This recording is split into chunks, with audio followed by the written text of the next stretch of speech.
This is the Book of Morals and Precepts of the Kolbrin Bible.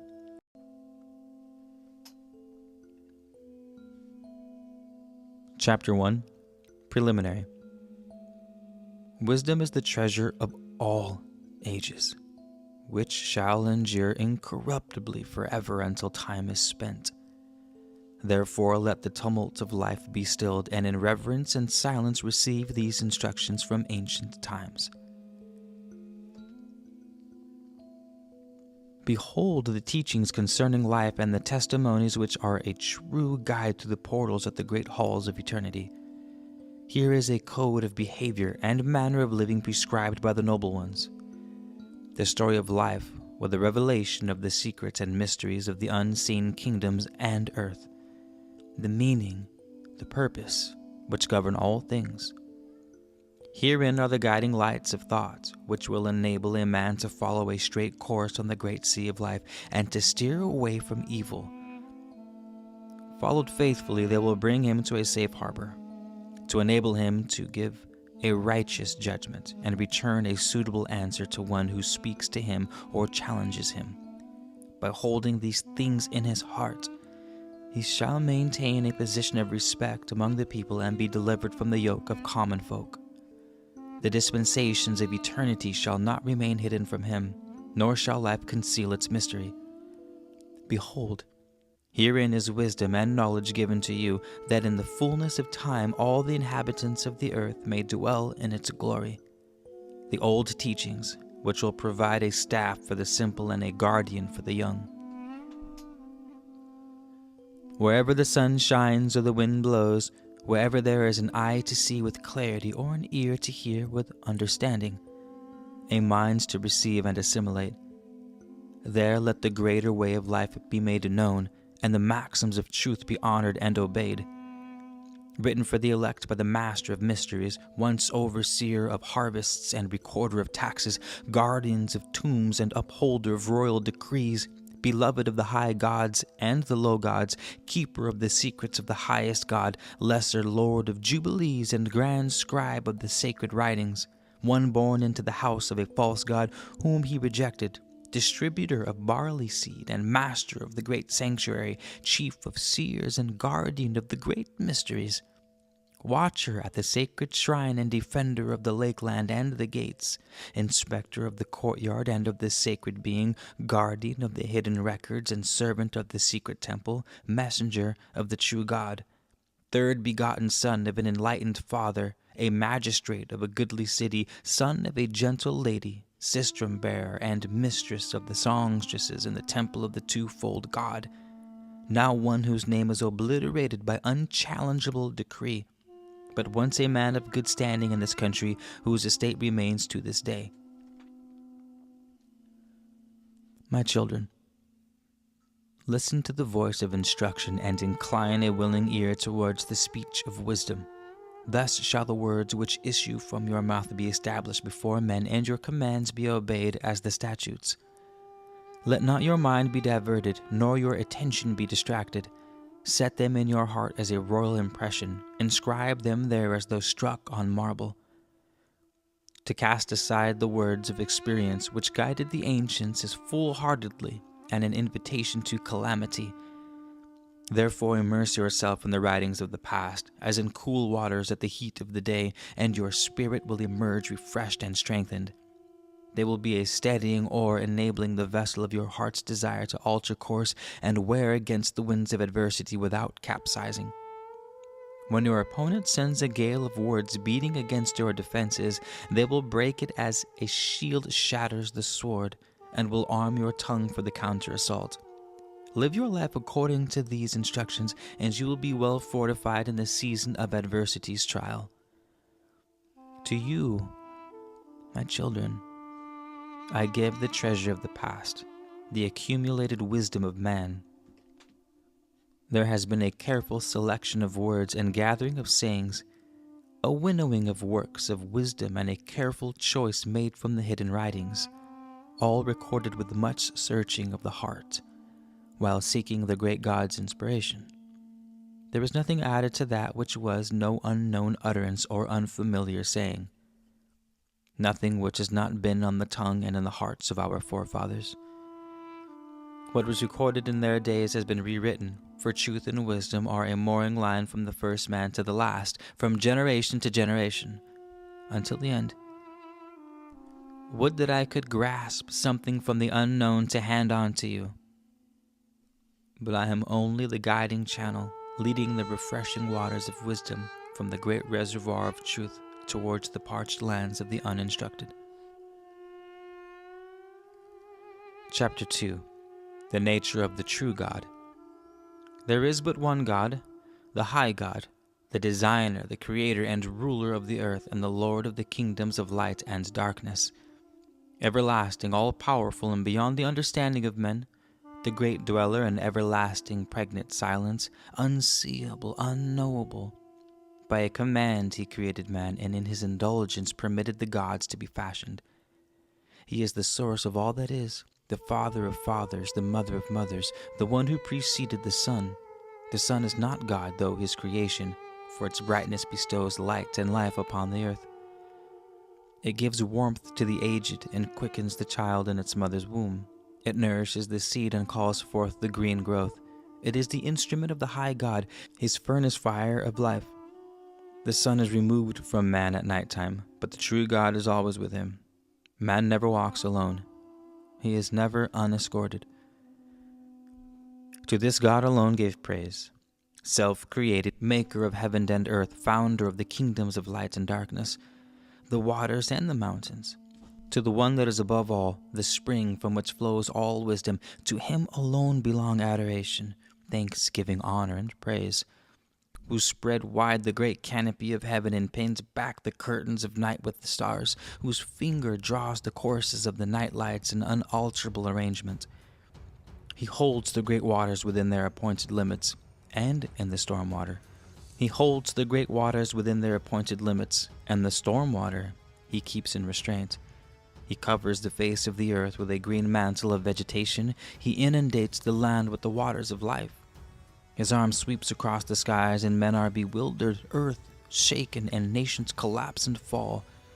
The wicked tremble before his manifestations and are consumed in the midst of his fire. The wrongdoer is confounded and lies stricken before his darts of lightning. His thunder rend the roof of heaven, and earth groans out at its travail.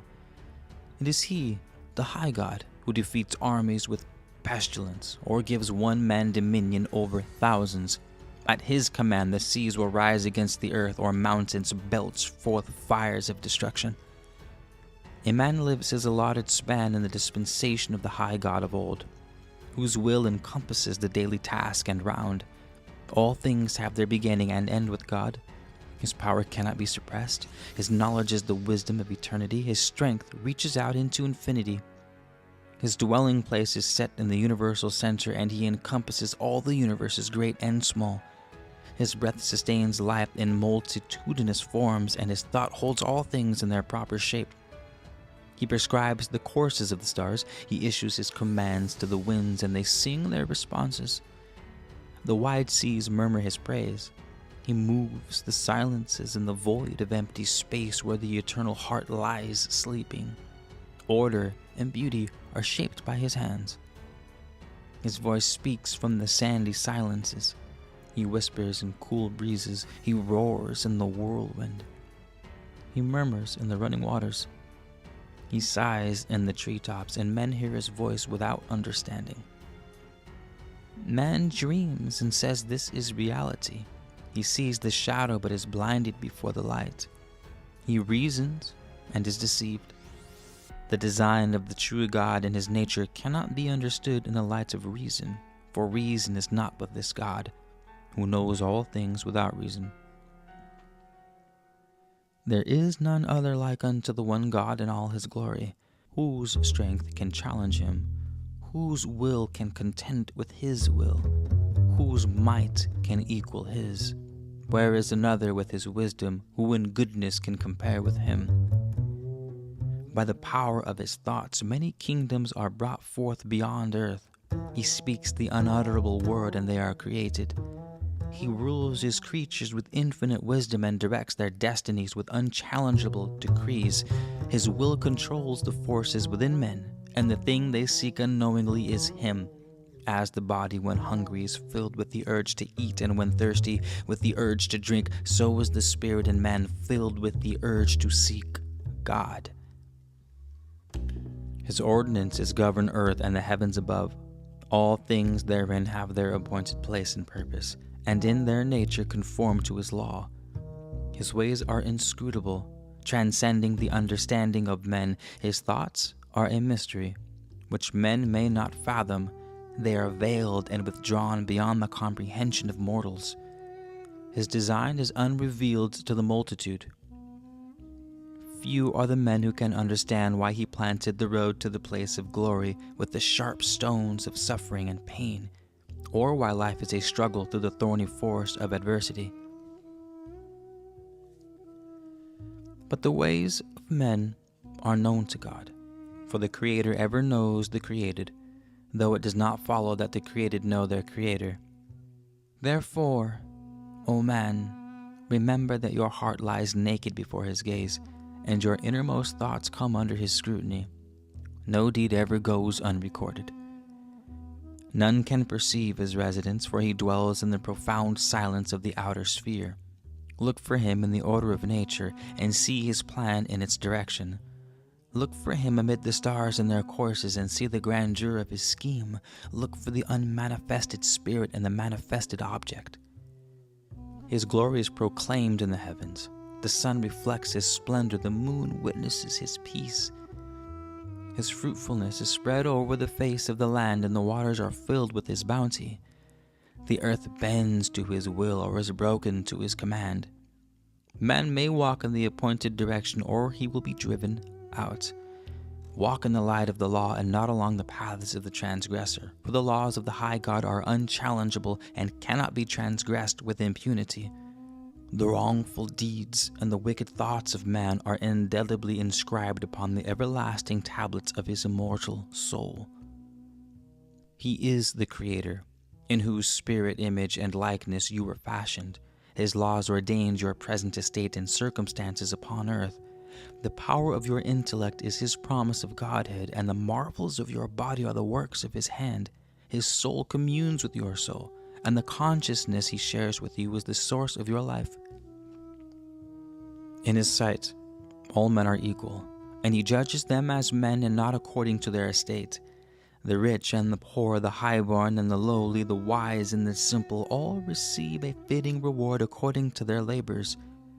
From each is expected results according to his abilities, from some much and from others a little. Only that which serves the purpose of the great God is accounted worthy by him. He has established the law, whereby the sun shines down on the good and the wicked alike. He sends rain equally for the provident and the improvident. The arrows of misfortune strike the worthy and the unworthy with indifference. Only the most wise may understand why this is the established nature of things. For the generality of men, it is a condition to be accepted with good grace, and for them, it is sufficient to know that the seeming indifference of the universe serves its purpose. The true God neither rewards nor punishes, for he has established the law whereby each man decries his own fate. The future destiny and circumstances of the soul are shaped in the earthly body. When in the hour of its release the soul takes flight, freed from its earthly container of flesh, it assumes the form molded by its desires. In that awesome day of reckoning, the wicked shall be revealed in hideous shapelessness, but the upright shall step forward in splendor. Therefore give due respect to the law of God. Walk in his ways and bow to his decrees. You are placed on earth that his purpose may be fulfilled. Therefore fight not against his will, nor rebel against his laws, lest you bring about your own destruction. God will not destroy the transgressor of his law, for he will destroy himself. Each man ultimately decrees his own fate and receives his reward or punishment according to the law. Hail to the Creator, giver of breath, God of destinies, great God of thunder and fire, he who roars over the earth, the silent one who walks by your side, unseen, unmanifested.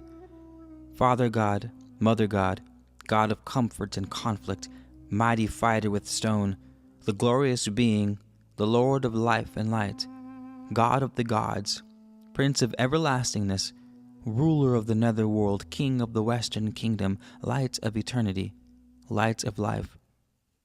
These are his names according to his nature, but this also you may know about the true God. He is the fountainhead of all things. His power is unbounded, and his mind knows no limitations. He has the wisdom of eternity, and the mantle of his greatness envelops all mankind.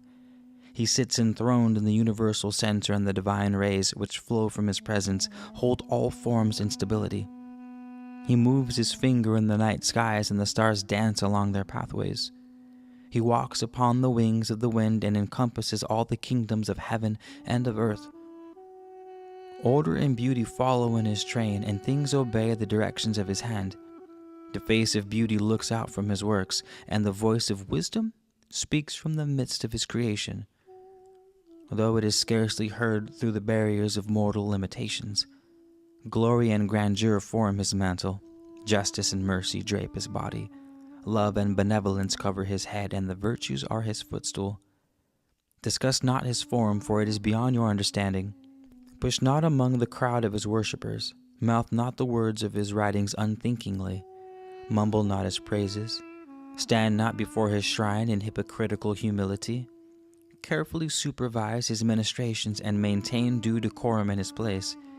Remember him always. He is with you always, in the midst of the concourse and in the silence of your bedchamber. His breath gives life to countless forms, and his will holds all things to their appointed shape. Obey his commands.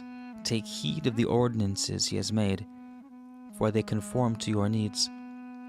All things are bent to the benefit of man, and all that encompasses your life accord with his direction, and the soul within you may enjoy continued gracious growth from stage to stage of its unfolding.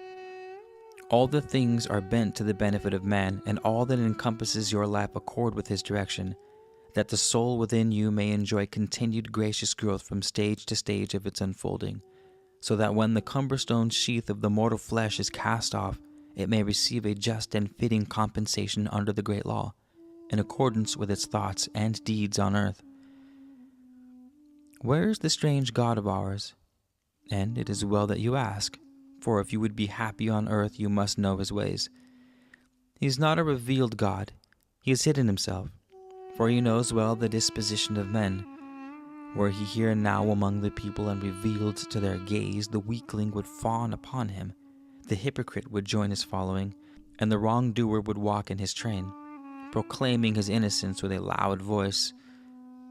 How then, if he were here, could the weakling be tested, the hypocrite discovered, and the wrongdoer unveiled? Our God is hidden, that men may be tested and established for what they really are. Were he revealed to the eyes and understanding of men, earth and life would have no purpose. He hides to discover the hearts of men.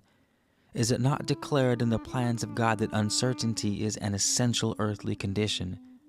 Yet this you may know, that if you be worthy, and very few are, there is a method whereby you may look beyond the veil, and then no longer will you walk in uncertainty.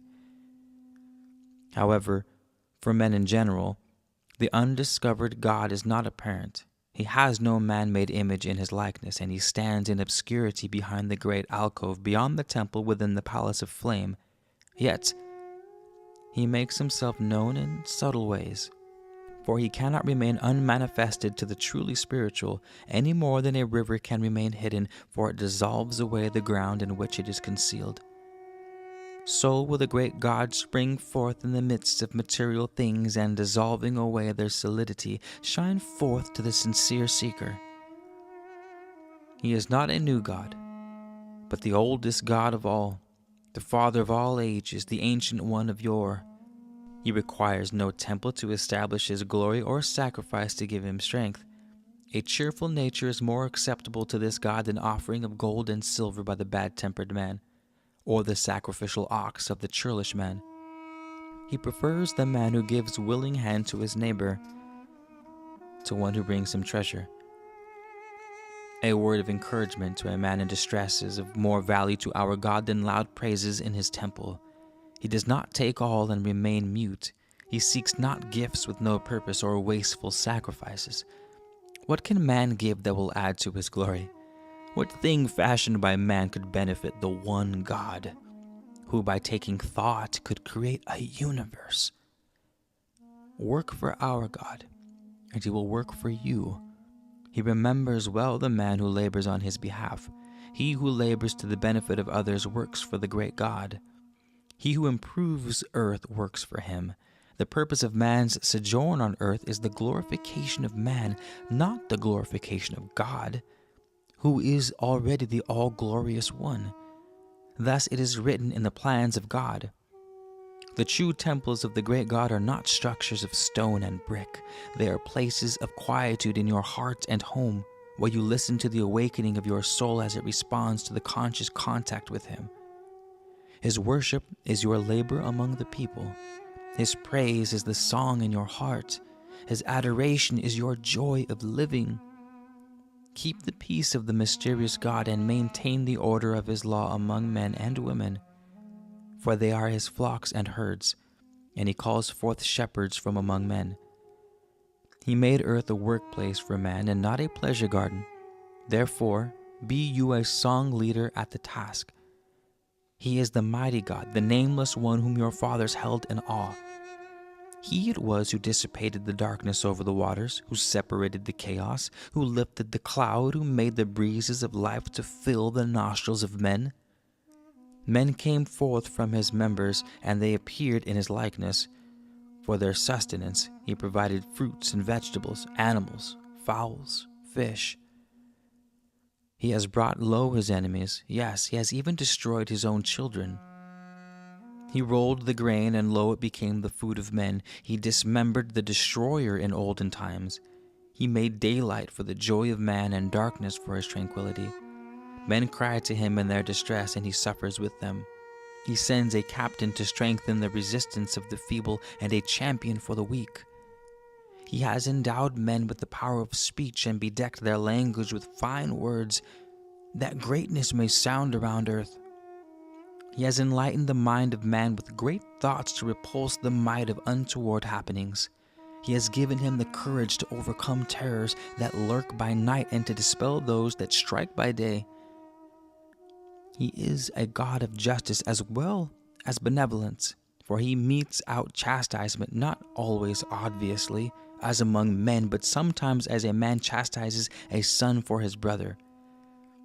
There can be none greater than the true God, for though himself nameless, he knows every name. Be not reticent to worship, for this is the prerogative of the highborn and wise. The king and nobles attend the temples diligently, but the stupid man and grave robber have no God. Worship bestows no benefit on God, for he is all self-sufficient. Its purpose is the service of man, not the service of God. It fulfills a need of man, not a need of God. Nothing that man can do will add to God's glory. Nothing that man can give will add to that which he already has. These are the teachings of the wise ones, to whom be all due honor and respect. Give ear, and listen with a receptive mind. Record them unto your generations, that they pass not away into dust with your habitations. Therefore let it now be written, and as written, let it be made known. Chapter 3. The nature of man's soul.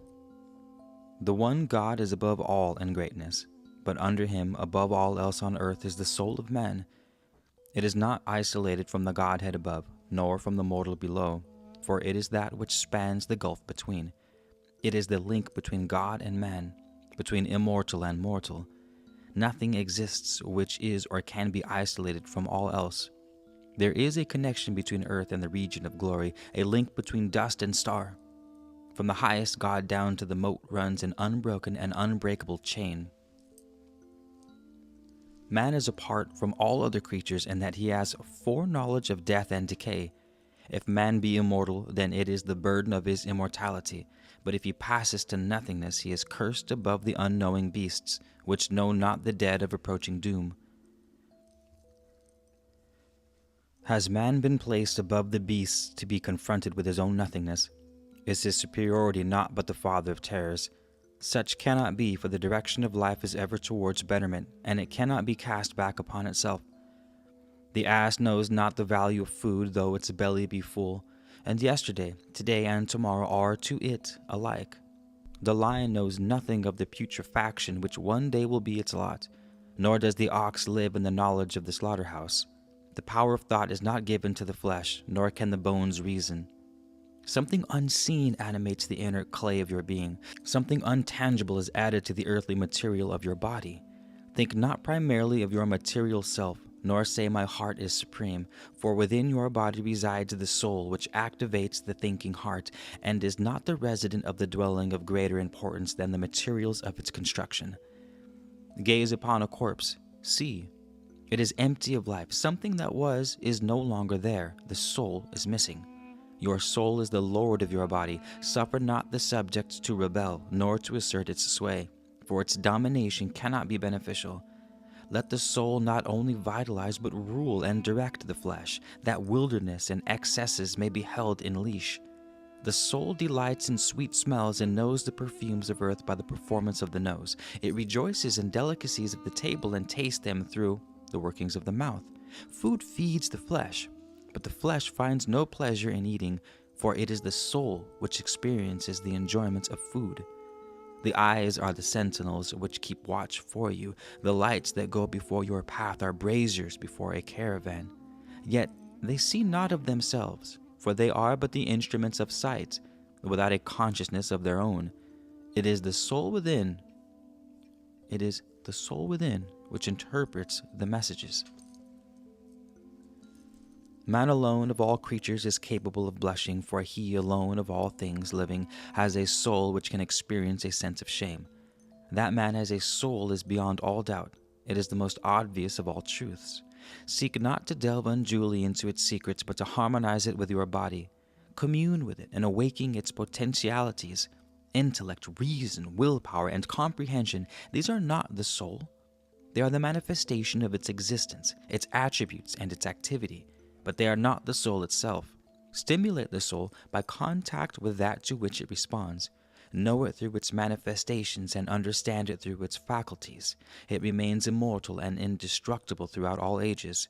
Its splendor is displayed in noble deeds and its glorious works of art and craftsmanship. It will survive your bodily disintegration. It was not created by the quickening of the flesh, nor conceived within the womb. Its seed existed before the body and preceded the thinking heart. The great God sows soul seeds into earthly flesh, as man sows barley seeds into the fields of black soil. The soul is yours to fashion. It can be made radiant by goodness, beautified by virtue, and glorified by love.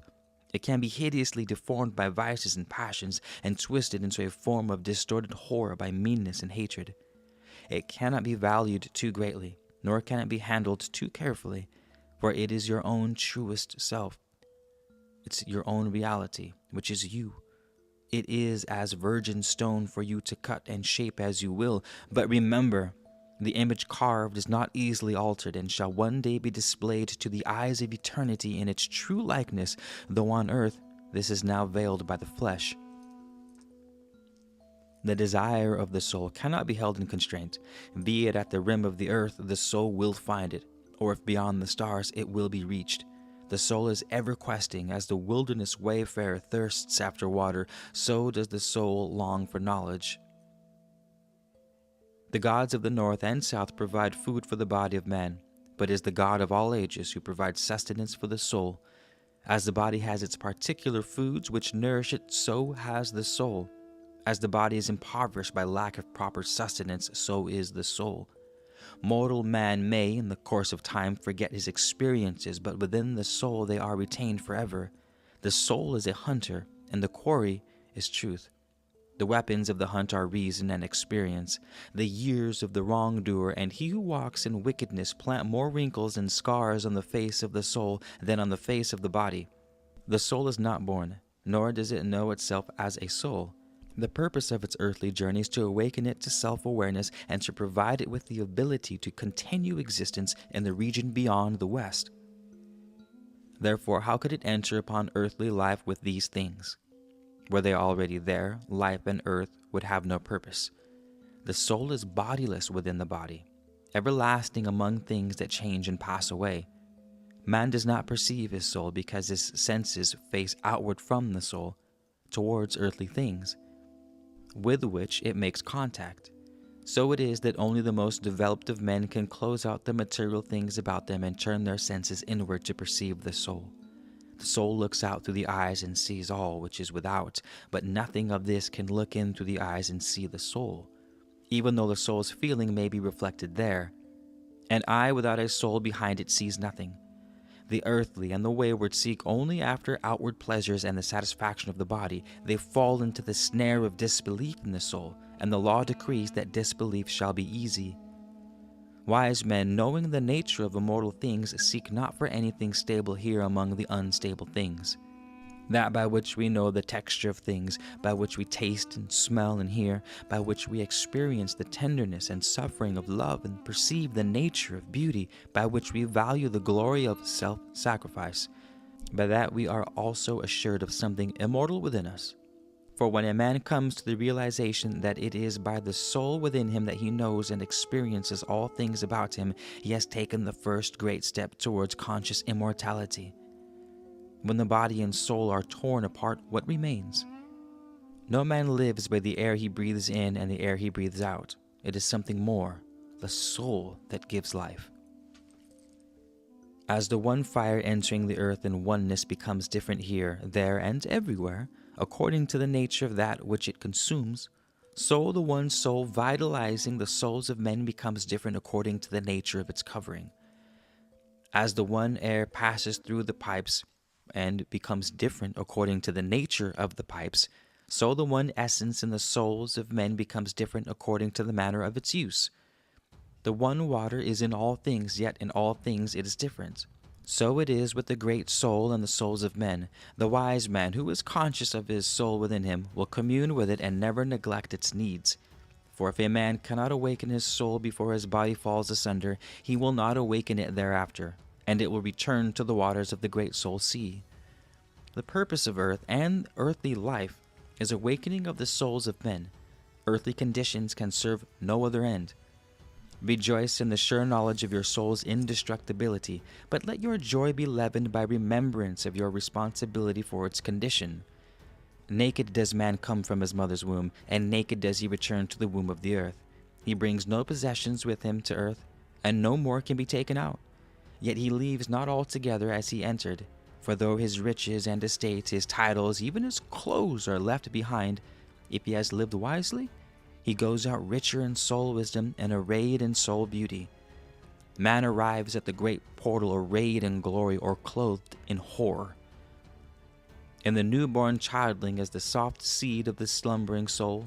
This will be developed, molded, and fashioned throughout the period of its earthly existence. It will be shaped by man himself to his own inner likeness. Then, when stripped of its outward bodily covering, man will stand revealed to himself and be faced with splendor or horror. In the likeness to which the soul is fashioned in the body, so shall it come forth in the spirit on its appointed day. Thus it is written in the secret books of wisdom, which are revealed to the few. The body is a womb, life the days of conception, and death the birth of the soul. Is it not written that some shall bring forth monsters and fearful things, and some shall bear gods? These things are not beyond understanding. Pontus taught the people that every man is his own mother, and they fed him to the crocodiles. Children cannot be told even half the truth, but must be led by childish tales towards understanding. Chapter 4. Life. Commune with your soul within, and consider how wonderfully you are created. Meditate long upon your nature, contemplate the powers you possess, consider your needs and desires. Thus you will find the proper path through life and a sure guide to direct your footsteps. As the union of heat and tinder produces fire, so does the union of soul and body produce life in man. Nothing is constant in life except wisdom. Nothing is constant except knowledge and skill. Life ebbs and flows as the tide does, and the fortunes of men wax and wane as the moon. The rich become poor, and the poor become rich. The powerful become weak, and the weak become powerful. Where the stream flowed yesteryear is now dust, and the cooling waters have moved elsewhere. The lakes of last season have joined the wilderness, and the dikes have become pits. Fortune smiles upon the improvident, and misfortune smites the worthy. Men are born handsome or ugly, rich or poor. They inherit a life of ease or a life of struggle. Here is the wisdom. Accept the nature of things as they are, for as such they accord with the plans of God and are under the law. But accept them not with resignation, as an affliction to be borne, but as a challenge to contest. Man must rise to meet life or be overwhelmed. This too is the law.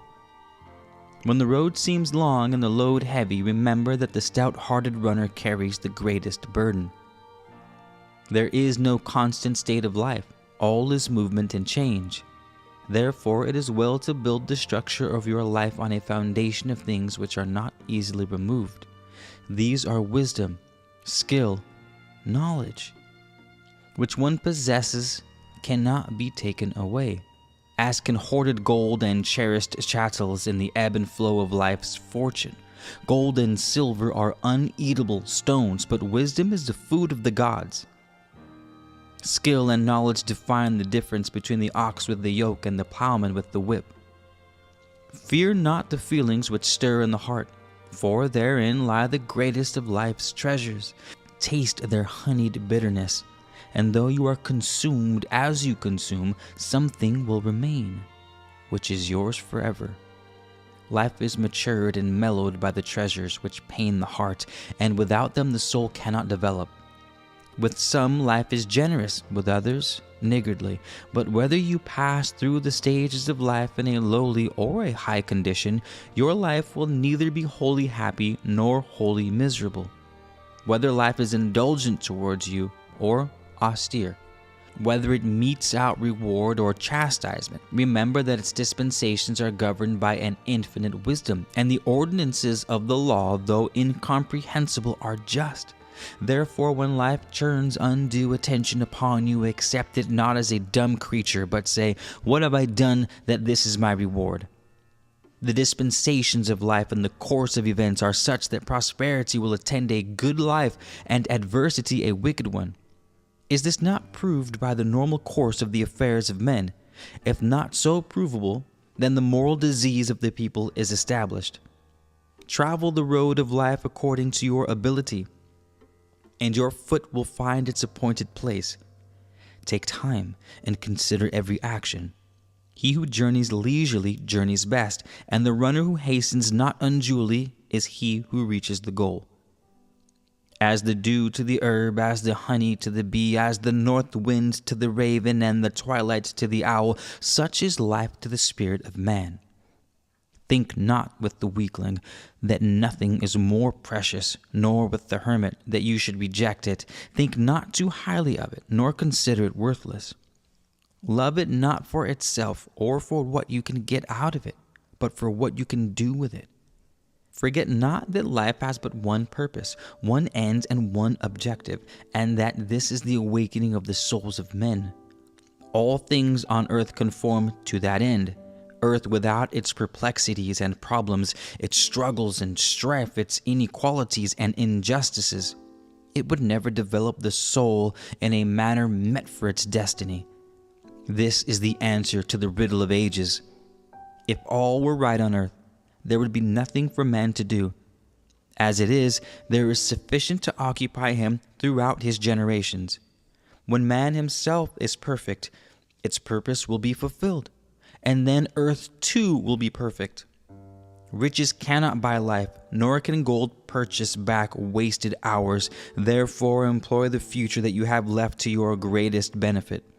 Lament not that you were born, or desire that life should depart. Life has a purpose. It has a meaning, even for one as miserable as you, and the law may not be set aside. Whatever your state, and however lowly the circumstances to which you have fallen, you still have the power for good in your right hand and the power for evil in your left. Would the fish rise to the bait if it knew the hook were hidden therein? Or would the lion step on the pit if it saw the stake below? No, neither would man wish to live were the soul to perish with the body. Neither would a just God have created him, and the true God, if he be anything, is just. Life is yours. That you requested it not is of small consideration, for the choice was not with you. Therefore accept with good grace which has been allotted to you, deriving from it whatever benefits it may bestow.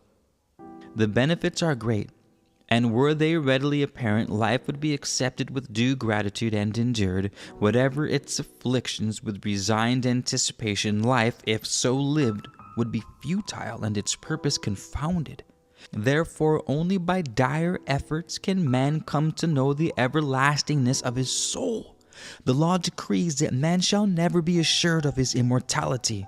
Life must be lived from the beginning to the end.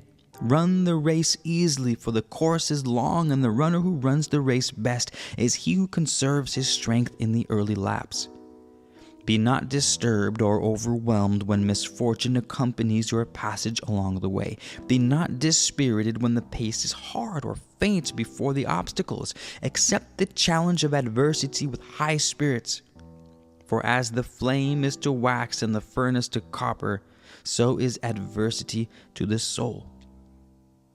Every sorrowful blow that falls upon the soul is a tempering hammer. The metal that suffers the fires of the furnace longest is the finest in quality. Give prudent thought towards tomorrow's problems, but let them not tax your mind unduly, for problems in the womb of the future may be stillborn. Though the pathway of life be uneven, the going is not always rough. Take it as you find it, but beware where the going is smooth, for there evil will set its trap. Danger lurks where least expected. When you journey without possessions, you journey without care. But when you are burdened with many goods, they bring the attention of evil men. He who sleeps uncovered may sleep soundly, but when covered with a mantle, it is well to keep one eye open. Know that life is unimportant unless properly lived. A noble death is better than a wasted life. He who exchanges a life of wickedness for a worthy death makes amends, and the scales are adjusted. Accordingly, let your aim be to live as long as you should and not as long as you can. While to others your life is worth more than death, then your duty is to preserve it. While you serve best by living, live. But when by your death the living may be best to serve, then shirk not the burden of manhood. If your life be disposed of to the benefit of others, then let a worthy price be extracted, for the law decrees that no man shall relinquish his life easily. The span of a man's life is neither long nor short, but sufficient for its purpose. Whatever benefits a man wishes to attain for his soul may be attained in his lifetime. A lifetime is more than sufficient to fashion the soul to the ultimate glory or to the ultimate horror. What end would a longer life serve? To the wicked, an opportunity for more evil; to the selfish, more time to hurt others; and to the miserly, more time to lay up worthless things. The slothful ones would rejoice, for there would be more time for their idleness, but the burden of the industrious would be that much greater. The good may say, "Why then should not our lives be lengthened and years added unto us?" Know they not the goodness of the labor done in their lifetime shall have been sufficient, and no more is required of them here? If they have served well on earth, they are candidates for higher service in the regions of light, for the opportunity for service ceases not at death. To what end would you live longer? To do the things you have not done, or repeat the things you have already done? What you have been unable to do will be done by others, and does not man experience repetitious pleasures with decreasing enjoyment? Would you increase your knowledge or develop your skill? Who then shall teach you more than is to be learned on earth, or where on earth can practice carry you beyond perfection? He who would go further must go to a higher place of instruction. The works done on earth pass away, and the fruits of man's labors are reaped elsewhere. Each man's life should leave its impress on earth, and each man should depart a better man for having lived. Repine not for lost opportunities, for opportunity does not perish at death. Do your best here, and you will do better elsewhere. Be wise here, and you will be wiser in another place. Earthly success is not the measure of a man's achievement, for a gain here may mean a loss elsewhere. An earthly loss may mean a spiritual gain. The scales are always just. When in old age you say, "Alas, that life is short," then consider the way you abused and wasted it in your youth. Is not your reward fitting? Remember that the paths to pleasant old age are chosen in youth. They are the paths of simplicity, moderation, cleanliness, virtue. Consider the ruthlessness of rulers, the greed of the rich, and the willfulness of the powerful. If these dare to enslave the earth and direct misery upon the people, knowing they can enjoy the fruits of their oppression but a brief span of years, what would they not set out to achieve were their span of life doubled, or were they immortal? Therefore, the great God in his wisdom has ordained the proper span of man's life. If then you think life is too short, why dissipate it so, and why waste the precious days? Is it not economy which makes a man rich, and not abundance? The wise man lives fully all his life, and he is always conscious of being alive. The fool is always beginning to live, and the weakling shrinks from it and seeks forgetfulness and comfort.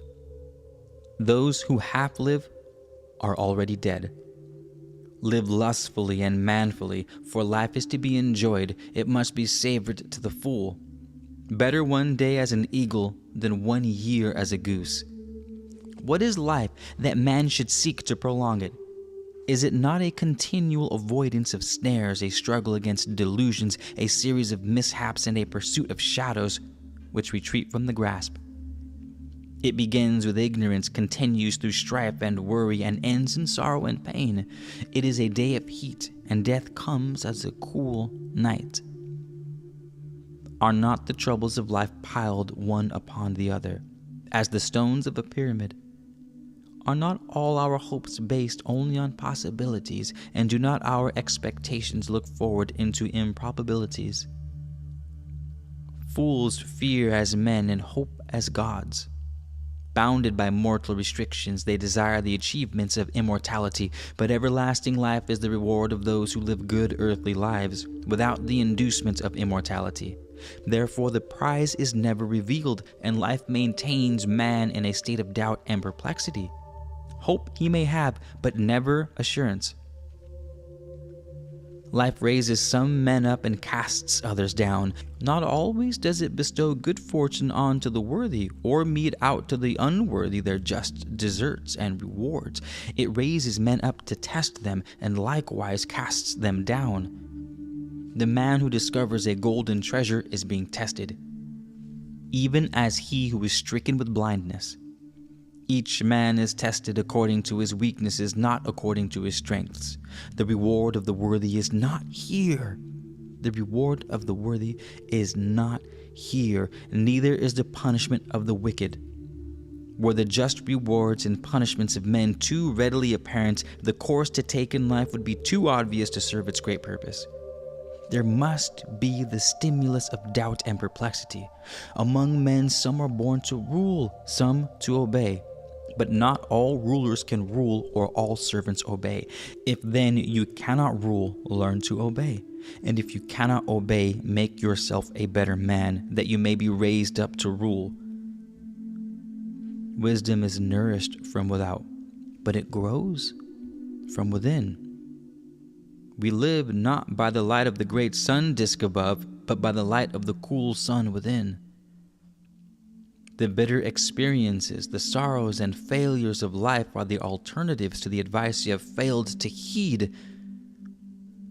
The bitter experiences, the sorrows and failures of life are the alternatives to the advice you have failed to heed. Who then has brought them upon your head? Instruction alone cannot give knowledge, nor can books bestow wisdom. The pupil sits at the feet of his master and gains knowledge, and the scribe reads the books of men. But wiser is he who sits under the stars and contemplates the universe, or reads the great book of God about him. The satisfactory life is that. It is that which realizes the dreams and ideals of youth, but in old age. But life itself is the test master of these, and few pass its examination. Life is not of the earth, though it appears thereon. It remains not with the body at death, for it accompanies the soul into the journey beyond the grim portal. Death is but the termination of life's association with the mortal body. The last drawn breath on earth is a farewell. Life passes from earth through the portal of death into the existence beyond.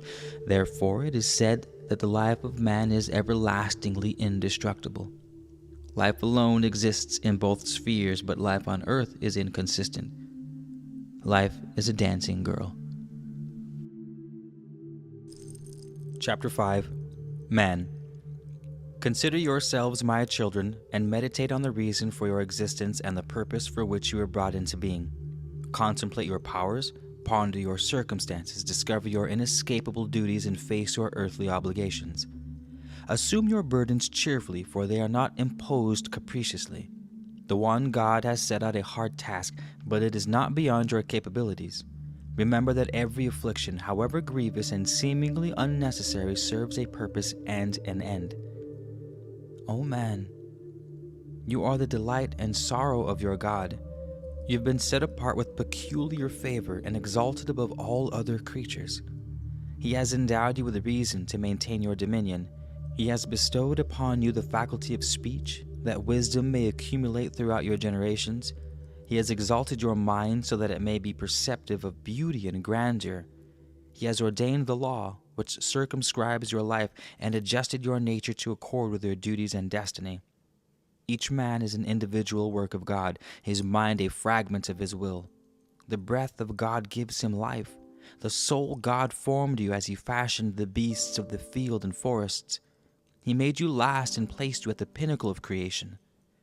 Command and jurisdiction over all were given unto you. From among the creatures of the forest and the beasts of the field, you ascended in triumphant superiority, and your yoke is upon them. Be aware of yourself, as the pride of God and the fruition of his desire, for nothing greater shall be created on earth. You are the vessel containing the essence of divinity, fashioned with the clay of matter. Behold, you have even the nature of God within you, and partake of his substance. Remember therefore your superior estate. Maintain the pride and dignity befitting your position, and descend not to any mean or degrading thing. Remember, my children, that every man whatsoever his nation or estate is a man. Therefore never degrade anyone, for even the least among you is a candidate for godhood. Man can be whatsoever he wills, subject to the law. There is no limitation on man's potential achievements. Shoot for the moon and not for the treetops, for nothing is beyond your reach. Did God appear to man on earth, and man cast a spear at him? He would not blast man with wrath, but admire him for his audacity. Such is the attitude of God towards man. Thus God has made him. Therefore is it meet that man should fawn upon him with servility. Man has the powers of reason, of decision. A wise father delegates responsibility to his children, and God does not unduly interfere in the affairs of men. Man is the Lord of creation and the heir to godhood. He can soar to the greatest heights, but also fall to the lowest depths. No man is wholly good, and no man is wholly evil. The scales are never completely weighed down. No man can hold any desirable thing on earth, or attain it in the regions of light without the expenditure of effort. No man can foresee the future, or know what test the wise God has placed there for him. O man, mark this well. Never forget your goal of godhood, but vaunt not your godlikeness, for the beast dogs your footsteps, and an animal clothes your soul. You dwell beneath the dark shadow of the cloud of mortal ignorance. You live in a twilight dream state. You are deceived by your senses. You dream and say this is reality. You reason and are afraid. But know that all things real reside in God, and His wisdom stands beyond the bounds of reason. He has established the foundations of truth and reality for eternity. My children, man is not flesh and bone alone, but something more, something far greater than he can ever conceive at present. The eagle soars in the air above, not knowing that soon he will descend to the earth and rise no more. The lion is unaware of the worms that will consume it, and the ox knows not of the slaughterhouse. The ass knows not of the use of food, though its teeth chew the grasses and herbage. Something is added to mere man to raise him above the beasts. Something else exists within the space of his body. It is his soul. Is not the mortal substance of the body less perfect when the soul has departed? Now, it will decay and fall apart, but is this not because the animating spirit is no longer there? The immaterial spirit is gone. Whence has it flown? The spirit departs, taking life and consciousness with it.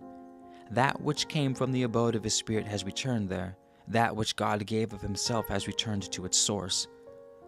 Man, the receptacle of God and beast, has sundered apart at the touch of death, and each returns to its own. Man is the highest of the beasts and the lowest of the gods. Man is the battleground of beast and God. Chapter 6. The Real Man. Man is divided not only into nations, peoples, tribes, and creeds, but also abroad in twain. There are among all men, all peoples, two kinds of man, the real man and the weakling. Those who are neither wholly one nor wholly the other, nevertheless tend towards the nature of one or of the other. Consider the real man, the man who reaches out towards godlikeness. He is the man in whom God has succeeded. He is God's elect. He is like unto a spreading tree planted in black soil, which blossoms quietly and doubles the yield of its fruit in the summer. Its fruit is a delight to the mouth and fills the stomach with satisfaction. Beneath the canopy of its foliage, the weary find a pleasant refuge from the heat, and in its shade all men find peace and contentment. The weakling is like a tree whose leaves wither before the heat of the summer sun, whose fruit never reaches maturity, for it falls to the ground unripened and is trampled underfoot. Men avoid it, and the axe is laid against its bole. O real man, filled with the calm of strength, you are the true image of God on earth. Yours is the noble life, and your reward here shall be a body preserved in youthfulness. When in the fullness of time you make the great journey westward, then shall your soul arise in the mysterious beyond, radiant in a glory indescribable. Behold the uprightness of the real man. Is he not the father of the orphan and the husband of the widow, the brother of the forsaken and the guardian of the fatherless? Do not the friendless find in him a friend and the poor a benefactor? It is not hard to give to the needy within reach or to help the weak when they are at hand, but the real man works not in such narrow confines, for he stretches out his hand to those beyond. Watch him among the distressed. He talks with compassion and listens with understanding. See him among the lowly, how he deals with them in patience and kindness. Such men stand out among others, not only because of their own qualities, but because of the respect which others feel bound to accord them. A great man is no less great, though he lie prostrated and vanquished in the dust. The real man accepts both victory and defeat for what they really are, a challenge to his manliness. The real man stands apart in greatness because of his outstanding qualities, his love of truth and justice, and his hatred of meanness and deceit. Though great men make great events, even as great events call forth great men, they are not always the children of fortune. Success and acclaim do not always attend their undertakings, but whether they rise or fall is of lesser importance than how they rise and fall. It is not what a man does that makes him great, but what he strives to achieve. The greatest men have no memorial if their endeavors were unpopular or not crowned with success. For every great man with a memorial, there are 1,000 unknown and unhonored. The real man remains unperturbed by the whims of life. He does not flinch before misfortune or ease head when fortune smiles upon him. When misfortune descends upon his head, and his hopes and dreams are shattered, he does not go about lamenting in a loud voice, but quietly continues his daily task. If fortune is gracious towards him, he braces himself and is not overwhelmed, for he knows that often it takes a better man to bear the bounty of fortune than to bear the burden of misfortune. The spirit of the real man does not bow before the blows of misfortune, no matter how grievous its afflictions. His calmness deflects its arrows, and his fortitude breaks its thrust. The shield of cheerfulness and the sword of courage he never discards in despair. His contentment is not dependent upon the whims of capricious fortune, and therefore he is not cast down by her indifference. Like the metal measure, he is unchanging under all stresses, but the weakling, like the balances of the scales, is always moving up and down. The real man stands before adversity as a rock before the raging seas, firm in the midst of turmoil, solid and calm against the fury. His mind forms great designs, and his spirit delights in their execution. His ideas grow up. They are never stillborn, nor do they wither before maturity. The examples of great men shine before him as visions in the night, and their precedents walk with him by day. His high-hearted love of life exalts the spirit within him. He strains at the traces and is impatient for the run. He rises above the rock of opposition and splits in twain as does the sapling. He is like a great oak, which rises above the shrubbery in the darkness and shakes out its branches in the glory above. He has compassion on the blind men, he helps the lame, and he guards the deformed and afflicted against the mockery of weaklings. He carries himself with a dignity becoming a man, and he remains unshaken in calamity. Deceit and hypocrisy are things far beneath him. He has an air of quiet confidence and courage to speak the truth. The thoughts of his heart are the words of his mouth, and whatever he promises is as good as done. The real man is he who serves the purpose of God and carries out his plan, and because of him all men rejoice for what they are, and the weakling he carries as his burden. The crown of glorious manliness is on his head, and the mantle of courage is about his shoulders. He stands out from the others in pride and glory in his manhood. He treasures womanhood and the dreams of men. He is the master of earth and the Lord of creation. Nothing more is required of man on earth than that he be a real man. This is sufficient, objective, and difficult enough for any man to achieve. Manhood is a state of freedom, but its stronghold is in the spirit of a man.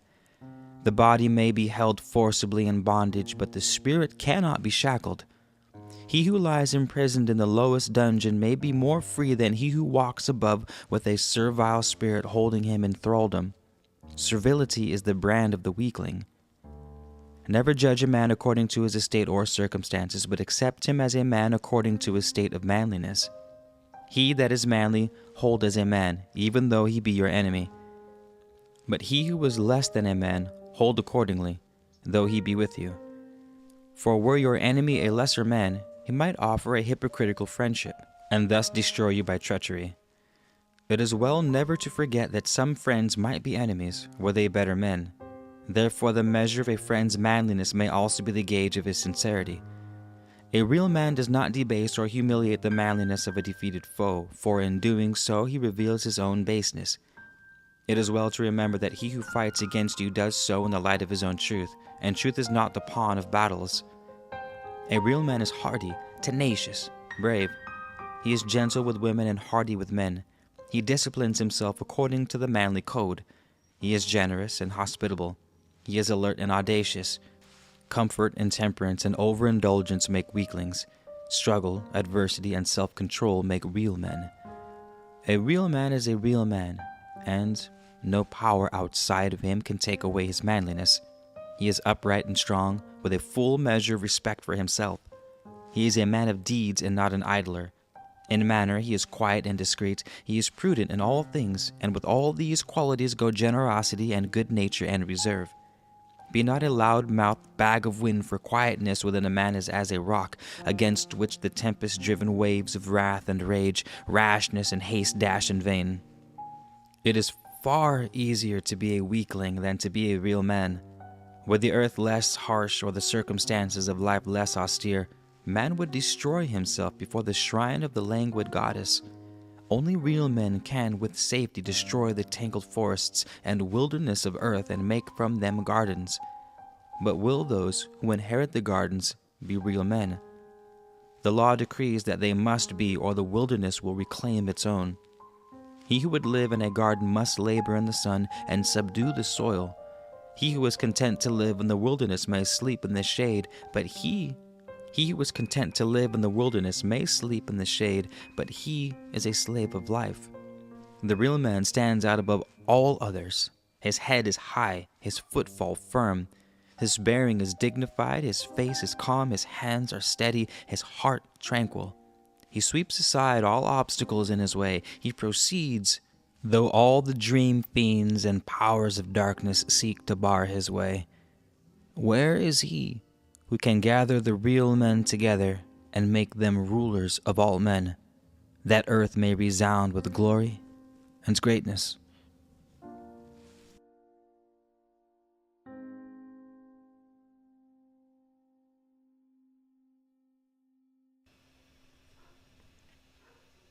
Chapter 7.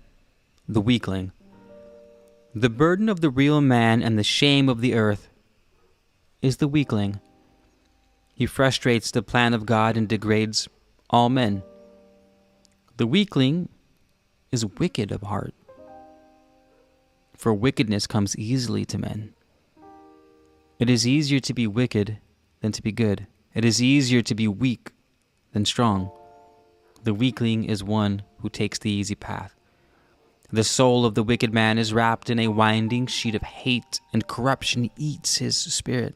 He mocks, for mockery is an overspill of poison brewed in little hearts. The real man would rather be hated than mocked, for while men hate, cowards mock. The weakling fawns upon the rich and strong. He oppresses the weak, and his joy is the molestation of widows and the unprotected.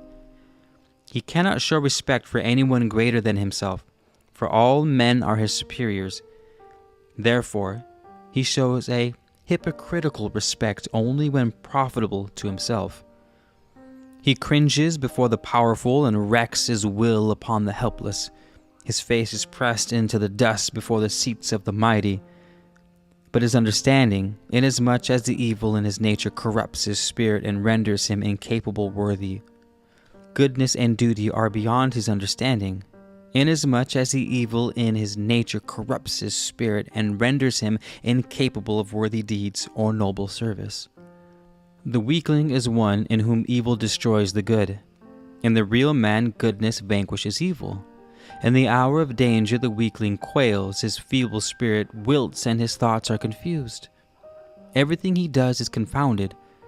In the day of misfortune's blast, he sinks into the morass of cowardice and is overwhelmed by the black mire of despair. Abandon him to his fate, lest he drag you down to destruction. The very fear of a coward attracts the attention of misfortune and exposes him to danger. By quailing under poverty, he succumbs to meanness, and by tamely bearing insults, he invites assault. He feasts on the misfortunes of the weak and unprotected. The carcass left by the lion feeds the hyenas. Destruction follows in his footsteps, for it is easier to destroy than to build. There is no respect for his person or possessions, and his wife is open to the leers of fornicators and the jeers of her sisters. The weakling is not one weak in body, but one who is weak in spirit. Neither does strength of body make the real man, for manliness is of the spirit, not of the flesh. A weakling will even marry a common woman, whose husbands are 500, for his servile spirit rejoices in debasement. Mankind is divided in twain, real men and weaklings. Take your place with one or the other, for they will never be reconciled. Chapter 8. Attitudes of the real man. 1. Towards the poor and weak. Lend your arm to the aged, and open your purse at the cry of the poor. Guard well against the urge to plunder the unprotected and from treating the destitute with harshness. If you are lacking in compassion, it is well to remember that today One man may be rich and another poor, yet ere a year has passed, the rich man may be working in a stable. The poor may be clothed in fine linen. Such are the balances of life, and it is therefore wise to turn a like countenance toward all men. Help the man in unfortunate circumstances, for anyone can fall into the pit of misfortune. Commit no assault upon him by reason of his weakness, nor turn his predicament to your own advantage. Fill his stomach with bread and drink. Provide a place for him to lay his head. Let your countenance be cheerful towards him, and let words of encouragement fall from your lips. Assess honestly the boundaries of the widow's estate. The land that is lost to the plow is the waste of a man's lifetime. Do not deride the clumsy speech of a lowly man. The fine phrases of the rich man may be pretty things of no substance. Sincerity is rarely bedecked with finery. What a man has in his head and heart is more important than the fine words that fall from their lips. An honest man is slow of speech. He fumbles for words and is confused, but his eye is straight. The wily man is quick of speech. His wits are ever sharp from constant use. The just God turns a ready ear towards the outcry of the lowly. Therefore the prayer of the poor man is greater than the might of sharp weapons, even though he is of no account among the people of his own time, and the destitute of the power of fine speech. If you see an aged man staggering with the fullness of potent drink, lend him your arm, that his indignity may be lessened. Treat your elders with respect in the presence of their children. Sit not while an older man stands, or while the weak and afflicted have no seat. If any man himself being powerful robs the helpless, he shall be your enemy. Nor shall he be your enemy in secret, for this would make you a hypocrite. If you see injustice, hide it not in your heart, but cry it from the housetops. Even though you lose your life thereby and your possessions are lost to your children, have no dealings with the robber of the weak and the oppressor of the helpless. Of his estate he is unworthy, and it is just that it be taken from him. The real man is the protector of the unprotected and counselor of the ignorant, for there will always be those who abuse power and strength to oppress them. They will rob the poor, oppress the afflicted, exploit the helpless man, and seduce the ignorant maiden from the household of her father. They burden the earth, and the real man knows how to deal with them. He shall wield the sword of vengeance in the name of the high God, and justice shall not weep outside the courtyard. Manliness carries its burden of responsibility. It is not a gown of fine linen, but a coat of mail.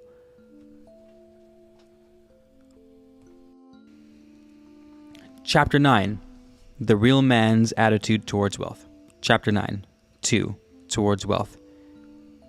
If God has endowed you with riches, then regard them with pleasure, for the means to good deeds is in your hands. It is not sufficient for a rich man to give to the poor or to alleviate the distress of the needy. He who, having received abundance from God, doles out a pittance to the poor, does not salve his conscience, and is not truly walking with God. It is the duty of the rich man to cast the weight of his riches in the balances, that goodness may outweigh evil. It is the duty of the powerful man to range his might alongside the forces of good in the struggle against evil. He shall protect the poor against the exploiter and defend the weak against oppression of tyrants. It is not so important to give to the poor man as to remove the cause of his poverty. To help the weak is good, but of lesser importance than to attack the oppressor. The law decrees that the lot of no two men shall be alike. If it were otherwise, earth could not fulfill its purpose.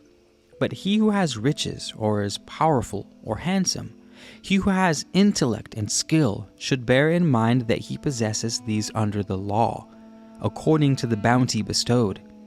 So must be the return to the general welfare of man, and a proper accounting will be demanded by the assessors in the hall of terror.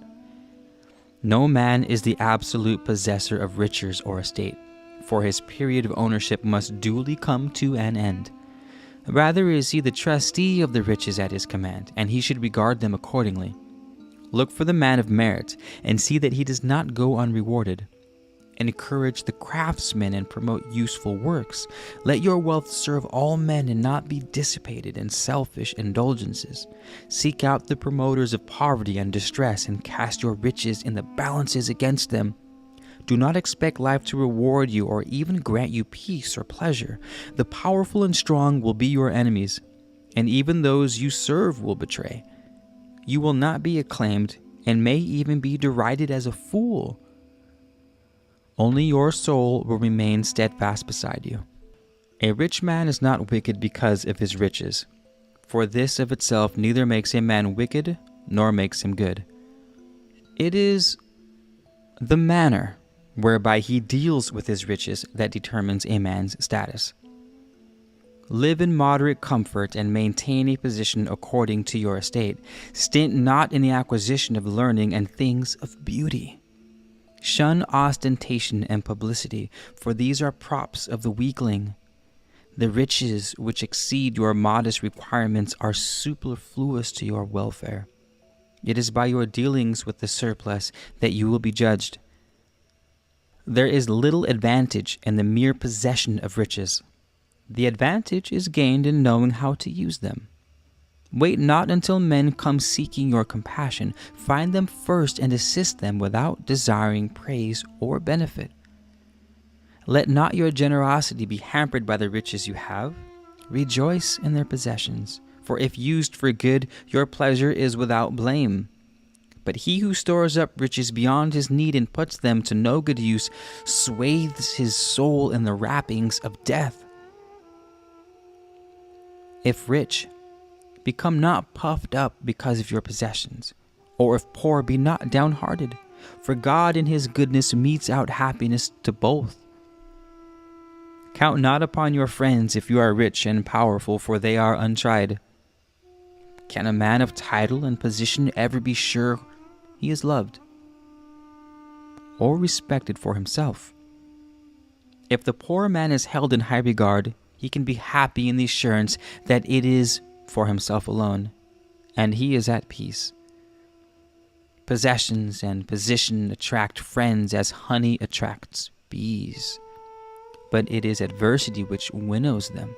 Men test gold for its value, and gold tests men for their worth. To gather riches for their own sake corrupts the soul, but to deal with them to the benefit of others beautifies the soul. See the face of the miser and imagine the dark horror it dimly reflects. And behold the face of the benevolent man. Does it not mirror the radiance within? If on earth man is to learn the eternal values, he must be taught through the perception of earthly values. The contrast of riches and poverty serves its end.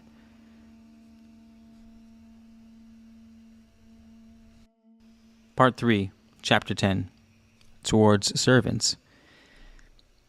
Be just to your servant if you expect faithful service from him. And if you would have his obedience, be reasonable in your commands. The spirit of manhood is in the slave, yes, it even slumbers in the craven-hearted. Undue harshness towards your subordinates may create a fear of you,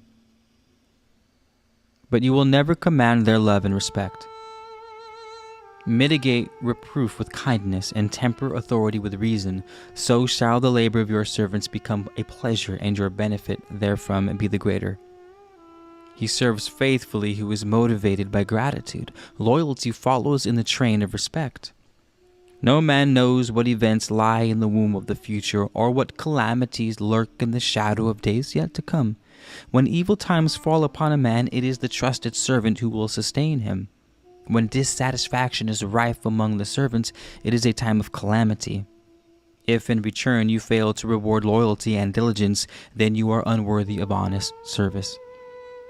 Deflect no man from the proper course of his duty, for this is a contemptible thing. Steal not the loyalty of a servant from his master, for this is unworthy of a man. A master who treats a faithful servant meanly is an unworthy person, and whatever his titles and estate fit only to be classed among common pinch purses.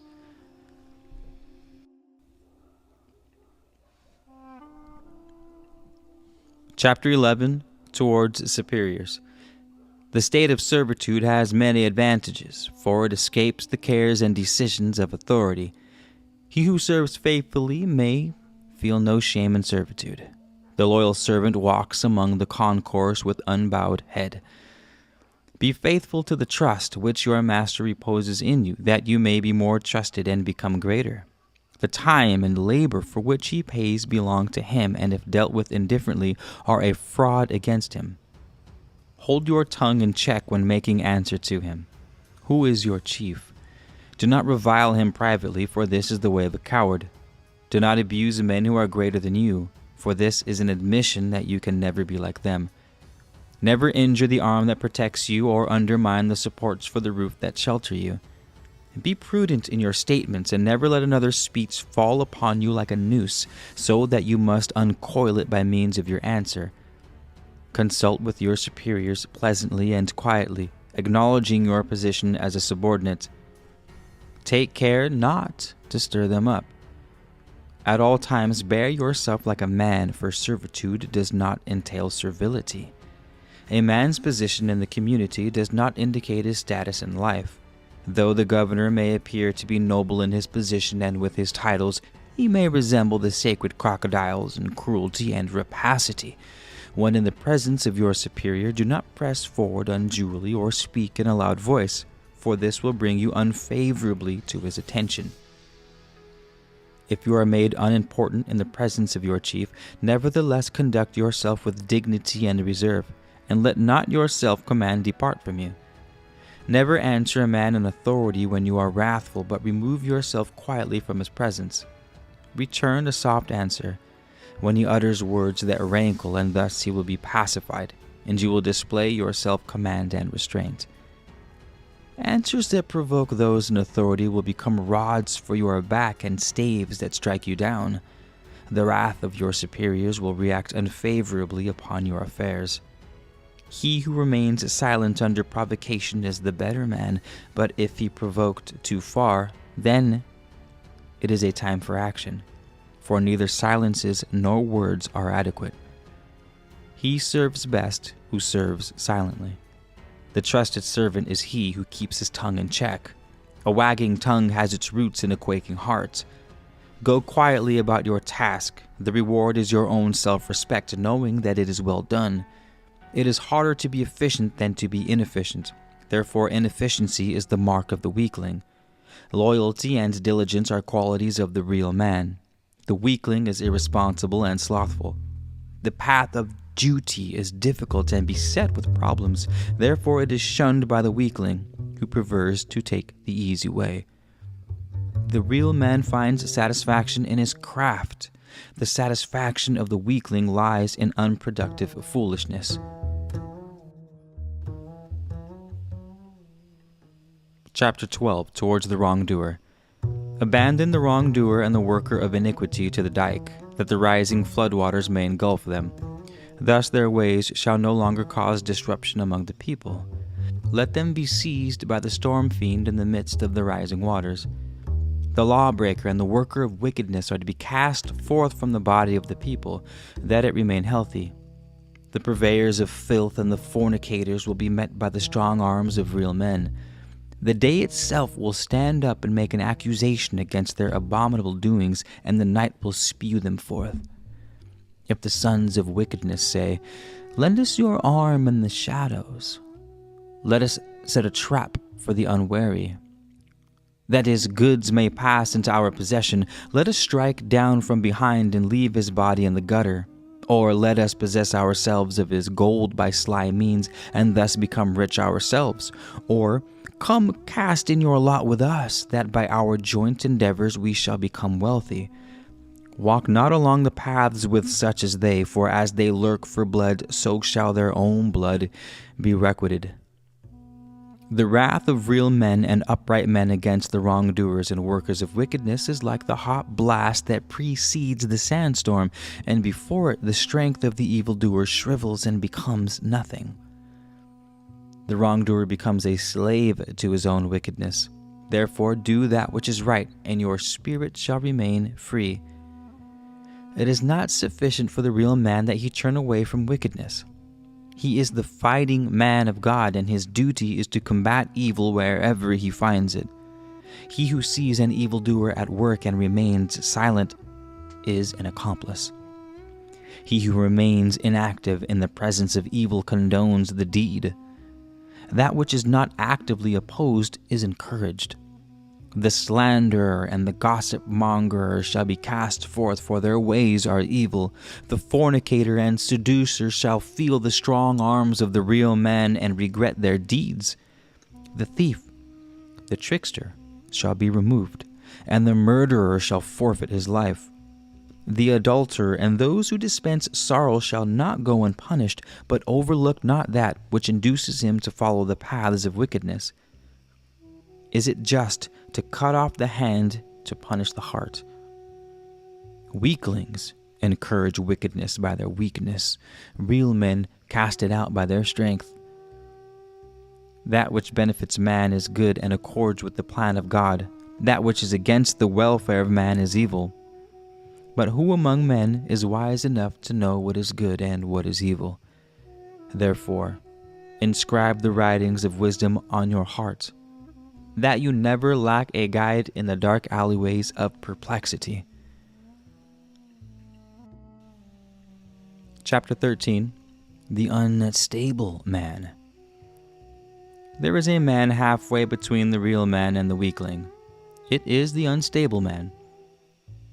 He wavers and is undecided, and thinking he displays a woman's weaknesses, he wrings his hands in the face of calamity and makes no move. Take hold of yourself, be a man. Though now you have a body given over to weaknesses, the soul within has a reserve of resolution. Call it forth, and it will serve you well. Forget the things wherein you are strong, for they need no attention. Consider instead your weaknesses and failings, and keep them ever in sight. Beware the weakness of indecision, for a bad decision is better than no decision at all. Beware of irresolution. Better is it to journey along the wrong path than never start. What can you call to your aid against these gray-shrouded adversaries? Is it not the strength of resolution and determination? The unstable man knows he is changeable, like the thistledown, a playing of the wind, but he knows not why. Though he knows he escapes from himself, he knows not how. O man of thistledown, be firm with yourself. Be inflexible in following a course that is right. Thus, when they learn to rely on you, the eyes of men will regard you with esteem. Set out a code of conduct peculiar to yourself, and at all times abide by it.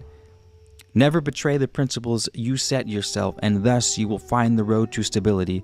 He who has no rules to abide by is like a vessel which has lost its steering oar, or as an unmanned chariot. Suppress the desires that rise to dominate you. Relinquish urges that drive to misfortune, and the peace reigning within will not be disturbed by anxiety and disappointment. The unstable man spreads the restlessness and uneasiness which eat his spirit as dogs spread fleas.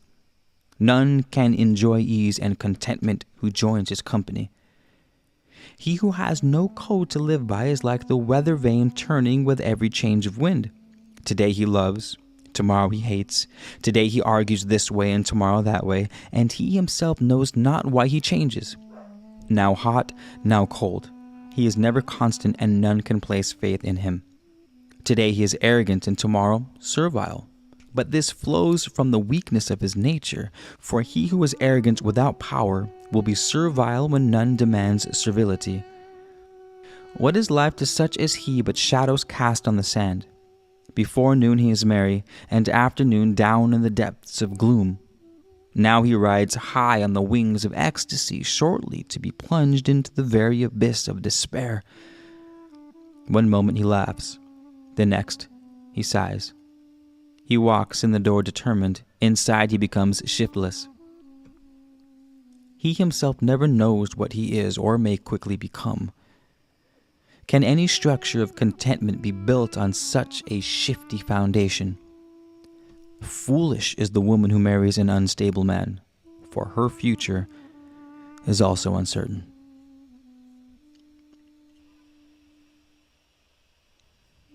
Chapter 14. The Mean Man. A mean man is one who walks in unmanly ways. He has womanly weaknesses much magnified, but without womanly virtues. He forever seeks faults in the ways of the wise and the good. He lacks generosity and compassion. He winnows the dust off his storehouse floor to save a few dirty grains.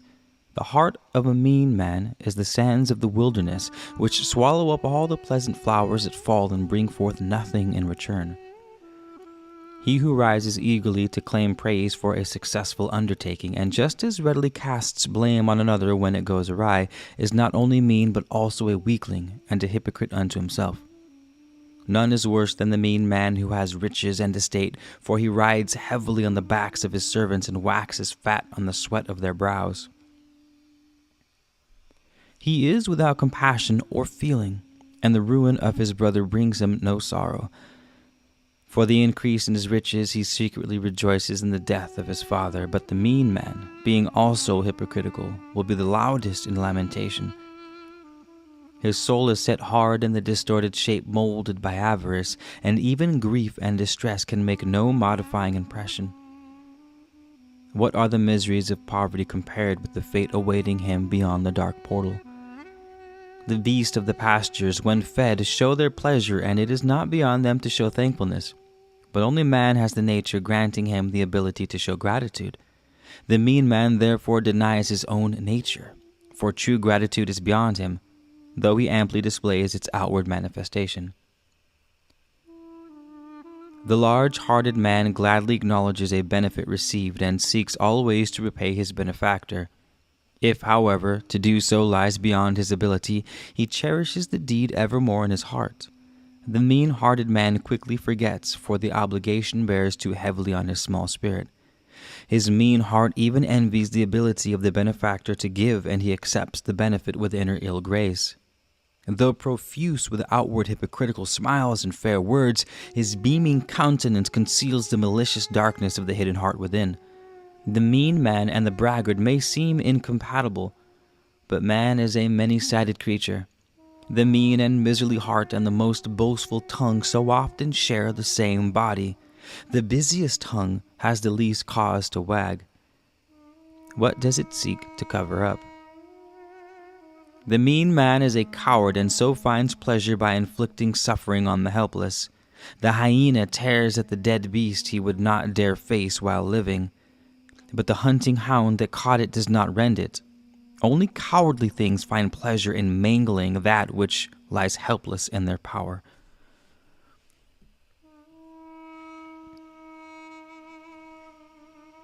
Chapter 15. Women. There are two categories of womankind, wives or potential wives, and women of pleasure. The first of these are the intended mates of men, their companions and comforters, the mothers of their children and the goddesses of their hearts. The others become their companions in carnal pleasure. They dally with them, then cast them aside, and they pass on to the embrace of other uncaring men. Each woman decides which category she will join, and that is her chosen path. Never confuse the two kinds of women, lest you eat out your heart in sorrow and regret. It is decreed by the nature of things that womankind should fall into two groups, and each woman is to be dealt with according to the category in which she has placed herself. What kind of woman can be without a household? Only one who is cast out or has run away because of her misdeeds. Avoid the singing woman, whose ways are frivolous. She is beautiful, but her beauty is like the honey in the honeypot. It attracts many flies, and they pollute it. Guard yourself against the wiles of a woman from a strange country, whose city and household are not known. Who are her people? What are her ways? From what has she flown? From her mother's solitude and her father's supervision? As she leaves them to sorrow, so will she depart from you. Or does she flee her own reputation? When the feelings of a wanton woman are deadened, as the edge of an axe is deadened by constant use, she ceases to please. She becomes as the way-sailing cup passed around many times. Then she flees from the place where she is known and lays her trap among strangers. And he who asks no questions takes her into his household and drains the polluted dregs that remain. Avoid the flattering woman who would beguile you with words.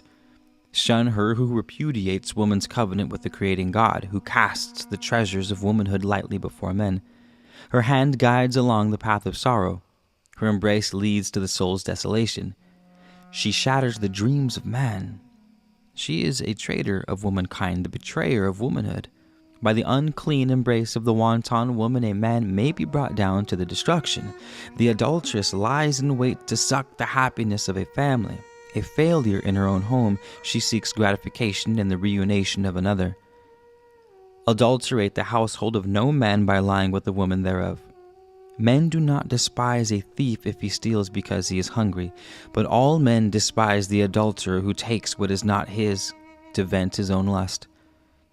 If you commit adultery, then prepare to flee, for men will rise against you. For if they revile not the adulterer, nor raise their arms against him, then it is a time of a nation's degradation, and all men must look to their own wives. If men fail to punish the adulterer, then they encourage the seduction of their own women. In the land of weaklings the adulterer hunts freely, for who will oppose him? Is it not written, that which is not punished is condoned? He who accepts meekly the seduction of a woman of his household is a weakling and a coward, and unworthy of the mantle of manhood. He who turns his face and sees not the seduction of another's wife encourages the adulterers and establishes their place among the people. He who turns his face and sees not the seduction of another's wife encourages the adulterers and establishes their place among the people. All men who are men are jealous of the sanctity of their hearth and home, and the righteous wrath of a wronged husband shall overwhelm the guilty ones. His is the day of vengeance, and no gifts shall appease him. The man who declines to strike a blow in defense of his home and honor is a weakling and a coward.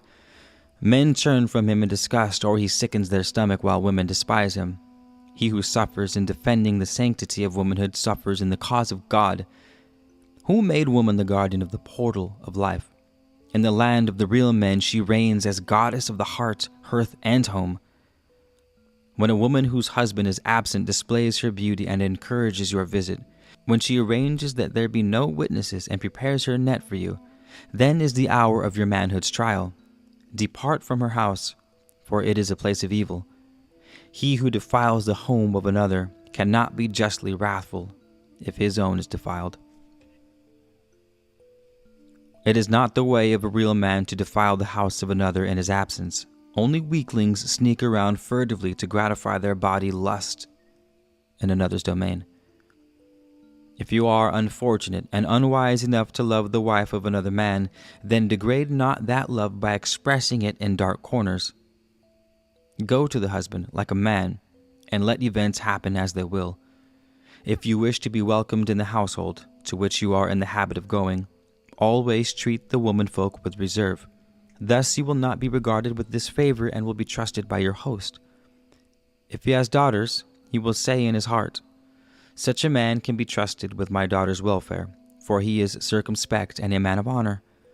A man who is not prudent casts an appraising eye over the womenfolk, and his host is insulted, for no woman of his household is indecent.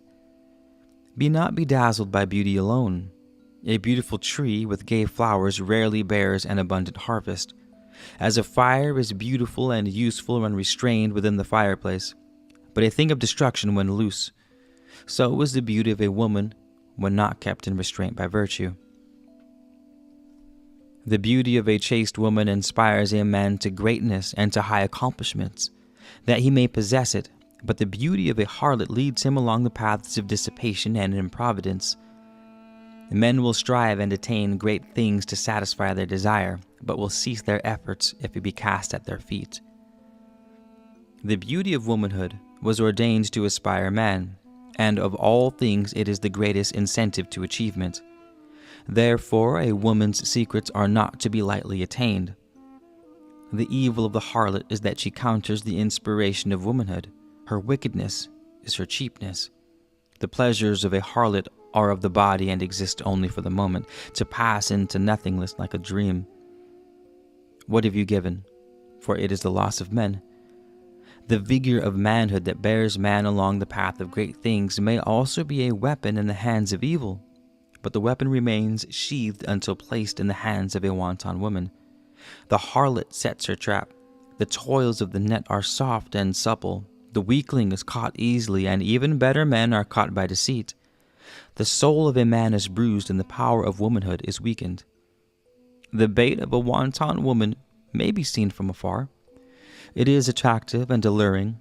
The hook is well hidden. Her glance is bold. She seeks the attentions of men and spreads out her temptations. Her allurements are well displayed, for has she not had much experience? Her limbs are soft and shapely, her attire loose and inviting. Her eyes speak silently of furtive pleasures. Her bosom invites the caress of lust. Her smile softens the heart, and her tongue kindles the fire of desire. The smoothness of her tongue overcomes reserve, and her soft manner closes eyes of wisdom. She is familiar with the ways and weaknesses of men, and well practiced in the gratification of their bodies. She anticipates success, for her victims are not few. She satisfies the lustful desires of the body, but how does she serve the spirit? What does she do with man's highest dream of womanhood? Fly from her allurements and close your ears to her words of false endearments. They are well worn from practice on many. If you give heed to her languishing glances, or listen to the soft words that fall from her lips, if you yield yourself to the warm embrace of her arms, then you sacrifice your manhood at the altar of lust. If she binds you as with a spell, when your eyes become open, you will know the meaning of shame. Poverty and slothfulness follow in the train of the wanton. Misery and remorse will be your lot. Your manliness will be sapped by dissipation, your body pampered by luxury and softened by sloth. Will become enfeebled, your limbs will weaken, and your health depart. The glow of strength and the joy of living will be gone. There will be no tender arms to hold you with compassion, or eyes to regard you tenderly, none to listen to your griefs with understanding, for you have chosen the path of the fornicator. Gentle women will withdraw from your presence, and naught is to be wrung from the heart of a wanton, for only her body is soft. Therefore be wise in your dealings with women, and to be wise is to be prudent and strong. Reject that which is cast before you, for it will be shared with many men. Seek only that which is desirable in its near unattainability, for it will be yours alone. Be wise, and avoid the sweet enticements of the wanton and the lustful inducements of the harlot, and allow not your heart to be trapped by enchanting mirages of love. The woman who is cheap will receive many offers of silver, but none of gold. Man has many chisels wherewith to fashion the form of his immortal soul, and among them none is so sharp as the hard chisel of desire. Therefore beware, lest in the fullness of youth you fall prey to the allurements of the wanton woman, who will cause you to degrade your manhood and cut shameful strokes by the excesses she offers for your delight. She will entice you with a false sweetness, which disguises the bitter soul-corroding drought. Her charms are delusions which will blind your eyes and benumb your feelings. Drink at the tainted well if you must, but never after shall you be free of its taint, and never after shall you enjoy the pure waters of love in their refreshing fullness. How drab the wanton beside the chaste woman who stands bedecked in radiant virtue and dignified modesty, whose glory puts the brilliance of the starlight night skies in the shade. Her influence for good is among the greatest earthly powers. She molds the destinies of men in purity and wholesomeness, and in her hands the hammer strikes the chisel to fashion a form of glory. The chaste woman is soft and gentle, modest, kind. Her glance quickens the beat of all but the hardest heart, and her touch quietens the raging storms in the most troubled. Her eyes shine with womanly innocence, and she is garbed in simplicity and truth. Her exclusive kisses are sweet as the fresh-plucked, dew-cooled grape. and the breath from her lips is as a warmly soft, perfumed breeze. Close the doors of your spirit against the destructive assaults of deforming passions, and open your heart to the tenderness of love. Its pure, gentle flame shall inspire the soul to sublime heights of glory and softly mold it into a magnificent form of perfection.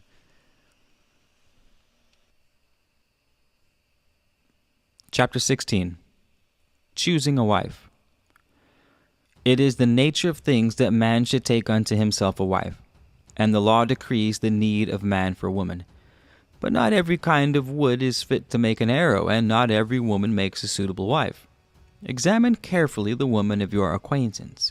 Choose not hastily, nor fix your mind suddenly, for upon a proper choice depends your future contentment, and the joy and the welfare of your children. Choose not according to the face and form alone, for these will pass, though fairness of face and proportion of figure are not to be disregarded. Observe your chosen one and consider her in her solitude. If her mind is over-occupied with dress and adornment, if she laughs too much and talks too loud, if she has a roving foot for pleasure and a bold eye for men, if her manner is crude and her tongue inclined towards lewdness, then though her beauty were as that of the sun disk itself and her form shaped to perfection, turn from her path and set your heart against her charms. Dismiss your mind from the alluring phantoms of the imagination. Your body may incline towards her, but it drags you towards sorrow. If her body calls and your heart says nay, then flee from her presence and see her no more. The heart of a wise man chooses his wife, but the wife of a weakling and fool is chosen by his body.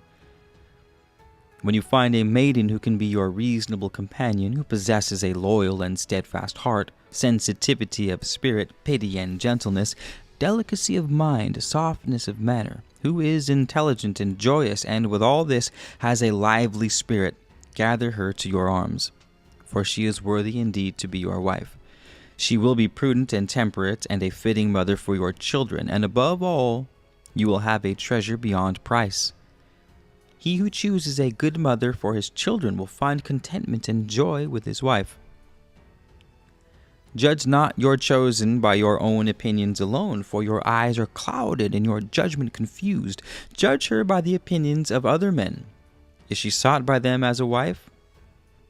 Or is she one whom men follow for their pleasure? The greatest gift that life can bestow upon a man is a good wife. Therefore be diligent and prudent in your search, for a good wife is not gathered by the wayside. In your search for a fitting wife you will have many competitors, for though the divisions of men and women are nearly equal, many are the women who are unsuitable. Be diligent, lest to your sorrow you find none left to choose from, but those whom other men have passed over. None but the fool takes to wife the common woman, for she has her price and is available to all. Nor the weak woman, for she can be taken by any man. Yet these two, as their attractions wane, will seek a husband for their old age, and lacking the attractiveness of virtue, will set their trap for the unwary. They will find their prey among the weaklings who care not about their wife's virtue, for they take secret pleasure in their own humiliation and debasement. No man is more generous than he who marries a common woman, for he shares her with the multitude. When you find a good woman, cherish her as your greatest treasure. Let your kindness and your consideration take possession of her heart. She is the mistress in your home, so treat her with respect, that the servant shall obey her and the stranger treat her with diffidence. If a man treats not his wife with respect, can he take offense with other men? Observing this, treat her likewise. As she is the partner of your cares and the helpmate with your burdens, deny her not your companionship in pleasure. Be faithful and constant to her, for she is the mother of your children. He who drinks water from his own fountain knows it to be clean. He who draws water from his own well knows it to be pure.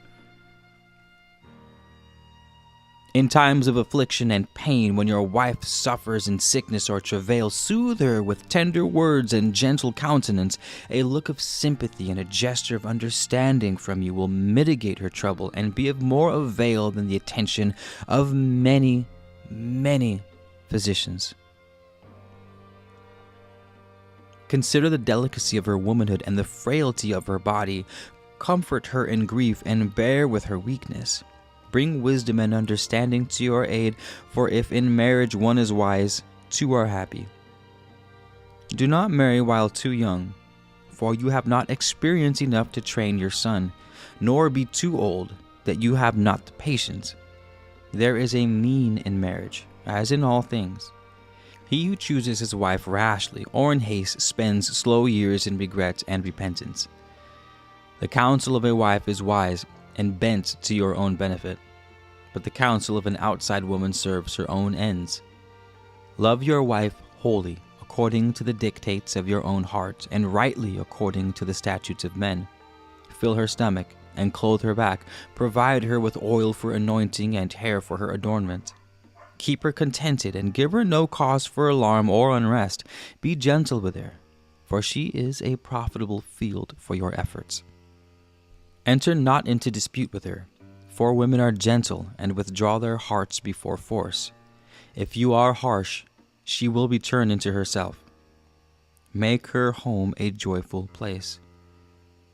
An industrious wife is of more value than treasure. She endows her husband with peace, with gladness. But a slovenly wife brings discontent into the dwelling place. The husband of an unchaste woman lives in a den of suspicion. There is no greater restlessness than that of a husband apart from an untrustworthy wife.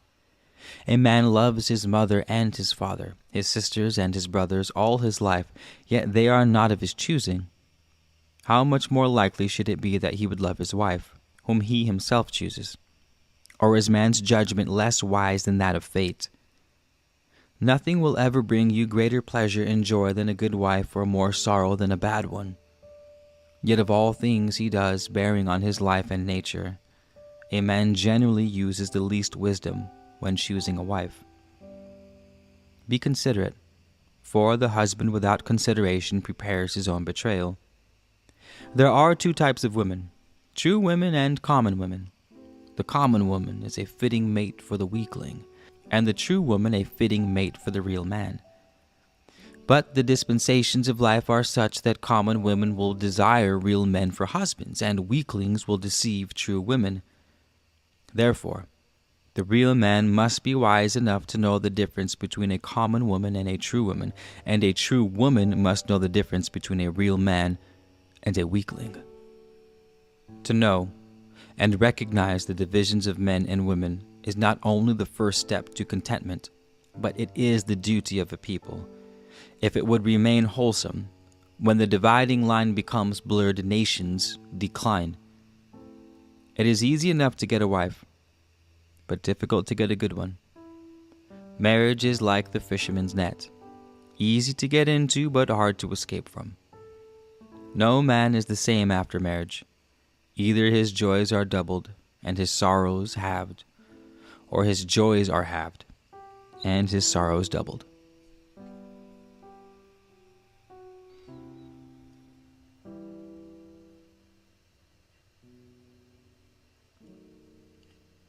Chapter 17. The Physical Body. My children, contemplate the nature of your own bodies. The fruits of the field provide the flesh, and the stones of the earth the framework. How wonderfully you are made! How precise and perfect is the construction of your earthly habitation! Who but the greatest of beings could have ordained its nature? Who but a master architect could have planned it? Among all creatures you alone stand erect, that you may enjoy and admire the wondrous works of your Creator. Rejoice in the consciousness whereby you experience, and the eternal soul within whereby you know. The attributes of a God repose within you, and they are yours to command, if you will but call them forth. Be kind to your body, which is the vehicle of your pilgrimage and the chariot of your conquest. Keep it in health and strength, that you may enjoy life with vigor. It was not meant that the body should be neglected, and in fact the law ordains that recompense be made for a neglected body. A body made weak by dissipation and gross from fat living is an abomination unto the God of life. On earth, the body is equally as important as the soul. Keep it clean and in good health, that it may fittingly serve the purpose of the soul. The nearest approach that can be made to complete bliss on earth is to enjoy the blessings of good health. If you would reserve health unto yourself, even into the ripeness of old age, avoid the allurements of intemperance and dissipation. These are the bewitchments of the wanton and harlot, and not easily avoided. When she spreads her delicacies before you, when her wine sparkles in the cups, when with sweet smiles she induces you to cast care aside, then the hour of danger is at hand, and therefore let prudence come to your aid. If you give heed to the sweet words of the temptress, then you are deceived and betrayed. Flee from the bower of the harlot. Her face and form are fair, but underneath the core is rottenness. She is perfumed sweetly on the outside, but the odor of putrefaction lies within. Her deceptive promises of joy are gates leading into the road to madness, and her pleasures lead to disease and death. Look around the board of the wanton women. Cast your eyes upon her guests and observe those who have succumbed to her charms and follow her temptations. Are they not pale and puny ones? Are they not weaklings without the spirit of men? Away from the beguilement of false womanhood, from the tables of intemperance and the sideboards of gluttony. Go, seek your place in the company of real men. See, are they not upstanding, brave, active? They are surrounded by the halo of vigor. They vibrate with the song of vitality. Their arms are brawny and strong, and labor is to them as play to the child. Their talk is virile and manly. They know the weaknesses of fornicators and mock the softness of she-men. Their passions are vanquished by self-command, and evil habits do not suck their spirits. They take their pleasures in moderation, and therefore the enjoyment endures. Their hours of rest are few, but their sleep is deep and sound. Their hearts are serene and their bodies strong. Their thoughts are quick and their form lithe. They are men and the sons of men. Rejoice, O man, in your body, strength, and cleanliness, and be not ashamed of your nature. Live in peace and contentment, for cakes of flour and water eaten with a contented heart serve the body better than fine meats eaten with strife and enmity. Do not accustom yourself to lying in bed while the dawn is breaking in beauty, for no man is wholesome unless he has knowledge of the dawn. Remember that the call of the food table exceeds the needs of the body. Do not worry yourself concerning the affairs of the day, nor be over-anxious about your household and estate. Things happen. Disaster or power come according to the dispensations of God. Follow your inclinations, and if your plans go awry, continue in peace. Do your best and be content that you can do no more. Let your heart be quiet within your body, and your body will not be unhealthy. It is the guest chamber of the soul. Let the soul not abide in squalor. God ordained the law and laws, which govern the conduct of man, and laws which govern the ways of nature.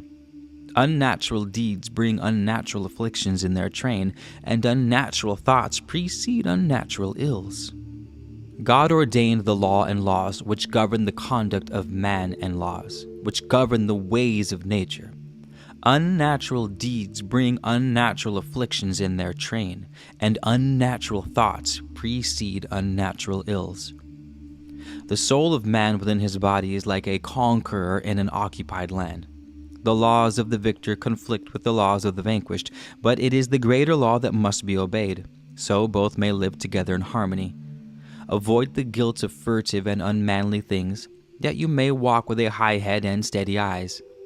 It is wrongful for a man who cannot know woman to seek the sustenance of the serpent. It is wrongful for a man who cannot know woman to seek the sustenance of the serpent. Your nose is ever ready to savor the sweetness of perfume, and your mouth delights in delicacies of the table. Your eye is ever alert for beauty.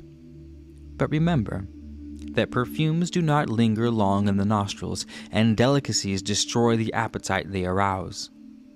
Beauty seen too often ceases to still the heart.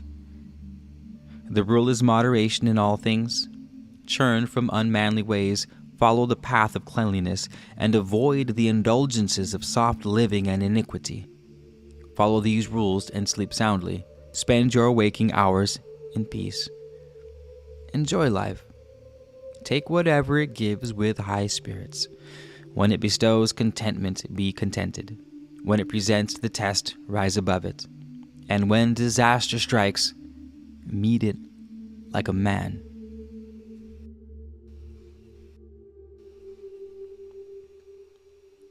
Chapter 18. Man, the external shell. Glorify your body, cherish it, keep it well, for it is the dwelling place of the soul. Is not such a master worthy of a well-kept habitation? To revile or mortify the body is a wickedness, for thus you desecrate the most glorious temple on earth. As ground must be prepared for the barley, and clay needed for the wheel, so has your body to be prepared for the fulfilling of its purpose. As the pilot steers the vessel and the husbandman directs the waters, so must your spirit command the flesh. Does the pilot let the vessel take charge, or the husbandman say to the waters, "Go your own way"? Let the soul rule your body unchallenged, for if there be revolt, then you are torn asunder. Health is the reflection of harmony between soul and body. With what do you smell with your nose? Is not the nose intact on a corpse?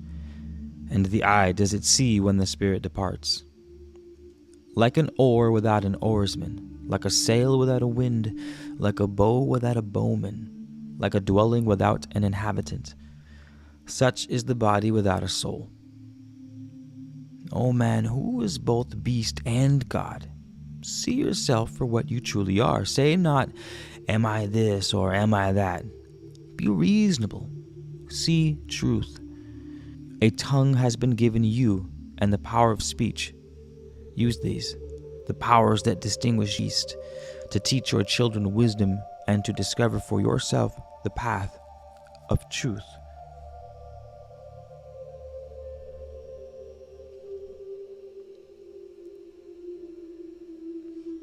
Chapter 19.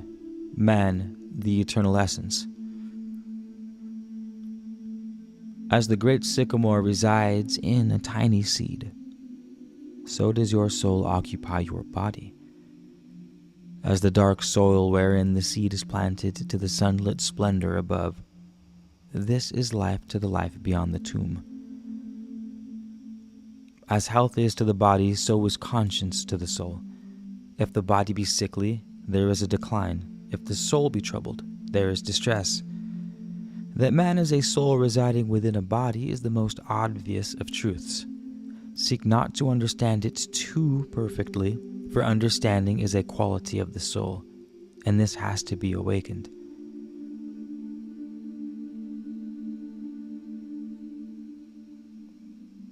Is the moon different when hidden behind a cloud bank? Is the jar different buried under the sand? As these things remain unchanged, though unseen, so is the soul even within the body of a madman. If a lute string be broken, even the greatest musician plays a false tune. Thus, the defectiveness displayed by the madman is caused by faults within the material instruments of earthly manifestation. It is not in the spirit behind. Your soul came into the body as a new turn of the scroll. The sheet is clean, ready for use, but what you write thereon is recorded forever. Your soul is a newly cut block of marble, upon which every thought and deed strikes a blow. It is as fresh clay cast upon the potter's wheel. You alone are the craftsman for a fashioning of your soul. You alone are the artist of the design. Is it a bright thing of joyous beauty formed by goodness? Or is it a dark, corrupt, horror-deformed vice of wickedness? Ask these things of your spirit, for only it knows what lies hidden within. To nourish and groom the body is by no means undesirable, but take care that you neglect not the soul. The body comes, it grows and decays. The soul remains forever. Therefore, cherish the everlasting soul, for it is your own true self. As an alabaster jar in the hands of an infant, as a razor in the hands of a madman, even so is the soul in the hands of an irresponsible man. Chapter 20. Wisdom. The first step towards being wise is to acknowledge the extent of your ignorance. Concern yourself with the vast amounts of knowledge that you lack, and place no undue importance on that which you possess. As womanly loveliness is best displayed in a modest garment, so is quiet behavior and unpretentious bearing best becoming the wise.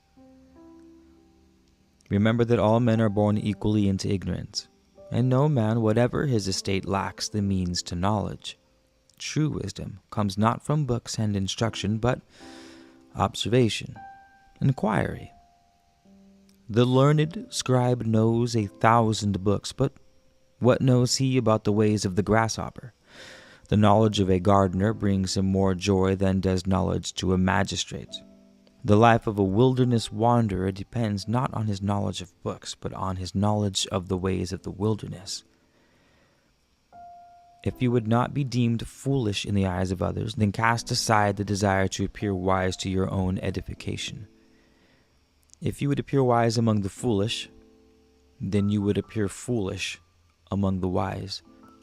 A wise man speaks but rarely, and each word is a precious stone. The fool pours forth a torrent of words, but they are all dross. Words spoken with calm forthrightness are burnished with the luster of truth. A wise man turns a deaf ear to his own praise. He does not know his own worth and is the last in discovering the greatest of his achievements. No man is wise enough to know his own folly before he has committed it, but nothing is lost to the wise, for failure becomes his guide to success. Man is great according to his wisdom. He succeeds according to his knowledge. Promotion and power are the prerogative of the wise. The lot of fools is a state of servitude. Those who shun wisdom's ways are foes unto themselves. Follow your fathers of olden times, for their wisdom was the wisdom of God, which is the measure of the experience of man. If wisdom now be held in low esteem, it is not wisdom's loss, it is the loss of man. Wisdom cries outside the palace and the hovel. She is heard in the streets and in the gathering places. Her voice says, O fools, sons of fools, how long will you delight in your foolishness? But the pleasure of fools is in their foolishness, and the pleasure of the weak is in their own weakness, and therefore they scorn the voice of wisdom. Let the fool eat his tree. It will provide no sustenance in times of evil. When the whirlwind sweeps across the face of the land, bringing destruction in its wake, fools will be swallowed up, and earth will be as if they had never been. The nature of life is such that the fool does not always fail, nor is the wise man always successful. Yet failure will always be an attendant of fools, and success the servant of the wise. But how is earthly success or failure measured in regions greater than earth? Wisdom is the food of the soul. The wise man nourishes his soul, and it grows in beauty, it grows in strength. The fool starves his soul, and it shrivels and is distorted by weakness. He who has grown to wisdom never acts but at wisdom's command. To some has been granted the ability to soak up wisdom, as the sand soaks up the water. He knows all things except his own ignorance. The wise man, however, is aware of his imperfections and continually strives for improvement. The fool forever counts his own small talents and is content. He boasts of his achievements in things which are of no account. Thistledown floats on water for all to see, but a gemstone sinks below the surface. So does the fool shout his abilities to the wind, while a wise man keeps them hidden within himself. The goose brings forth its egg while at rest, and the tail of the peacock is displayed while it stands still. The deep still pools hold the biggest fish, and the resting cow gives the most milk. So it is with the quiet man, who within himself produces a fountain of strength, at which lesser men drink and find refreshment and courage. The heart of a fool flutters at a vain hope, but the wise man puts it behind him. Fools snap at one another, but wise men agree in peace. Let reason rule all your desires, and let not your hopes reach out beyond the limits of probability. Thus the chances of success bear down in your favor in the scales of fate, and your heart will not be burdened with disappointment. The wise man does not need advice. The fool will not take it. Rebuke a fool, and he will dislike you. Rebuke the wise, and they will hold you in regard. The fool does right in his own eyes. He justifies his deeds with a loud mouth. A wise man knows his limitations and seeks the advice of others, and if the advice is good, what matters who gives it? Accept the advice that is helpful, even though it may not be palatable. The man who is his own physician soon has no patient. Advice is good or bad, irrespective of who gives it. Good counsel can come from the mouth of a fool, and bad counsel from the mouth of the wise. While good counsel is always carefully considered by the wise, fools brush it aside. What a fool wants to believe, he will, but never disdain the opinions of others or condemn them because they differ from yours. Might you not be wrong?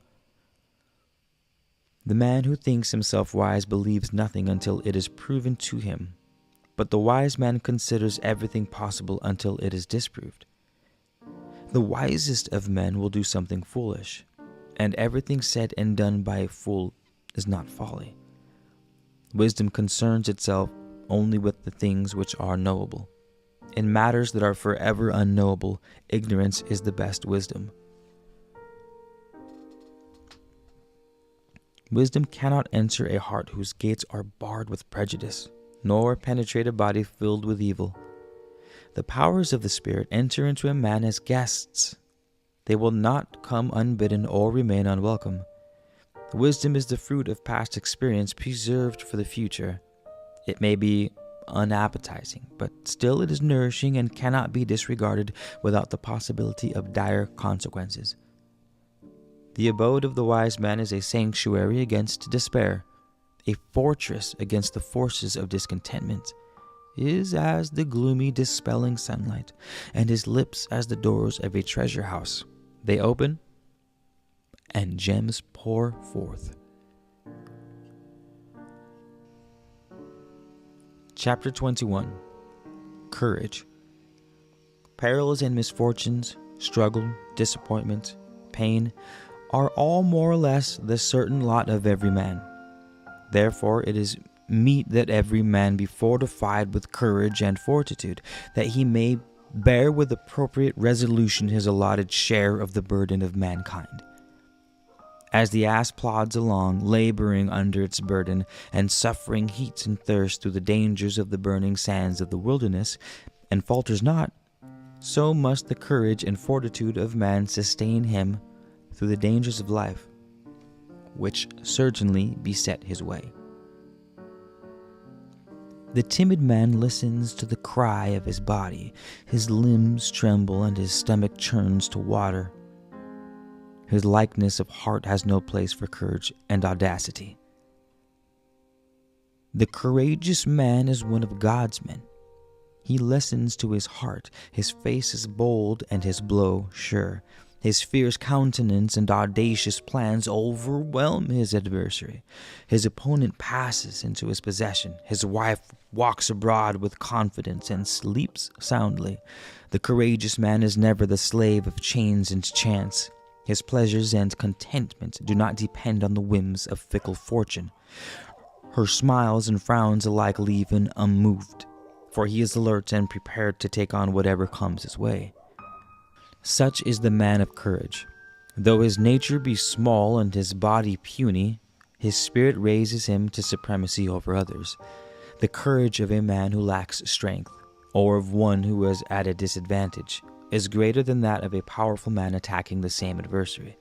Courage stands out alone as the greatest of all manly attributes, for without it, all others are endangered. The man who lacks courage has nothing. Therefore, if you, being a father, rob your son of the example of this manliness, then you have cheated him out of his birthright of unquestioned courage. Courage and manliness are passed from father to son by example and instruction. These every man can give, and though he be the poorest man of no account, by passing them on to his son, he leaves an inheritance beyond riches. Wisdom. No man can ask for more, for unto all desirable things will be duly added.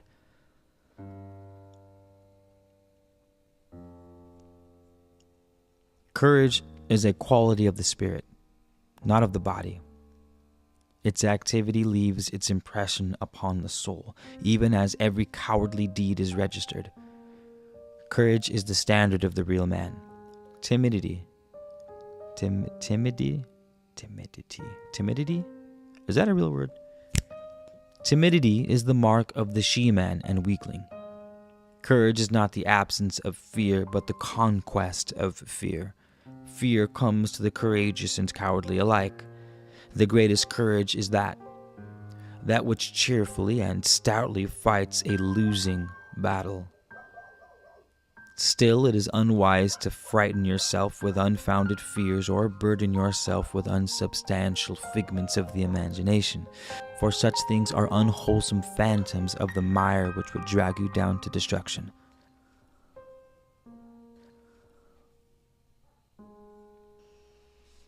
Chapter 22. Contentment. The law is immutable. It decrees the circumstances which surround your sojourn on earth. Yet, it has established that by the nature of things, for all reasonable desires, all honest endeavors, and for all normal requirements, there is a probability of attainment and success. Certainty there can never be, for certainty and assurance in such things are contrary to the law. The poor man says,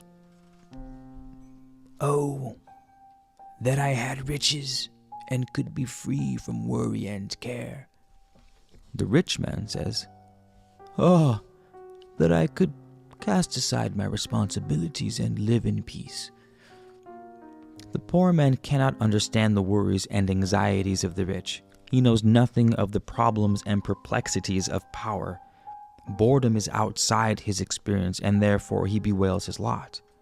He sees joy in the faces of others, but cannot see their secret griefs.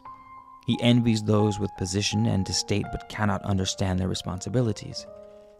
He envies the leisure of the rich man reclining at his ease, but he cannot know the turmoil seething within his breast. Contentment does not come with possessions, nor peace with power.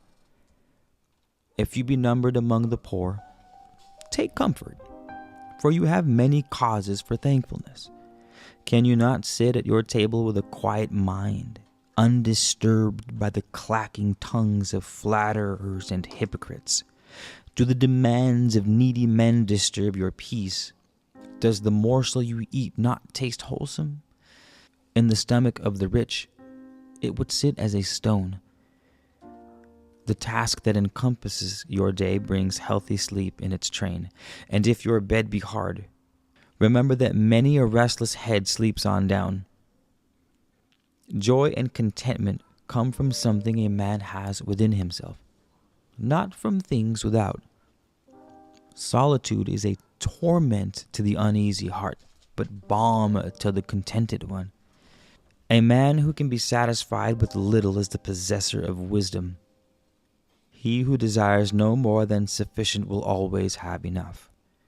his cares will be few. Riches do not bring peace to the soul. The greatest treasure of all is a contented heart. The coming of riches is not a misfortune. The inheritance of estates is not a calamity to the wise man, for he will utilize them with temperance and discretion. The cup of gladness may be sipped by man, but to drain it is too much for the constitution of morals. Contentment is the goal of life, but first the race has to be run. None can receive the crown of the victor until the course is finished and he takes his place among the competitors in the halls of eternity. A piece of arable land fenced about, a plot of meadow, a grove of sycamore trees, a faithful wife, and many sons. What more can a man desire? Yet tares grow among the corn, and weeds among the fodder. Flowers wilt unless watered, and finding a good wife requires much diligence. Nothing comes without effort, and nothing on earth can be perfect, for that is law. Therefore be content if your burdens are bearable, and your sorrows counterbalanced by your joys. Live fully today. Sigh not for tomorrow, for it will come. Regret not yesterday, for it is dead. Active discontent is a spur to achievement, but placid discontent must be cut out like a malignant growth, for it eats into the pleasures of men. Remember that pleasure is the companion, not the guide, of your journey. The law decrees that the nation which places pleasure before duty, ease before effort, and peace before honor shall pass into the hands of another. Contentment is a state of mind, not an end. But he who is content with anything deserves nothing. To give life is a joy, and to take it shatters content. He who has many children has many joys, but he who takes life from another shall not enjoy contentment in his own.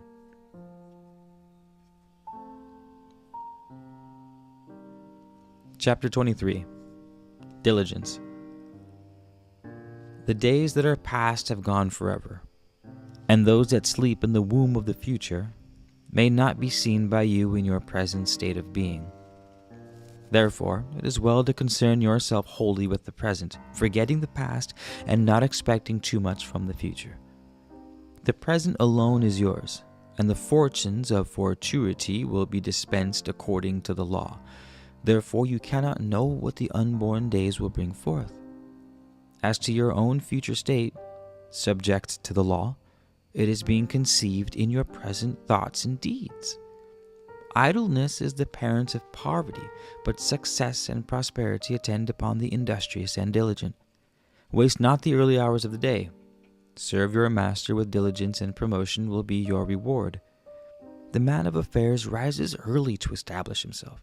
Neglect not the affairs of the day, nor fill them with idle dreams of yourself when greater, for thus you feed yourself on wind while your bread is eaten by another.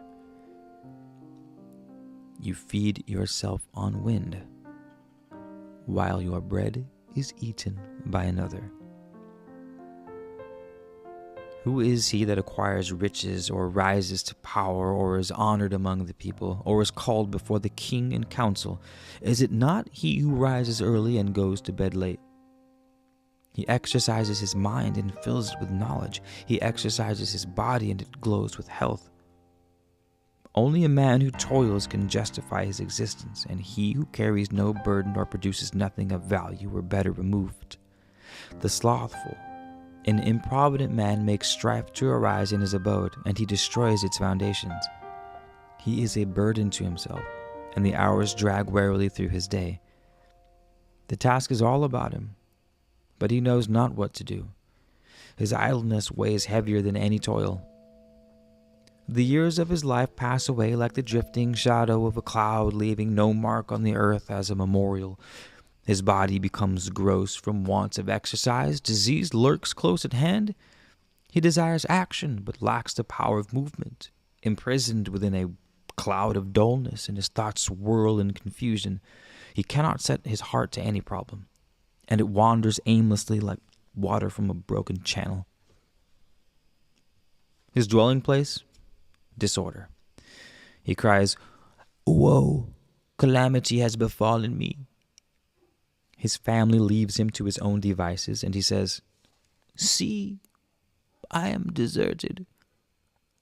The ruins of his life fall about his ears, but he has no resolution to extricate himself. Shame and remorse accompany him into the tomb. As in all things, there is a balance in labor and leisure. The man who toils all the long day never knows a relaxed moment, and he who indulges in pleasure unduly becomes soft and never acquires possessions. Observe the ferryman. He allots a time for rest on land while another relieves him at the pole. It's not required that you exert yourself fully. A leisurely life and an idle one are not alike. Attend only to your own affairs. The governor knows how to rule. Aim for perfection in all you do, for the limits of excellency in craftsmanship have not yet been seen. Seek always to attain a standard that has never been reached before. Strive always to be the best in your calling, whatever it may be, and let not your energy be consumed in the envy of another's achievements. Strive always to improve your own abilities, so that you may take your place among the masters of your craft. Seek not to take advantage of your competitor by any underhanded methods, but overcome his opposition only through your own superiority. Thus, even though you fail, nevertheless the blow will be softened by the retention of your honor. Success is good and desirable, but of itself, it plays little part in the development of the soul. It is the manner in which success or failure is met that leaves its impress there. Consider carefully the causes of success in others. What they can attain is not beyond your reach. Be not one of those who marvel not when others remove mountains, but consider it beyond themselves to carry a pebble. Diligence will always be duly rewarded by the wise master.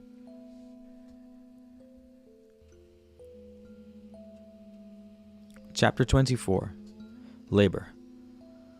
All men must toil on earth, not because they are born to servitude, but because they are heirs of God and must labor in his vineyard. Though a man be born to great riches and high estate, if he contribute not to life in accordance with his position, he is held unworthy in the eyes of God. Though a man may be a great landowner and have many servants, he may not have a stake in life. To be idle is to be a bystander at the parade of life, an onlooker when life has its need of champions. The idler holds no rank in the host of man, whichever advances into the unknown regions of the future towards its destiny in the eternal halls. The idler becomes a mere camp follower straggling in the rear, a hanger-on in the company of those stalwarts who shoulder the burdens along the road towards the glorious heritage of man. All labor is vain unless done with purpose, and toil should not only be to sustain the body, but also to satisfy the spirit. The man who attacks the task with zest shows his love of life. The weaver should breathe something of himself into the threads and thus endow the cloth with something of his own nature. The builder should set the foundation with care and diligence and erect the dwelling with devoted attention, as though it were to be the habitation of his own household. The husbandman should till the ground with loving care and sow the seed with tenderness, as though the fruits thereof were for his own children. The craftsman should stamp his handiwork with his spirit, for all who fashion with their hands should leave their seal thereon.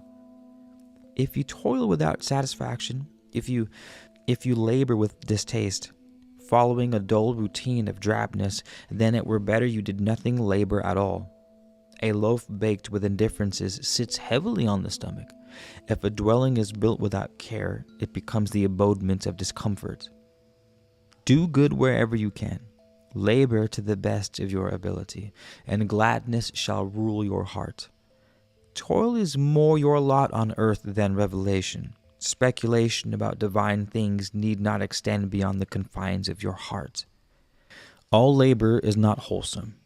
He who toils half-heartedly or is careless in craftsmanship implants imperfection in his nature. He deals in deceit, and his toil emits an unseen thing, which, like some poisonous vapor, numbs his spirit. Never let any pastime eat up your substance or become too costly, lest the anguish of payment exceed the pleasure it brings. Yet the life of man should be a healthy mixture compounded of its essential obligations, with refreshing leisure and pleasure added in moderation. However, leisure, to be beneficial, must be used wisely, and man should not ignore its snares. It is well to remember that leisure is not the same as idleness, which is the rust of time. During the enjoyment of leisure, avoid all burdensome and unnecessary visits. Avoid the acclaim of the fickle multitude, which fawns upon the famous and notorious, for its acclaim has zero substance. It is a garland of wind. Let leisure and pleasure never be overdone, and remember that pleasures oft repeated become wearisome. Let them be healthy and refreshing, but spend no time upon them unduly, nor make them your whole life. The joyful man labors diligently to fulfill his allotted task, but to the sad man, toil is a drug which removes him from the misery within himself. When labor is undertaken to provide for the needs of living or for satisfaction, then it is a natural activity. A slave is not always one who is bound.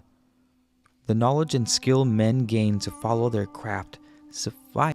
The knowledge which will deliver them from the yoke of life. Is not that the greatest attainment?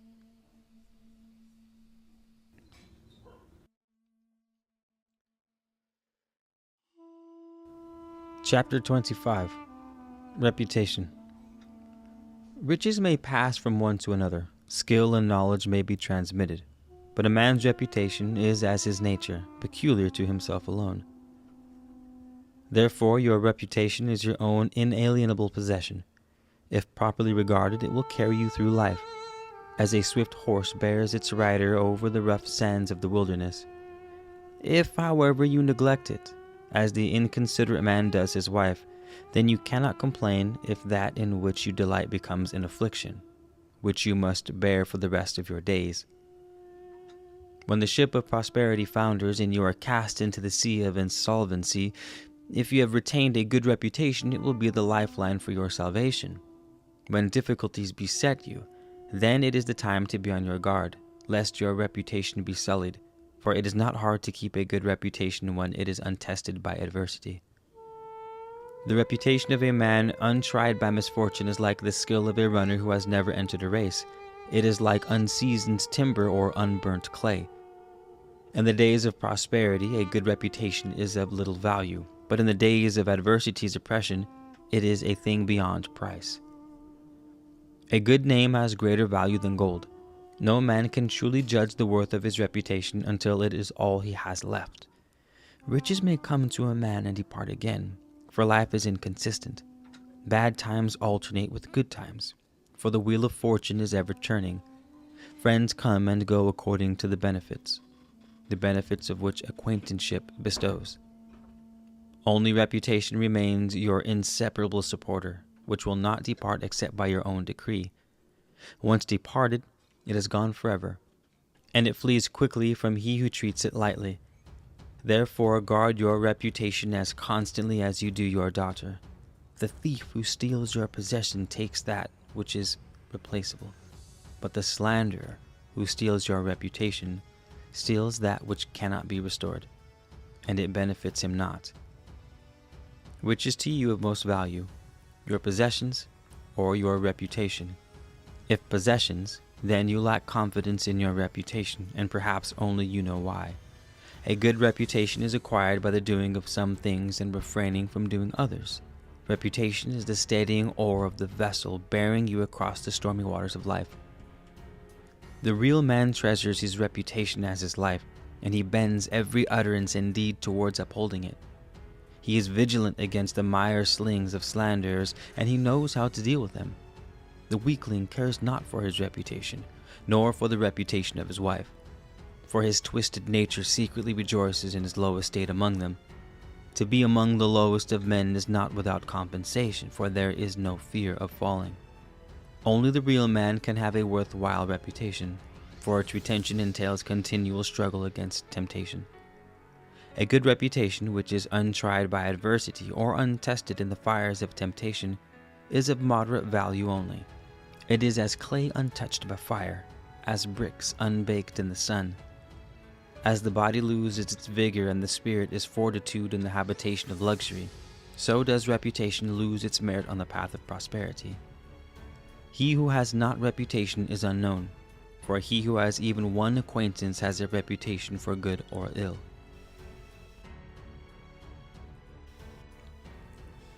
Chapter 26. Ambition. The great full-leafed, many-boughed sycamore, now reaching up towards heaven, was once but a small seed hidden within the dark womb of earth. Yet how much greater are its limitations than the limitations of man? Therefore, try always to excel in whatsoever you undertake, and always reach out to a goal beyond your present estate. Never let another excel you in goodness, and never envy another his abilities, for such is a profitless thing. Seek rather to improve your own, but keep the desires of your heart ever within moderation, and they will come to fruition in due course.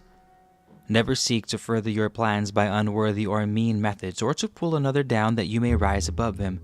Seek only to reach your goal by virtue of your own superiority, and if success elude you, nevertheless honor will walk at your side.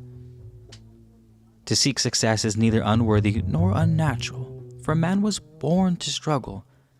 The real man rises to the challenge of life and soars above adversity as the palm tree soars above shrubbery. He lifts himself above all the sordidness of earth. Like an eagle he floats on wings of freedom, his eye fixed on the splendor of the sun. Ambition is the only challenger to love. Govern yourself, and you can rule the land, but the best way to succeed is to follow the advice you give others. No matter what your estate, seek to improve it. There is no fish so small, but it hopes to become a whale. No man knows what he can do until he tries, but only a fool tries to surmount the ramparts of his own nature. Whatever befalls, and the future is inscrutable, meet success like an eastern man and failure like a northern. Fear not if you fall for the first time, for he who falls low, who cannot rise again. But if you do succeed, then be on your guard, for prosperity like poverty can ruin a man. Remember always that success is the fruit of effort, and accomplishment the child of diligence. Most men can beat adversity well enough, but if you really want to test a man, give him power. Choose your calling according to your abilities. No two men are alike in ability, and everyone is good at something in which another fails. Fear not to begin, for the glory of man comes from his daring to begin, for the commencement of an enterprise is always the most difficult part. He who lacks the ability or is of small account may yet prosper if he attach himself to one who is great. A drop of water is insignificant by itself, and under the heat of the sun soon becomes nothing, but will it ever dry up if it joined a lake? If undertaking a great enterprise, ensure the support of a trustworthy friend. Even when burning a field of stubble, the aid of the wind is necessary. The price of success is continued diligence and effort, for though gold may be melted completely, let the fire grow cold and it hardens again. Seek not to dwell within the shadow of a man because of his estate or because he has titles. Better men may be lacking these. Do you judge the ass by its bridle? Be ever ready to acknowledge a benefit and slow to avenge a wrong. Thus you will find benefits more readily given than injuries. The wellspring of ambition exists in the bosom of every man, but it flows not in all. In some it is held back by reserve, while others are restrained by fear. Some cannot face its demands, and some find the road too hard. The weakling renounces the struggle even before it begins. Chapter 27. Honesty. Honesty is a virtue of the real man, for he is honest in all things and not least with himself. No man is so deceitful as he who deceives himself, and no form of deceit is so common. Even the weakling, if he be honest with himself, takes a step towards manliness. My children, remember that honesty always pays its due reward, though this may not always be readily apparent. In fact, this non-apparency is necessary in the greater scheme of things. This thought alone brings consolation to the heart of an old man in these evil days, when honesty is an unfashionable gem. Sly and furtive deeds may be successfully hidden from others, but they leave an evil impress upon the soul. In a dishonest and deceitful person, the soul is not pleasant to behold. Better is it to be a beggar walking with God in the austerity of honesty than a rich man safely sheltered in a comfortable dwelling, whose countenance is hardened and whose soul is fearful. All poor men are not honest, nor are all rich men rogues. Poverty and riches do not mark the divisions. Rather, it should be in the nature of things to decree that honest men should acquire possessions, and the dishonest ones be impoverished. But this is a challenge not yet met by man. Never filch land away by dishonest measures. When you barter with another, be fair in your dealings. Be moderate in your bargaining, and never profit from the ignorance or disadvantage of him with whom you trade. Cause not the balances to fall through falsification of the weights, or through alteration of the marks, lest in the day of adjustment you be seized by the ape that sits behind the great scales. Honesty and bribery are irreconcilable. Honest dealings would not bring shame before the gaze of men. Bribery is always entered upon in secret, like a pact between curs. The honest man gains approval of others, and to be held in high regard by men is better than riches laid up in the treasure house. But honesty is a thing of the heart and not always obvious. Only the Spirit knows the intention. The motives written in the heart of man are too often misread. If a scribe or official never be bribed to make an erasure on the registers, or add that which is not there, for this is an abomination. Write only that which is true, for the hand that holds the pen becomes a mouth of veracity. It is bad for the people when there is dishonesty among the lowly, but it is a calamity when it is found among those in high positions. The peasant steals handful by handful, and the Lord steals load by load, but it is better to have clean hands than full ones. Honesty does not necessarily bring its own reward on earth. The true reward of honesty is the unperceptible strengthening of the soul. Real men are honest for the sake of honesty. It is in their nature, while weaklings are hypocritically honest because of the reward reaped for a reputation of honesty. Only the Spirit is not deceived. Honesty and prosperity comes easily. Adversity and disaster alone can determine the true honesty of a man. For this reason, among others, affliction, calamity, and distress beset the life of man. They are not sent capriciously. The law decrees that honesty shall not always serve the best interests of men on earth. The law decrees that honesty shall not always serve the best interests of men on earth. This is not because the test has found honesty wanting, for honesty has served its end. The test decided whether a man would be honest for the sake of his soul. The law also decrees that if a man not be honest on earth, his soul shall carry the scars of his dishonesty forever. Chapter 28, Generosity. It is wrong to give to the deserving alone. Behold the tree in the vineyard, the barley in the plowed land, the cow in the pastures, or the lowly fowl in its pen. Do they not live just to give, and is not their service to life established? Is not your neighbor, who, whatever his estate, shares with you the journey of life, worthy of your consideration? Is he not your partner in earth, your brother in God? No man is worthy to judge the failings of another unless he too has experienced their temptations. It is easy enough to see the failings of another. This any man can do. Easier to sit in judgment on them, but it takes a better man to see his own. The only undeserving man is he who is without need. All men are companions through the journey of life. Some are good companions and some are bad. Some are stout-hearted and others timid. Some stumble and fall, some forge ahead, but all are of the same company. Therefore, never desert your fellow wayfarer in his hour of need, for somewhere along the road you too will need help. The poor and lowly are not without pride and dignity. Therefore, it may be easier for you to give than for them to receive. Your almsgiving may give you an inner glow, but it may also wound the heart of he who receives it. When you give, consider well the deed. Is it really you who gives? Is not more true to say it's life-giving to life, a transfer from one guardian of life to another? What are you but the instrument, the witness, the agent of the transaction? You are the debtor of life, for has it not given you all that you have? If there be among men one who has received nothing from life, then let him be the one who refuses to give. The good giver gives, and therefore does not remember the gift. The receiver, if he be worthy, never forgets it.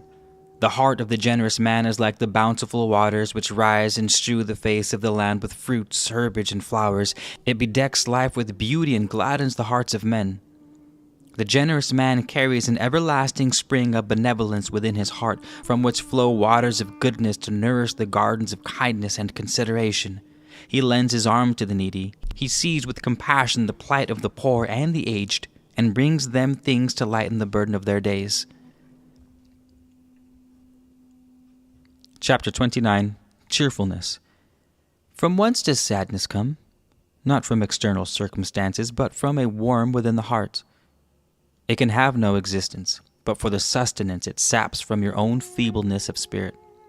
Sorrow there will always be, for the law decrees that it is essential for the tempering of the spirit, but sorrow is another adversary to conquer and cast out. It is not something to be accepted with resignation. The greatest benefit comes from rising above it. Therefore let your face shine with cheerfulness, for a cheerful countenance will bring brightness even into the lives of the afflicted, and gladness even to the most distressed. The sad face reflecting a gloomy heart will deaden even the joyfulness of youth. Never go about among men with a sad face, for such is easily forgotten. Men care not for the countenance of gloom, but that which is pleasant is easy to remember. When a man who went smiling into the storehouse for barley distribution comes out frowning, he makes known his displeasure, and they who wait their turn blame the overseer for miscalculation. The people who deal with wise men have cheerful faces. Though your talents are such that you cannot appear great in the presence of others, you can approach greatness by being pleasant and agreeable. It is easy for a man to appear great when he is great, but difficult to appear pleasant and agreeable when he is neither. The sad air of despondency pollutes the pure air of life. The morbidness enthroned in the heart of a weakling magnifies his afflictions. It raises the loss of a needle to the loss of a fortune. His mind is burdened with trifles, and therefore cannot give due attention to matters of consequence. The heart of a cheerful man is not depressed by matters of small account, and it remains free to deal with matters of great importance. Sadness, gloom, and despondency ride upon the shoulders of the weakling. They sap his strength, his will, and his manliness. Sorrow and tribulations are the lot of all men, but their burden is lightened if carried with cheerfulness. It is well to think when calamity befalls, is it wholly a thing of evil? Is it altogether without purpose? The despondent heart invites the entry of cowardice and meanness. It permits that which is base to enter. The heart that is cheerful has no accommodation for such things. Be not misled by the mask of piety when it hides the sad heart of the melancholy man. The face of the truly good, like the countenance of the wise, shines with the reflected light of the joyful soul within. The greatest sorrow and the most overwhelming misfortune cannot douse its brilliance.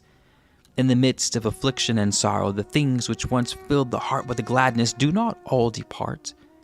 Why then should these be offered as a sacrifice at the altar of sadness? Is this not exalting sadness far above its station? Is not such sacrifice futile and unproductive of good? Never do worry and sadness ease the burden of sorrow or alter the force of circumstances. It is cheerfulness, patience, and fortitude that lighten the burden and soften the blow. Like the miser with his hoarded gold, the sad man hugs his misery in solitude. He cannot bear to let it depart from him. It has filled his life. He has no friends. All have fled and left him to the enjoyment of his own precious sorrow. Sadness is not the child of thought. It knows no reason. It rejects the hand of friendship and the touch of compassion. It seeks only the company of those who will commiserate with its misery. The cause is not important, for sadness is the end in itself. Remove the cause, and sadness remains. Sadness is a state within, not the result of external circumstances. Whence comes the cause of all sorrows? Is it not from the process of living and from change? Then is it not all futile? Life you cannot escape. And are not all things and circumstances always changing? For this is law. Therefore, man who is made according to the law and subject to the law must accept its decree. His life is governed by its ordinances, and from these there is no escape. The mountain will stand however long you batter it with your head. Accept cheerfully that which cannot be altered by sadness, thus its burden will be lightened. The sun shines brighter for the cheerful men. Only one sorrow is truly worthy of sympathy. Only one sorrow deeply stirs the heart.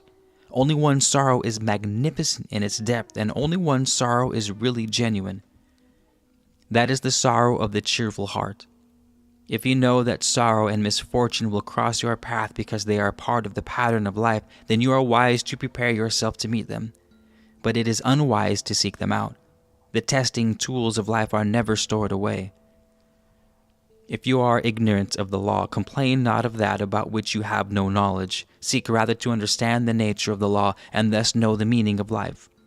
He who understands the law knows why the pattern of life is as it is, why it is a design of light and shade. The law is unchangeable and unchallengeable, and none but a fool rants against that which cannot be altered. Man will never find contentment until he learns to accept the law as it has been established. It governs the whole earth and his life. To live in harmony with it is to live in peace. If in your weakness and waywardness you find the burden of the law intolerable, and all your lamentations and wailing will not ease the load, it will do nothing but add to your distress. The law concedes nothing to the weaknesses of men. The nature of man is such that it accords with the law, and therefore it is unnatural to rebel against it. Thus man can achieve nothing. He achieves nothing except the stirring up of strife within himself. Is it not better to live in peace with the natural state of affairs than to tear yourself asunder by futile rebellion? It is not in your nature to suffer the blows of misfortune without being hurt, but it is within your nature and your duty to stand up to them like a man. Sadness for the sake of sadness robs a man of manliness, and the sorrowful man is unfit to embark on great enterprises. Therefore inflict not any self-induced ill upon yourself, nor lessen your abilities by indulgence in weaknesses of the spirit. From these, nothing beneficial can be gained. There is sufficient real sorrow and suffering on earth to serve their end. Life is a pleasure to the cheerful man and a burden to the sad one. A cheerful face is always welcome. A cheerful spirit eases the burden of many, and a cheerful soul is not severed from God. Chapter 30. Discretion. Discretion and caution are not akin to cowardice. Even the ants march armed. It is wise to cross the field before you abuse the bull, and learn to swim before you rock the boat. Go not into a gathering of men when in the mood to fight and their temper tends toward strife. Avoid doing what many others are doing, for if the crew become too many, the boat sinks.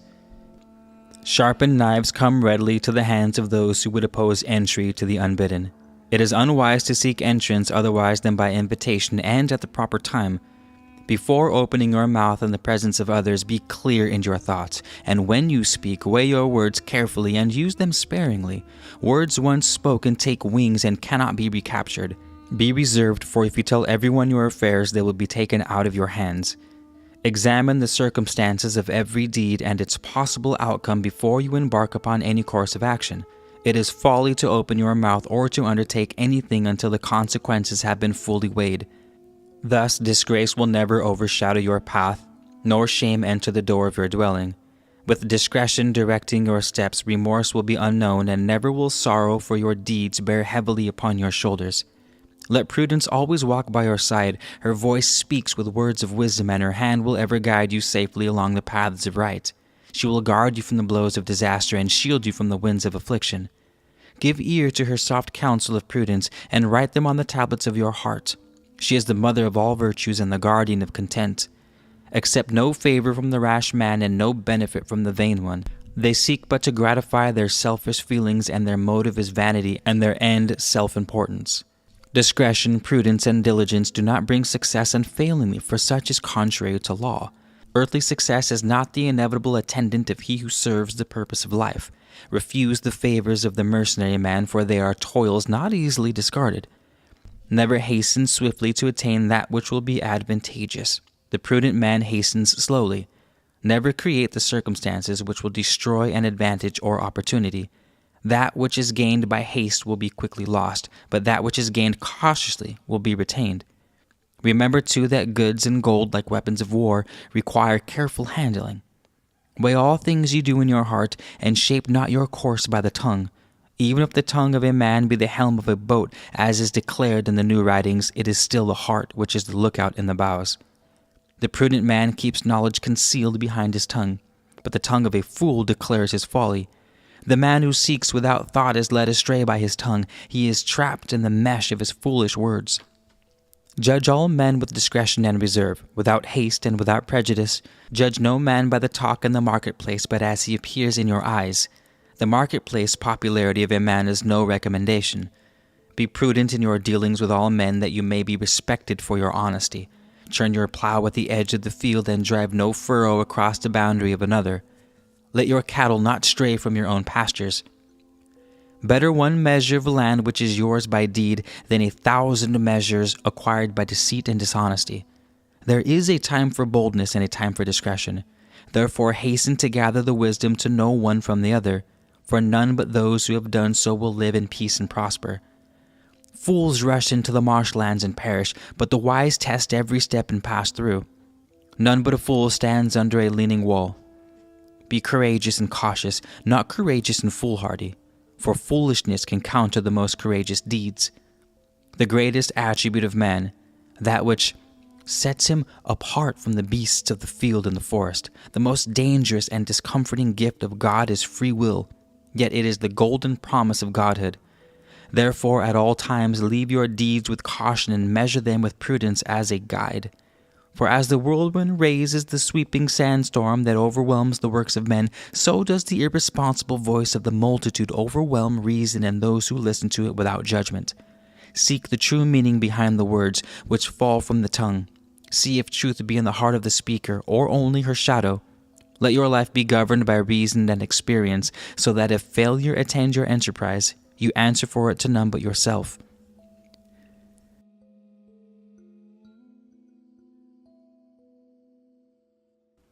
Chapter 31. Thrift. Never seek to live beyond the confines of your estate, and never expand yourself to the limits of your substance, for the things you go without in youth will provide the comforts for your old age.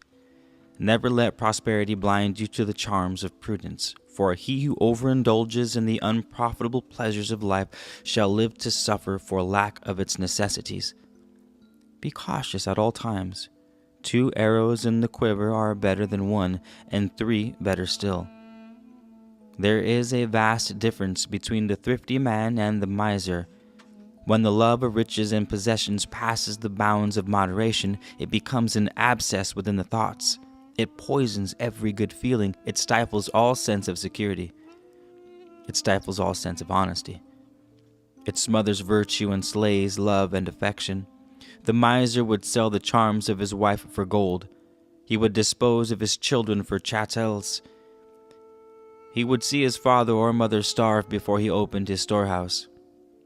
He sacrifices the peace of everyone to his greed. He considers not even his own, for in seeking to satisfy his covetousness, he sacrifices all joy and contentment. Chapter 32. Leadership. If you are called upon to be a leader among men, press forward your plans by your commands and carry out your decisions immediately. Let the morning's thoughts become the evening's deeds, and never let the sun decline upon that which could have been done during its rising. Remember the days yet unborn, and sacrifice not the future for today. Never retire to sleep with indecision as a bedfellow. Unresolved problems sit heavily on the stomach during the watches of the night. If you would be respected as a leader, guard against avarice. It will steal away the confidence of others, and self-assurance cannot exist in its company. Avarice is an evil thing, turning even fathers to deeds of wickedness against their children. If you possess strength of body, then flaunt it not, for men are led by the strong in spirit. The qualities of a leader and a ruler are not alike. Make yourself respected by quietness of manner and directness of speech.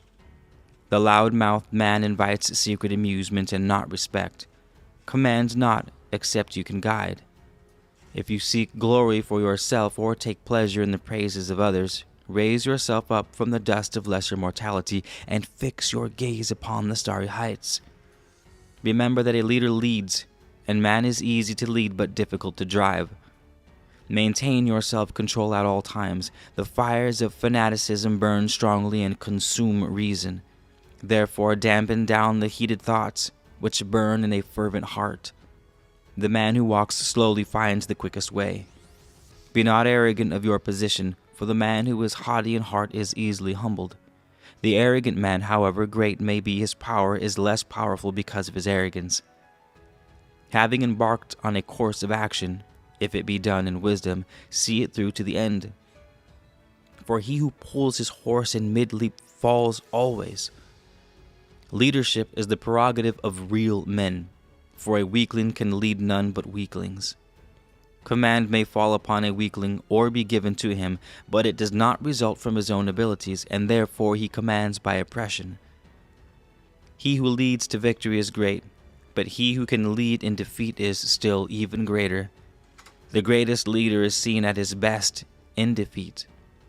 Success is not the crown of leadership, for the law decrees that failure may crown the greatest efforts. Chapter 33. Dignity. Dignity, both in adversity and good fortune, is the hallmark of the real man. Hold high your head and walk with dignified bearing, that all men may recognize you as a man.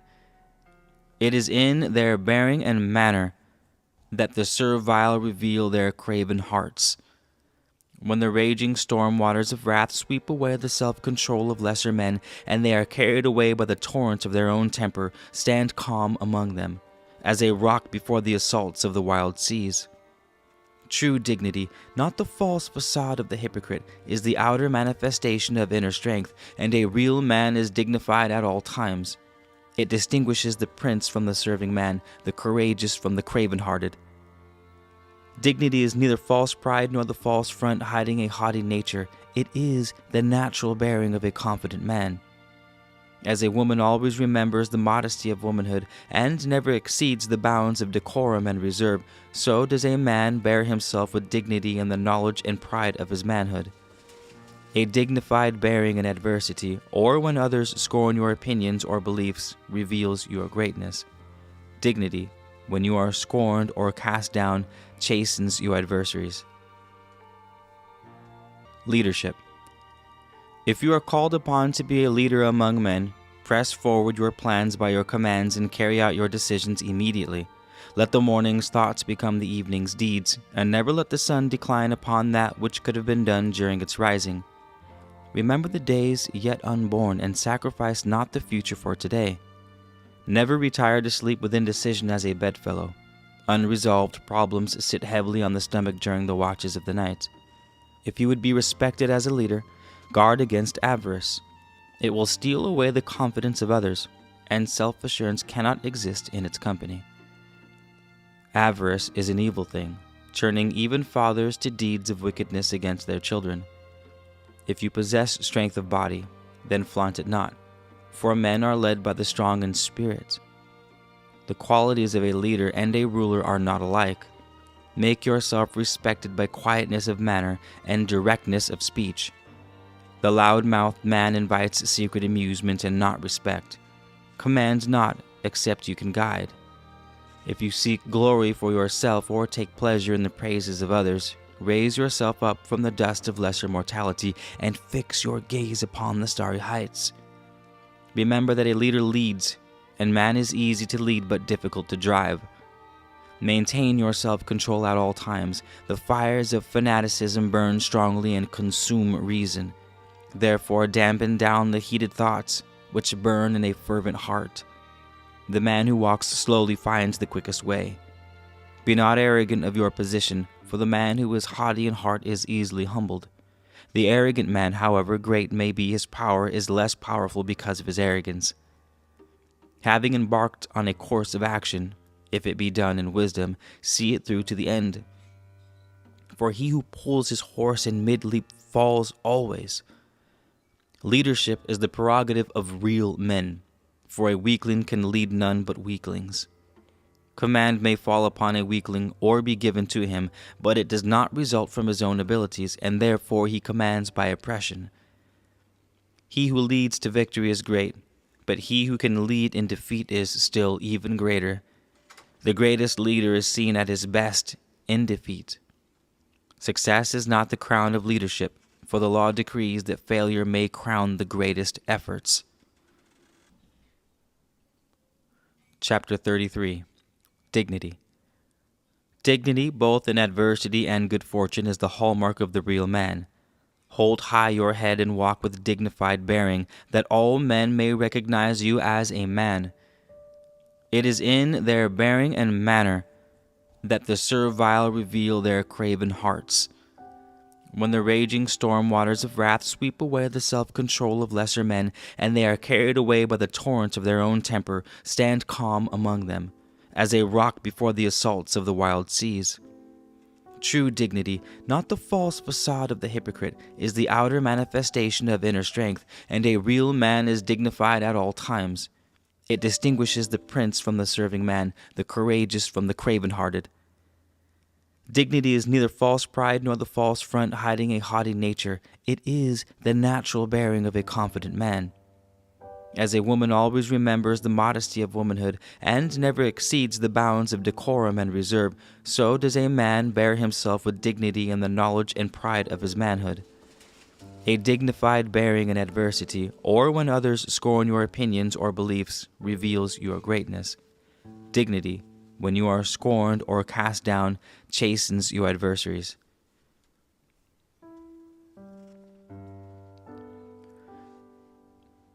Chapter 34. Truth. Truth is not a quality of earth, but an infusion from the greater region beyond the veil where truth is manifested in purity. Here on earth, things do not disclose their true nature to the eye, for the things we see with the eyes are as the eye sees them, and not as they are in reality and truth. The eye is a poor interpreter of reality. To attain truth, man must reach out beyond earth and himself. While he remains bound to earth, he may perceive the light of truth only dimly in its reflection from the source afar. Nevertheless, to strive for truth must be one of the main aims of life. Therefore, earth, the wise instructress, teaches man the nature of deceit and places it all about him, that he may observe its ways and learn to distinguish its illusions. It is in the nature of a game wherein man tries to discover what is reality, so far with little success. For the road to truth lies through the thick forests of illusion and across the wide wastelands of deceit. Unlock the secrets of a stone, and perchance you will find a star. Open the body of water, and you may discover a heart of fire. Did not the men of olden times teach that our eyes deceive us in all things, that only the great eye can perceive all things in truth? The godlings of old, who lived beyond the great mountains, taught that man was not a solid being, but likened to a whirlpool in the midst of a moving sea. They saw earth as a movement within a movement and life within life, and was not their wisdom greater than ours? The earth progresses in wisdom from generation to generation, but not all wisdom is handed down through the generations of man. There are losses as well as gains.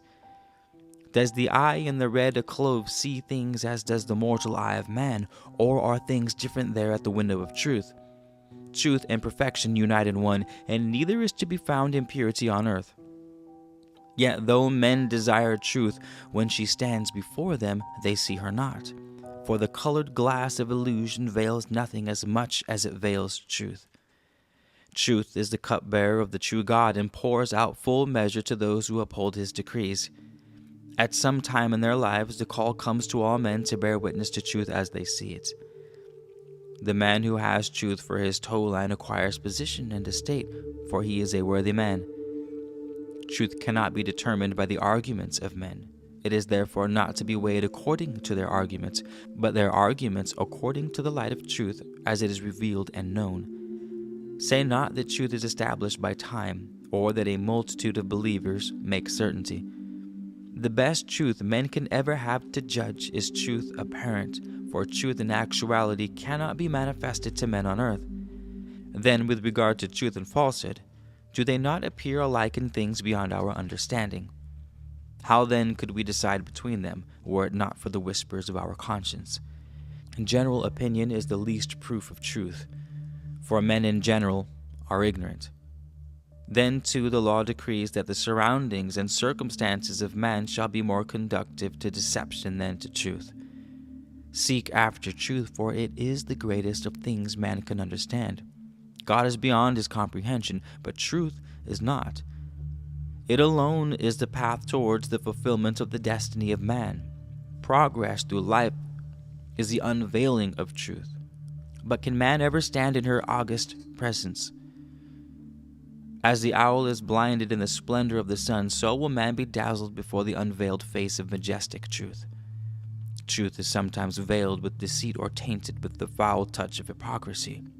Truth without honesty is a tree without leaves. Truth has a visage more frightening than any other conceivable horror, and even the innocent heart quails before it. O majestic truth, what wickedness is wrought in your fair name! What pain you suffer at the mouths of hypocrites and deceivers, where so often a fragment of truth is built into the fabric of a great falsehood. What appears as truth in the gloom of the serpent's lair may look very different in the clear light of day. Truth, the best advocate, is also the purifying flame which often hurts more than falsehood, otherwise the soul is struck an evil blow.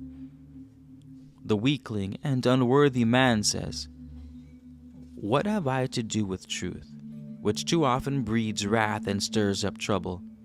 Is not the soft word more desirable, and is not the password to popularity? What have I to do with truth, which too often breeds wrath and stirs up trouble? Is not the soft word more desirable, and is it not the password to popularity? Weakling and fool, are not the foes made by truth better than the friends made by falsehood? How can the true be known from the false, if truth be not of earth? Know that you have found truth in sufficiency when you find that which guides truly. Truth is eternal and unchanging. The first truth, which was in the beginning, will endure until the end. Nothing can be added to it, and nothing can be taken away. It may be viewed from many sides and appear different, but such differences are in the eyes of the beholders. Truth itself is unalterable and cannot change. Truth is not with man nor of the earth. It is with God alone, and when man sees truth in its purity, he will see God. Great truths are the food of the soul, and great souls are the inheritors of eternity. Walk always towards truth, and though it will recede as you approach, for it is unattainable on earth, nevertheless you are proceeding in the right direction. Truth lies at the end of the future. When all is ended, there is truth. Only truth can set men free. The day will come when man can be told openly about his real nature and destiny, and in that day his spirit will respond and unfold its glory like a flower bud opening to the sun. And that day he will accept that the change called death is but the port of departure to a greater sphere of activity. He will then understand what he really is and what he must become to fulfill his destiny. Chapter 35. Adversity. Adversity and affliction, like the smith, shape as they strike. They stand as challengers on the pathway to truth and test the aspirants for godhood. Adversity measures the virtue of women and the manliness of men. As gold is tested by acid, so are men tried by adversity. As fire tempers metal, so are men molded by the blast of perverse fortune. Adversity and affliction are to be expected, for they are necessities for the training of man. Therefore, be not bitter at the trials of life or the chastisement of the one God. A father who omits to chastise his children is careless of their welfare. Behold the man upon whom hardship and misfortune have never laid hand. He is soft as the unfired pot. Like an unseasoned timber, he bends under stress. Heretif spoke well when he said that adversity unveils greatness, while prosperity hides it. Calamity ever lurks at the heels of men. It dogs his footsteps wherever so he turns. It strikes in the dark like those who lay in wait for the wayfarer. It haunts the residences of prosperity and peace. The wise man is ever girt to meet it. In the halls of pleasure he carries a sword. Sorrow, suffering, and the afflictions which beset men are not sent willfully, they are necessities of existence, without which the slumbering soul could not awaken. They are needful for its development. Therefore is it not a vain hope and foolishness to expect miracles to protect you and prevent you from deriving the benefit of these experiences? Is it reasonable to expect exemption from the things that you were born to experience? Therefore accept with good grace that which life bestows on you, for it confronts with the law. Is it not better to endure manfully the things which are unavoidable? The scales are never wholly unbalanced. A loss is recorded to adversity, and a gain is recorded to experience. Joy is taken from the body, and strength is added to the soul. To bear up well under the blows of adversity is not easy, but even more difficult is to maintain balance under the wiles of prosperity. Men who are men do not degenerate under adversity, but in the soft arms of prosperity. Many of these surrender their vigor, their manhood. Who among mortal men can assess the nature of adversity? What greater calamity can befall man than death? Yet, were greater vision bestowed upon him, it would be received as a man receives an inheritance. Adversity does far more good to men than harm. It is not least among the things that have raised him to greatness.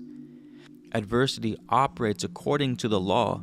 It is as the fire which sets the pot or the hammer, which tempers metal.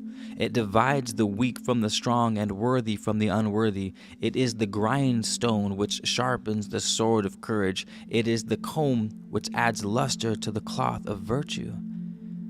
Man is the child of misfortune. Those who never knew calamity have gone.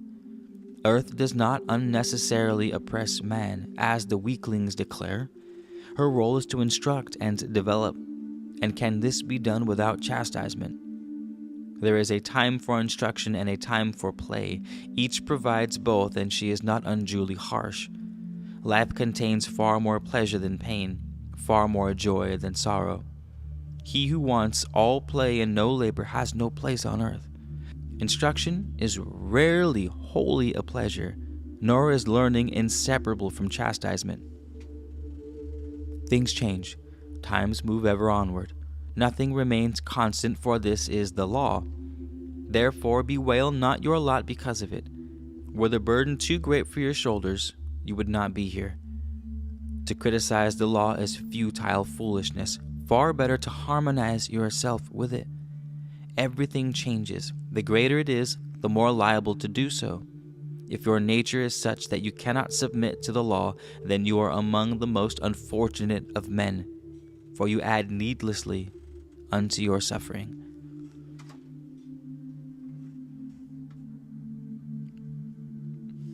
Chapter 36. Joy and Sorrow. Were there no darkness, we could not know light. Were there no sorrow, we would never know joy. Sorrow chisels out a storehouse within the soul, wherein may be stored the things of the spirit. The deeper sorrow carves, the more of these the storehouse will hold.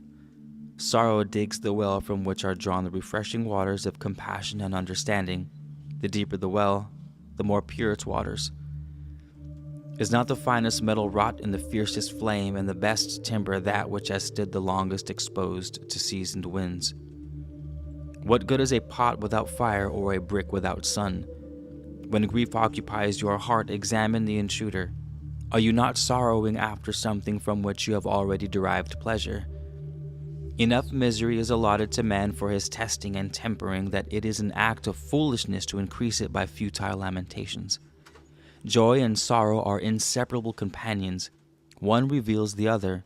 They enter your life together and thenceforth keep the watches with you. Always one remains by your side while the other sleeps.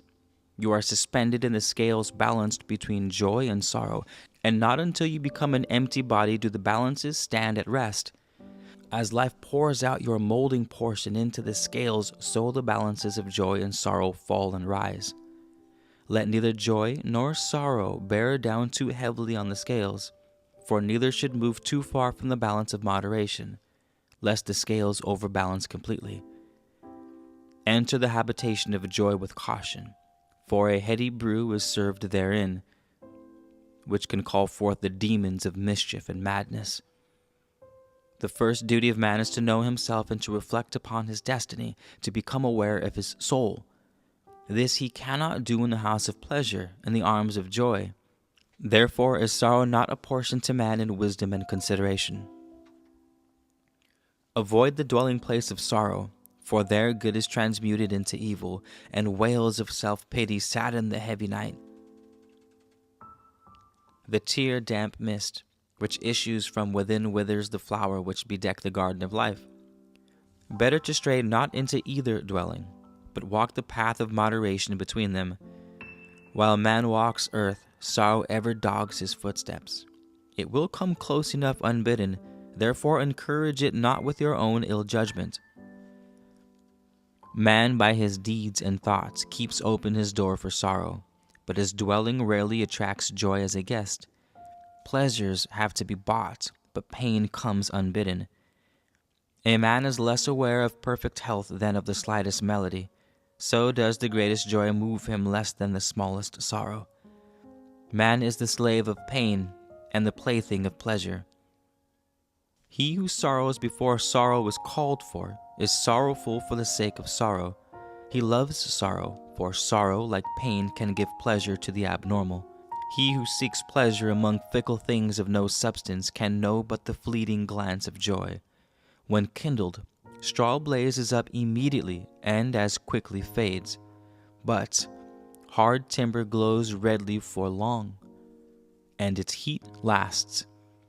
The afflicting blows of sorrow that strengthens the spirit on the road, that it may stride forward until it reaches green pastures of contentment, are better for man than the soft allurements of pleasure, for these sap the strength from his heart, so that he becomes incapable of enduring distress. For the misty shape of joy too often lures man into the morass of regret, or plunges him into the pool of despair.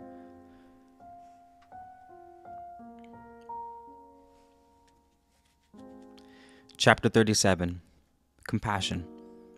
As the kindly hands of the sun strew the face of the land with gay blossoms, and as the rising waters produce an abundance of bountiful harvest, so do the smiling countenance and outstretched hand of compassion fill the heart to overflowing. He who is without compassion never deserves it, but let not your heart be hardened against him. The gentle tears of compassion are as the bright dewdrops, which bedeck the harsh wilderness in radiantly gleaming garlands. Let your ear be ever alert for the cry of the needy, and your arm be ever ready to aid the unprotected. Let the sorrow of innocent suffering never go unheeded. When the widow and orphan dumbly beseech your aid with eyes of silent suffering, open the gates of compassion within your heart. Pour forth succor to those who can find no other as strong as you to aid them. He who turns from the rags of the destitute and ignores the pale cheek of the hungry smites his sensitive soul with paralyzing blows. Is it a matter for wonder that it becomes dead and insensitive, unfeeling and unresponsive? If for no other reason, have compassion for your own sake, for it molds your greater form in a glory everlasting. While even one man groans in misery in the habitations of poverty, or there remains one gray head bowed with distress to dumbly plead for aid, how can you go your way unmoved by compassion, dissipating your time and substance in unprofitable enjoyments? You who indulge in vain pleasures unfeelingly while others want and suffer, will someday eat your own heart out in the dark barrenness within the gloomy cave haunted by bitterness and regret.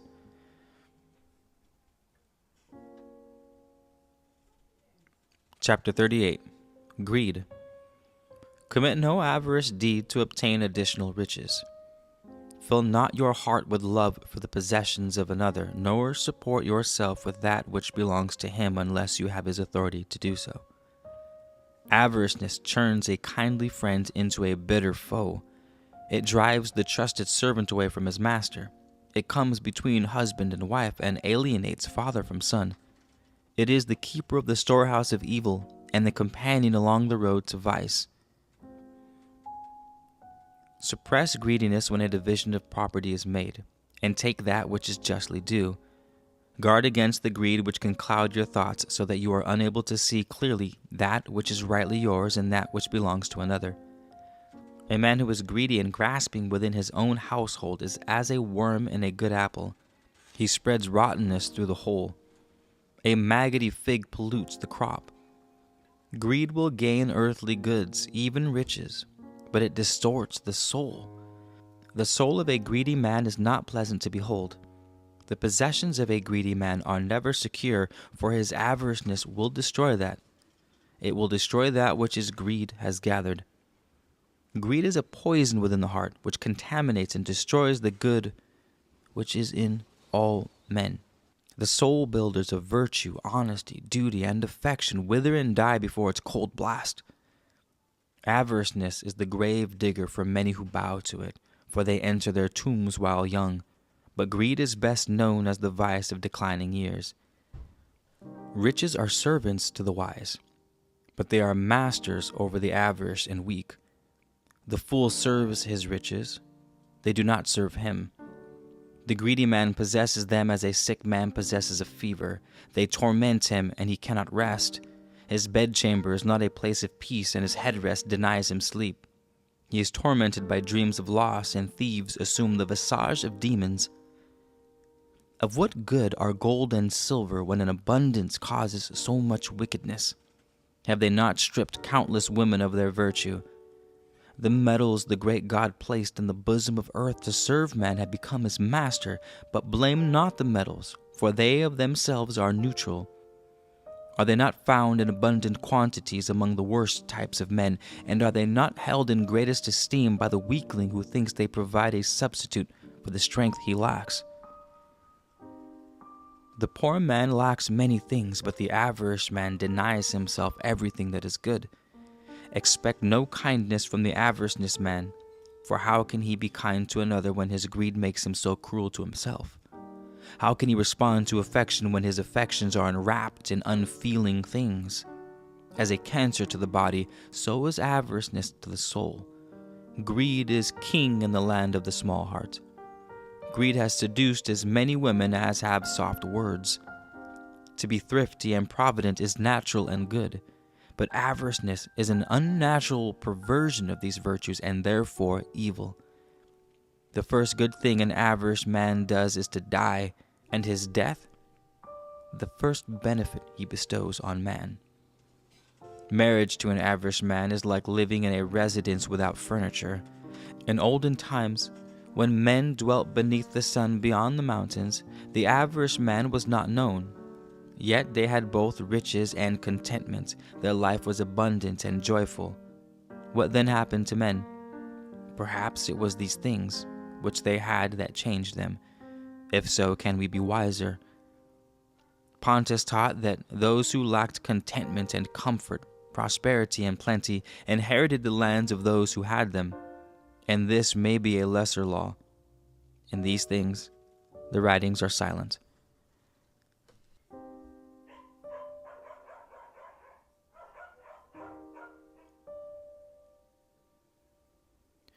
Chapter 39. Vanity.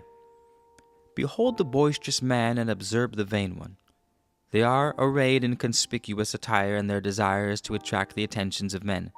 They seek the gathering places and find their pleasure in the midst of the crowd, for a little attraction is to be found in their own company. The vain man scorns wisdom and knowledge. Decency and reserve are strangers to him. He oppresses his inferiors and is insolent to his superiors, who in turn look down upon his weakness with amusement. He despises the judgment of others and rejects the counsel of his friends. He relies upon his own opinions and is confounded. He pursues bubbles which break at his touch, while trampling underfoot the solid substance which could bring him respect. His imagination exalts his stature, but it is a magnified shadow without substance, a thing visible to none but himself. He delights in the adulation of others. He cares not for the welfare of any but himself. He whom the multitude praises and acclaims, what is he but the mirror of its vanity and the froth on the surface of its weaknesses? The multitude is fickle and unstable, and the mob a collection of fools. The wise man and the real man do not degrade themselves for such of these. Behold the vain man, a stream of insincere words pour forth from his hypocritical tongue. He knows the words returned by the wagging of ignorant tongues are no better. Yet he laps them up as a thirsty dog laps foul water. He swallows his own praise with the greed of a swine, but the flatterer comes along and eats him up. Be not one of these puffballs, a bladder filled with wind. Magnify not your stature because of your knowledge, nor be vain because of your attractions. What are you like within? Are you but a false-fronted fool or an unmasked whore? Ask these things of your spirit in the silences. Remember that the lover of praise rarely deserves it, and that to him life is but the shadow of a dream. The things that are worthwhile lie beyond his grasp, for he can see no further than his own reflection and is bedazzled by its useless glitter. If you become great, having once been lowly, or if having been destitute have acquired possessions, forget not what has happened to you in the days that are past. Place not your whole trust, nor build your hopes on the things which have, after all, but come as a gift from God. You would not be superior to any other man if what had happened to you had happened to him. Is it by your own manliness and goodness that you have risen? Carry yourself according to your present estate, and in higher positions you will carry yourself with befitting dignity. Remember that he who thinks too highly of himself when there is no cause also belittles and insults others. Heed the advice of those qualified to give it, and if unpalatable, remember that advice is never liked by those who need it most. Do good while you live, disregarding what men say about you, for the wicked and weak are ever jealous of the strong and good. Never indulge in loud-mouthed boasting, lest you bring down the contempt of better men upon your head. Never belittle the deeds of another, for it makes known your own inferiority. Vanity deceives none but the vain. Like a bladder filled with air, they collapse at the prick of ridicule. The vain man is blind to his own failings, and thus others see them more clearly. Chapter 40. Envy. The heart of the envious man is all gall and bitterness. His tongue spits forth venom, and the success of his neighbors lengthens his nights. The worms of hatred and malice feast upon his heart, and his soul is corrupt and decayed. His face reflects but dimly the fearsome thing within. His spirit finds no cause for gladness in the good fortune of another. His heart, instead of rejoicing, churns and sinks fangs of bitterness into itself. The soul writhes under the distorting agony. No flame of goodness warms the spirit of the envious man, and it perishes in the chill bleakness.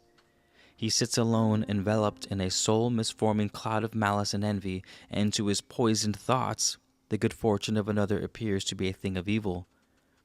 He hates those who excel him, and encompasses himself with a wall of wickedness, so that he is cut off from the good of earth. His little heart schemes the downfall of others, but he himself falls into the pit, which has been dug. He is ever on the alert for evil and on watch for wickedness, for they are never far from him. They overwhelm him, and his spirit flounders in the seething seas. The soothing breezes of goodness never caress his spirit, and it languishes within him as a drab and feeble thing. Lacking goodness himself, he believes that all others are like him, and so puts an evil interpretation on all their deeds. He is detested by all men, and the day comes when he is cast out from among them. When shall we see the day? Envy, malice, and hatred are soul cankers. Envy is the heart's recognition of its own littleness.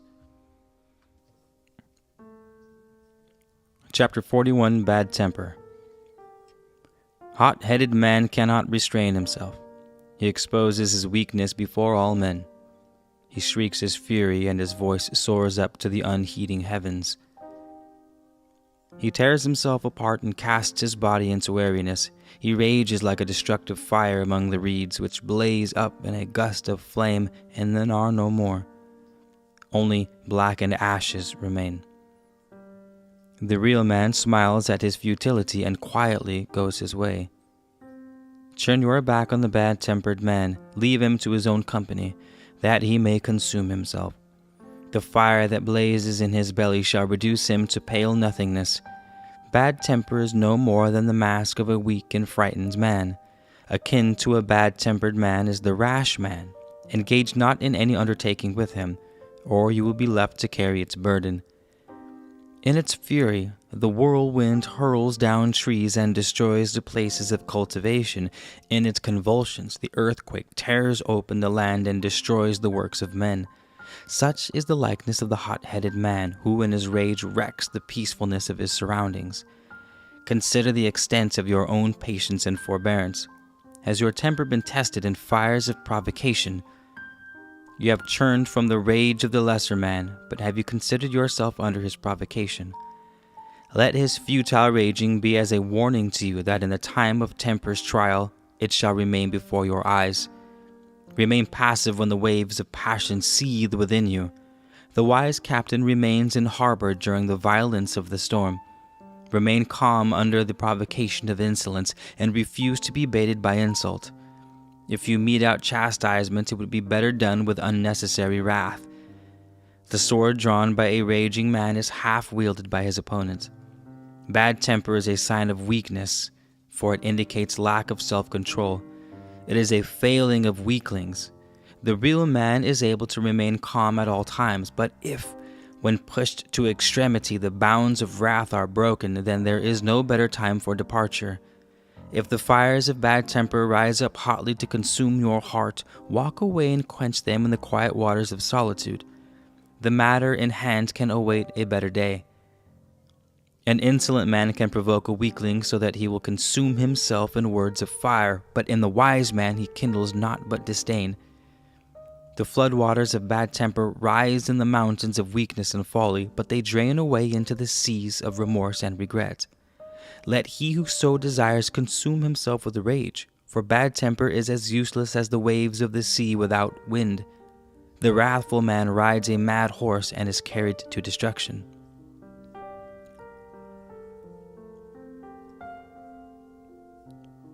Chapter 42. Lying and Deceit. Avoid the liar, turn from his path, but fear him not. For falsehood is the weapon of cowardice. A lying tongue reveals a craven heart. Lies, deceit are the merchandise of the weakling and coward. Avoid contamination from their foul wares by shunning their company. Putrid meat defiles the pure air. Leave the liar alone to squat in his web of falsehood, spread for the unwary. Despise his shifty men, his front is bold and his manner confident. His words are strong, but within his heart trembles and his spirit is shrouded under a mantle of fear. Lying and slander, weapons despised and rejected by the real man, loom large in the armament of the weakling. The tongue of the liar is a shovel wherewith a pit is dug to trap the innocent. He who makes himself the friend of the liar lacks wisdom, for the friendship of a double-tongued one is like dwelling in an abode built over a morass. God turns his back on the hawker of lies, and an abomination to him is the man who nourishes a secret grudge. If any man voices to you a grudge nourished secretly in his heart, shun him as the plague. Neither do nor say anything which will make the false words of a liar to appear as the truth. Commit no deed which supports his speech. Leave him to peddle his slimy wares among the weaklings and fools. Silence lies as well as speech. The heart can lie as well as the tongue. There is the lying deed as well as the lying word. A liar is betrayed as often by his deeds as by his words, for his deeds are cowardly while his speech is bold. The liar seeks to deceive himself as well as others, for he knows himself for what he really is. Being hateful even to himself, he wishes to make himself different. He practices deceit not only upon others, but upon himself. The man of lies is never wholly joyful, for he walks with the ever-present fear of exposure. Despise him, for he is unworthy of hate. The deceitful man lays a trap at his own doorstep. Avoid his habitation as you would the hole of a scorpion. If a man deceives you once, he will do so again. Disdain all flattery, for a man should be above such things. Flattery is the handmaiden of deceit and the child of hypocrisy. Let all your dealings with men be straightforward and open. Have no dealings with those of the double tongue. A liar, like a serpent, cannot follow a straight path. The cowardly spirit trembles as it walks in deceitful ways. Fear and servility breed lies as filth spawns maggots, and he who deals in them is to be despised. Though the deceiver successfully fools all men, he cannot deceive his own soul, nor escape its constant rebuke. Could he but see the horror he is fashioning, he would recoil before its hideousness. The deceiver is like an apple which appears wholesome without, but under the skin is rotten and full of worms. Like the liar, he has the heart and bearing of a slave, for within himself he is not free. Therefore, if by weakness you are tempted to avoid the burden of manliness, to ease the strain of living by recourse to lies and deceit, cast all such temptation aside, retain your manhood and spare your soul. Deceit may bring gain, and lies respite, but the cost is high, for you brand your everlasting soul. Deceitfulness, like disease, grows from a small seed, and once implanted cannot be easily rooted out. Of what use is a healthy body if the spirit within be eaten up by the loathsomeness of despicable ways? The tongue of a castrated man is thick with a guile, for lack of manhood induces unmanly ways. Manhood is not only the cultivation of manliness, but also the mastery over unmanly ways. A slippery tongue may deceive many, but prudence will secure the wise. A man is known by his companions. He who lives on a dung heap will stink in a perfumed garden.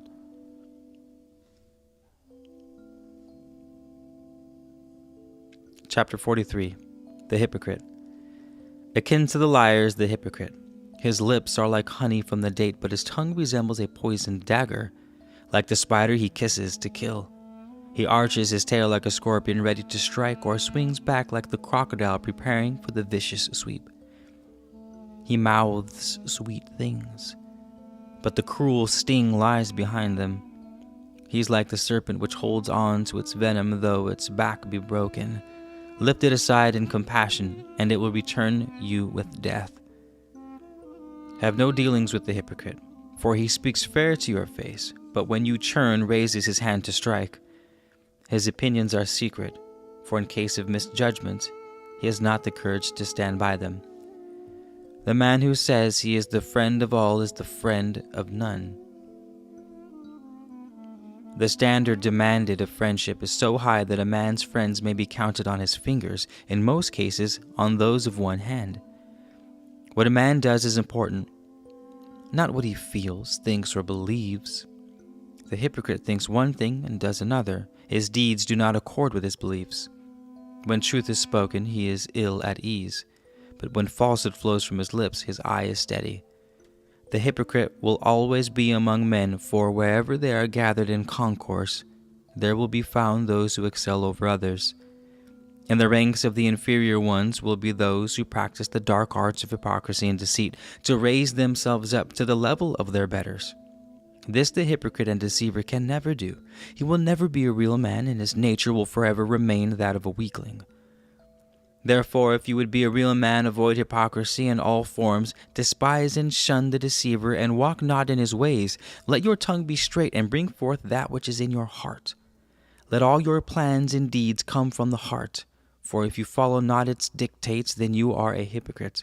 If you praise a man to his face, or agree with his argument because of his favor and not because it echoes in your own heart, then you are a hypocrite.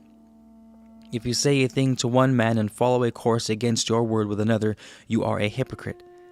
Keep in your heart the simple charms of truth, and forsake her not.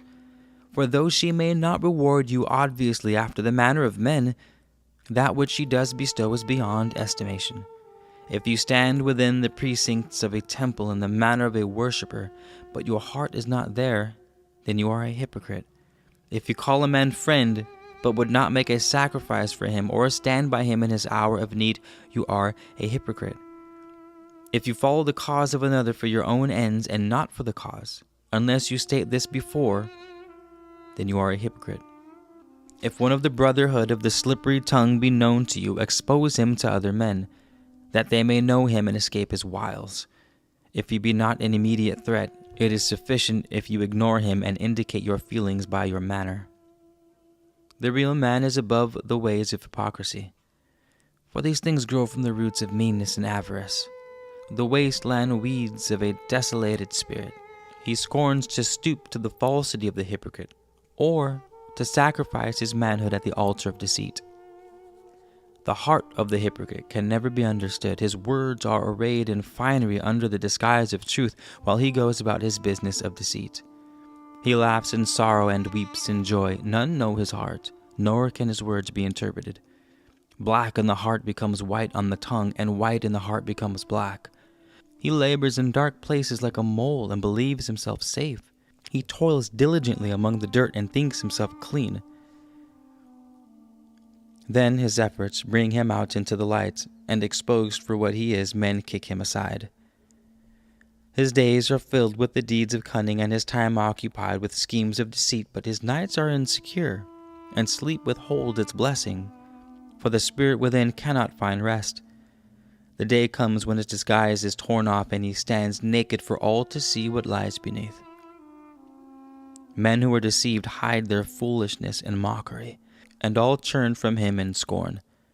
Even hypocrite turns on hypocrite, for they deceive themselves and cannot be loyal to one another. The hypocrite and deceiver refuses to recognize himself for what he really is. He cannot look his spirit in the face. The security of a hypocrite lies in his own deceitfulness, but walls of deceit can be overthrown by a tap from the Father of truth. The hypocrite hates all men, for he knows that when his fortress of falsehood is breached, they will drag him out into the open and reveal him in his true likeness. The lair of the hypocrite and deceiver is sweetly perfumed like a garden of 1,000 joys, but touched by the feather of truth, it becomes a stinking mire. If you pray out of habit, or give generously for praise, or if you do good for the sake of acclaim, then you are a hypocrite. The hypocrite, the liar, and the deceiver are brothers, and all distort their souls. Truth can fall from their lips, but it is usually in the form of bait. Chapter 44. Slander. The malicious word of the slanderer is like a barbed and poisoned dart, and swifter to destroy than the whirlwind. The slanderer casts down the good works of men with the tempest of his vile breath. His spite undermines the peace of households, and his tongue builds temples of deceit. The mouth of the slanderer is like a cesspool from which nothing comes forth but bad smells. The tongue of the scandal-monger is like a maggot. It spreads rottenness where once all was wholesome. It hatches the filth upon which it feeds. Filth begets filth, and while bewailing its existence, the slanderer and scandal-monger fill their bellies with it. The utterances which pour from the mouth of the slanderer are hornets bent on harm and destruction. He is the father of lies, the servant of wickedness. He is the evil ferryman of whom our fathers spoke. Cast out the scandal-monger from among you. His thoughts hunt in the mists of dark places, and what he brings forth are the ingredients of mischief and woe. His tongue is the whip that lashes the graceful back of gracious truth. If the water be dirty, can the linen be clean though washed 10 times over? His words are barbed and his tongue poisoned. He is the cure's whelp, and his habitation should be a dung heap. He is jealous of the contentment and joys of others, which he cannot know. Therefore he causes enmity and sorrow to arise among them, and therein he finds his perverted pleasure. Never permit the slanderer or scandal-monger to greet you as a friend, lest you lose the regard of your neighbors. Avoid his son, for a rotten tree does not bear sound fruit. The unbridled tongue of the gossiping scandal-monger seeks out trouble and spreads it abroad. If it cannot be found, he will make it, for to him it is a commodity. Treat him as a worm beneath your feet, and let his words be as the buzzing of flies in your ear. The venom of a serpent remains potent until the beast is dead, but the venom which drips from the tongue of a slanderer persists long after earth has been relieved of its burden.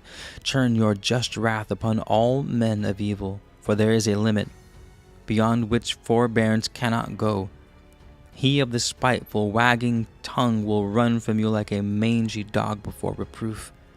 Be warned by the brotherhood of the wagging tongue.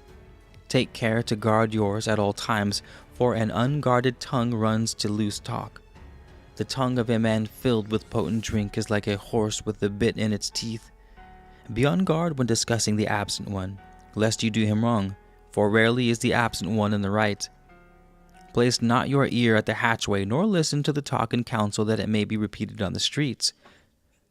Never collect with your ears in one man's home, and empty the catch through your mouth in another's. Chapter 45. Friendship. The man without a friend should be avoided, for he is a man of iniquity. For every man should have one friend, and no more than he can count on his fingers. He who is a good friend will never lack friends, but he who thinks he has many friends has none. There is no greater loneliness than that of a man who lives only for himself, but better by far to be alone than in bad company. Do no mean or deceitful thing in the name of friendship. He who by turning a friendship to his own advantage wrongs a friend, he is unworthy of friendship and should be marked among men. He who calls another friend while disliking him secretly, or who speaks ill of him to another, is a hypocrite and to be despised. A friend is not the companion of a day, nor the acquaintance of a month. Friendships may be made in good times, but it is the testing times or hardship and adversity that friendship is established. Friends are for hard times, not for good. No man worthy of the name will desert his friends in distress. A friendship does not cease when there is dispute, nor when one falls into error. These are the testing times of friendship. Make not a friend of the man of evil speech, or whose ways are evil. Waste not your goods on a man of short acquaintance. The companionship of a wise and contented man, even though he be in prison, is better than a rash and foolish one who has wronged you. For though you may find it in your heart to forgive him, he will always be ill at ease in your company. To keep your friends, owe them nothing and lend them nothing. In suffering and sorrow, judge your friend not by the tears he shed, nor by his moans, for the greatest afflictions go beyond such outward expression. A rich man or man of position has none he can call friend, unless he knew him before acquiring possessions and importance. A friend is one who has been tried under adversity, for this is the touchstone of friendship. He who says, "I have many friends," is a fool, for real friends are more rare than lapis lazuli in the wilderness.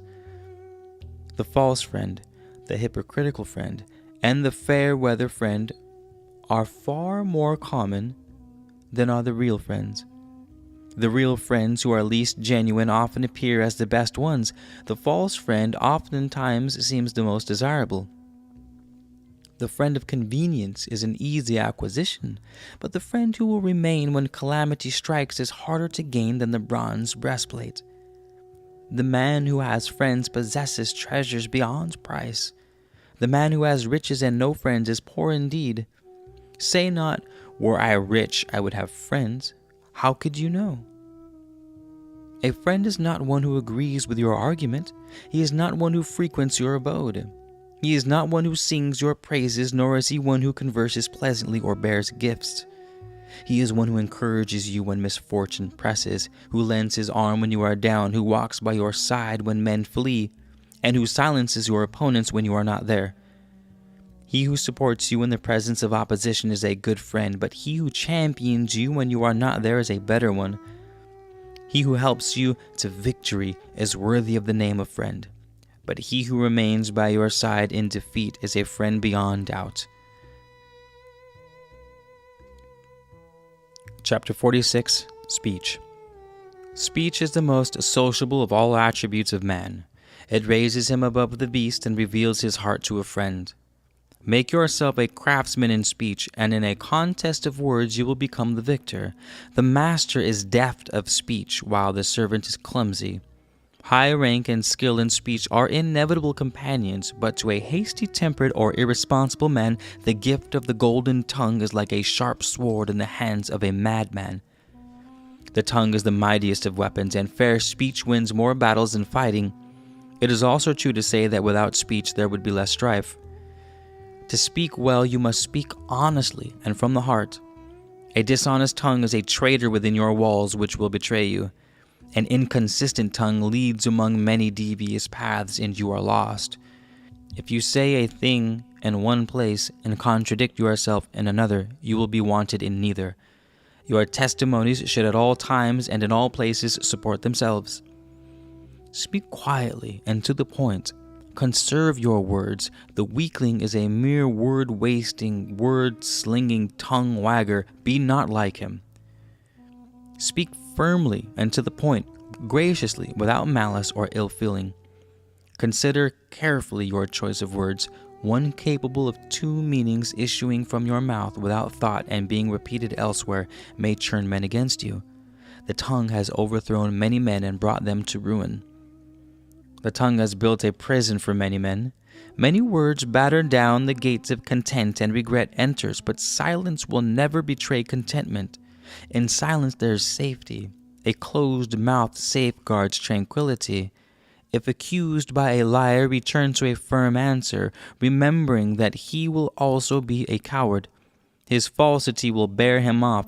Fine speech flows not from the places of instruction alone, nor is it the prerogative of the wise men.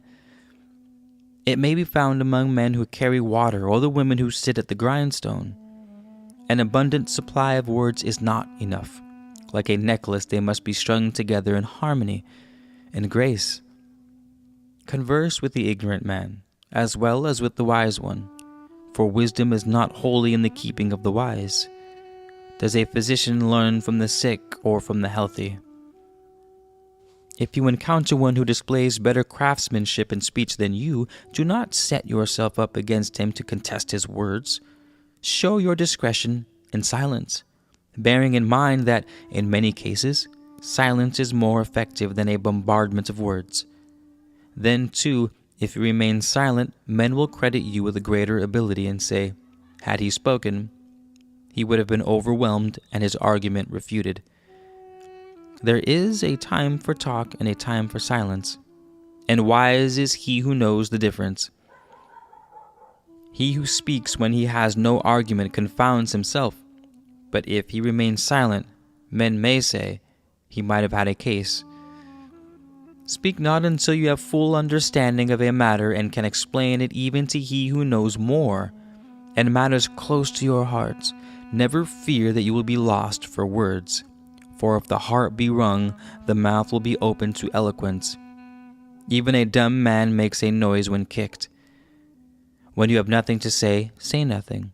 Never lash the air with your tongue. He who speaks for the sake of hearing his own voice has an audience of one, and he a fool. Applause is a spur to the real man, but an end and aim to the foolish man and weakling. Better the silent acclaim in the heart than the outpouring of noisy applause. The loud mouth discloses an ignorant heart. The babbling man destroys instructive conversation, for it is overwhelmed and swept aside in his torrent of words. The ear becomes weary with listening and closes itself in sleep. Even the humble hen fowl is more productive than a babbling man. It lays an egg before it cackles. A large outflowing of words is followed by regret and disquiet of heart. But beside the still pool of silence there is tranquility and safety. The unthinking man gives full rein to his wayward tongue. His speech gallops away out of control, and he crashes at the hurdles of foolishness erected by his own words. Let wisdom be the sentinel guarding the exit from mouth, that no demon formed of words may escape to destroy your peace. If you speak with the headman, choose your words with care. If your counsel pleases, he will remember you when others seek promotion. Never give misleading evidence before the judges, or speak in a manner which may lead to misinterpretation. If your neighbor lay fetid in a place of confinement because of your unruly tongue, his shade would haunt your bedchamber. Fine words are out of place on the lips of a fool and lies on those of a governor. A falsehood spoken by a lowly man is less wicked than one told by a man of position and estate. Even a fool, if he keep his mouth shut, may appear wise. The slow-speaking witness speaks firmly and frames the speech in truth. He who speaks with haste leads his tongue towards falsehood. Truth is burnished by the cautious tongue, and its careful winnowing of words absolves it from error. Avoid the lewd speech of ignorant men, for this is the consolation of slaves, even as lying is the refuge of the servile. Abusive words should never be hurled against those who stir you to wrath, for always they will return, like echoes from a cliff. Become a craftsman with words, that your tongue may command products of intricate splendor and power, which will confound your adversaries and raise. Chapter 47. Chatterer. Avoid the chattering man and babbler, for he makes a noise to hide his own emptiness. The quiet man is his master. Let he of the clacking tongue sit among the women. The noisy man is a weakling afraid to meet himself in solitude. Whether he is going away or coming back, he continues to chatter. His speech is of little consequence and belabors the ears to tiredness. He gossips and turns his own abode upside down as well as the dwellings of others. His tongue clatters and labors from dawn to dusk but produces nothing. His tongue forms structures of wind. There are less chatterers among men than among women, but a chattering man is 10 times worse than a chattering woman. Yet the quaking tree is called woman-tongue. Be not like the wagging-tongued man yourself. An unbridled horse is difficult to control. Open not your ears to tales of your neighbor's doings. Can you think of no better things? Give ear to nothing but that which lies within the orbit of your own interests. Repeat not the words of another unless for a useful purpose. Let your tongue spread no report, except of that which is good, retaining details of wickedness within your belly. Man was given 1 tongue and 2 ears, that he might speak half as much as he hears. Let the ears collect all that is spoken, the heart filter the good from the bad, and the mouth pour forth all that is beneficial. The tongue moves most when the hands are still. It labors hardest when the body is idle. Nothing issues from the mouth of a chatterer but empty words, which beat the air with wings of futility. He who gives ear to his foolishness encourages the waster of words and makes a rod for his own back. The ears of a chatterer are close to his own empty talk. Were this not so, he would place his head in the mouth of a crocodile. Kick a full pitcher and it stands firm, making no sound. Kick an empty one, and it rattles. He who talks most does least. It is the silent men who do things. The chattering man is not but an annoyance. His clacking tongue deadens the ears, and his babbling lips pour forth irritating barbs. Pleasantness of speech and instructive conversations are good, but gossip, idle chatter, evil. Chapter 48. Conduct. Be dignified when in the presence of lowly people. If common people, talk not above their understanding. Whether or not you are at ease with them is unimportant, but whether they are at ease with you is important, for to put a man of lowly estate at ease is no small accomplishment. Be not boastful at any time, for the braggart brings scorn down upon his head. Go not into the dwelling of another man unless invited. Never enter when he is absent unless with some purpose in his interests. Never place yourself in a position with his womenfolk where he shall have cause to suspect your motives. Good manners mark the real man, and the secret of good manners is strength of heart and self-confidence. Gentle manners and soft words have carved harder stones than harsh blows. Never interrupt a man when he is speaking, nor anticipate his words. Always hesitate before answering, and if the argument becomes inflamed, break it off and go your way. A prudent man knows his limitations. When in the presence of your superior, speak with caution but freely and in a steady voice, with a straightforward manner. Stand upright with hands at side or resting before you. Let your manner be calm, grave. Let nothing provoke you to a hasty reply. If a guest, eat moderately, but never eat while another stands hungry. Accept graciously that which is put on your table, but if seated at food which many people hold in distaste, abstain from the food you like. Whatever the food put before you, never disdain it unless it be against your conscience.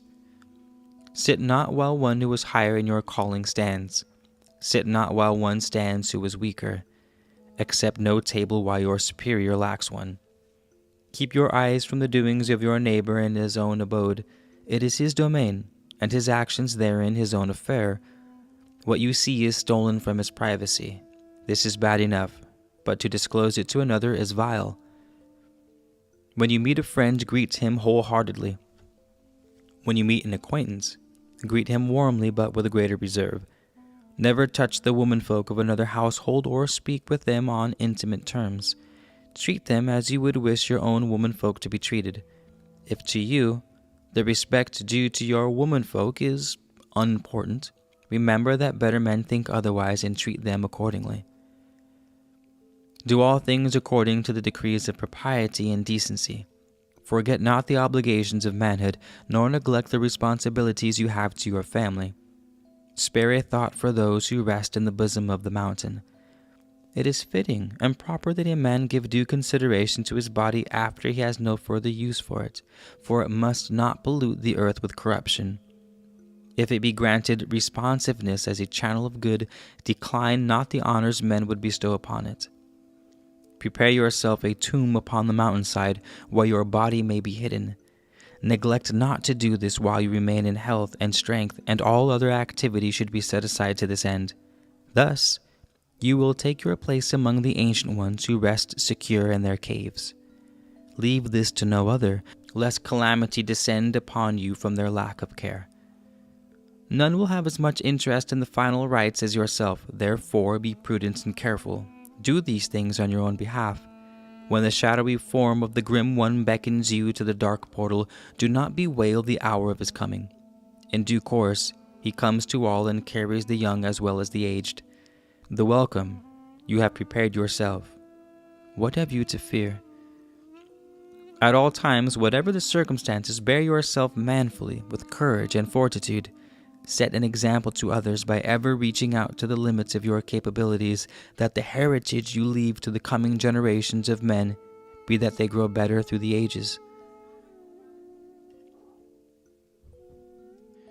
Chapter 49, Officials. Keep on good terms with the administrative officer of your district. Give him no cause to scrutinize the conduct of affairs under your control. Give him refreshment when he passes your residence, and report faithfully on all matters requiring his attention. If he sends you on a mission, treat it as a matter of confidence. It is something between him and you. Talk about it to no man, lest you gain the reputation of being a man of unbaked clay. If at the behest of fate you have been raised to the position of a governor over the people, consider the importance of your trust rather than the importance of your position. Watch the manner of the people. Do they acclaim you at your entrance to the city or at your departure? It is your duty to set a course that is wholly right and to pursue it until your administration comes as close to perfection as is possible. Let the goodness of your days remain as an everlasting memorial. Be patient and courteous. Never speak harshly or petulantly from the security of your position, for this is cowardly. Listen to the plea of the petitioner with diligence and care. Let your thoughts not wander idly. This is an important matter to him. If your attitude of attention is a false facade, then you are a hypocrite, and the extent of your hypocrisy accords with your rank. Bear with him in patience, and stop not the flow of words until he has emptied his heart and said the things he came to say. If the decision be just, a reasonable man will accept the rejection of his plea with good grace, providing he has been given a fair hearing. When two come before you, weigh not the scales in favor of either. You are he who holds the balances. Let others add the weights. Let the people not say, "Why has man been given power when he knows not of its use?" If you cannot perform your own great task, how can you condemn one who fails in a lesser one? If you are sent to a city where there is turmoil and unrest among the people, to quell the strife and seek its cause, handle the multitude carefully, for there may be reason for complaint. Seek the matter out, showing injustice and partiality to none. Incline not to those who are powerful, but deliver the findings with indifference. First adjust matters, and then judge. Your first duty is to justice, and it must not be subservient to the power or interest of any man. The governor who, in upholding the statutes of men, turns his face away from justice, is a man of evil. Justice is above kings, it is above rulers. The magistrate is not the maker of justice, for it is not a thing made on earth. He is but its servant and administrator. Lawmakers make laws, but they cannot make justice. They can only strive to reach it. Did not the voice of God say, "Let no earthly institution claim to be the fountainhead of justice"? Here the best men can do is to make the nearest possible approach to justice. On earth it is unobtainable in purity and perfection. You who are an official must bear the burden of your office gracefully and with dignity. Be not presumptuous because of it. Is it the result of your own efforts or those of your father, who had you instructed? Was this done by your own efforts and substance? Bear patiently with the poor man, for he has little on earth to console him. Let your interpretation of justice lighten his days. Never be rude to the inarticulate man, for this displays your unworthiness. Never create trouble for the lowly, for they already have their burden.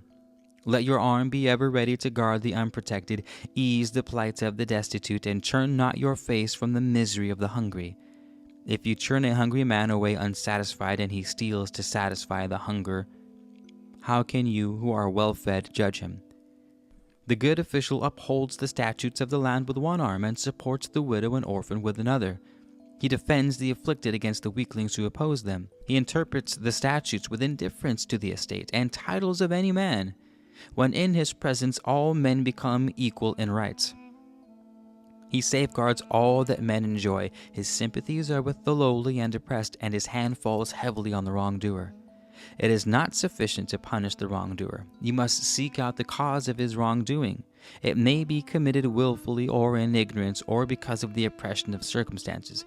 Punishment cannot be meted equally to all men. There is no greater abomination that the corrupt official and the king who retains one is unworthy to rule. A good magistrate is the servant of justice, not of the king, and often the time comes when he cannot serve both. Then is the testing time of his manhood. The highest form of justice on earth is the redress of human injustice. But where is the administrator sufficiently capable? Chapter 50, Laws of Men. The laws of men are arrayed in pomposity to conceal their shortcomings. They conceal within themselves the seeds of injustice. Yet they are not to be held in disrepute. For with all their failings, nevertheless they reach a high pinnacle of achievement. Yet be not unduly bedazzled by them, but see them for what they truly are, the utmost limit of man's reach for perfection. The laws of men will never eliminate the wrongdoer, for many crimes are permitted by inadequacy of the statutes, and many more through the multiplicity of laws aimed at their prevention.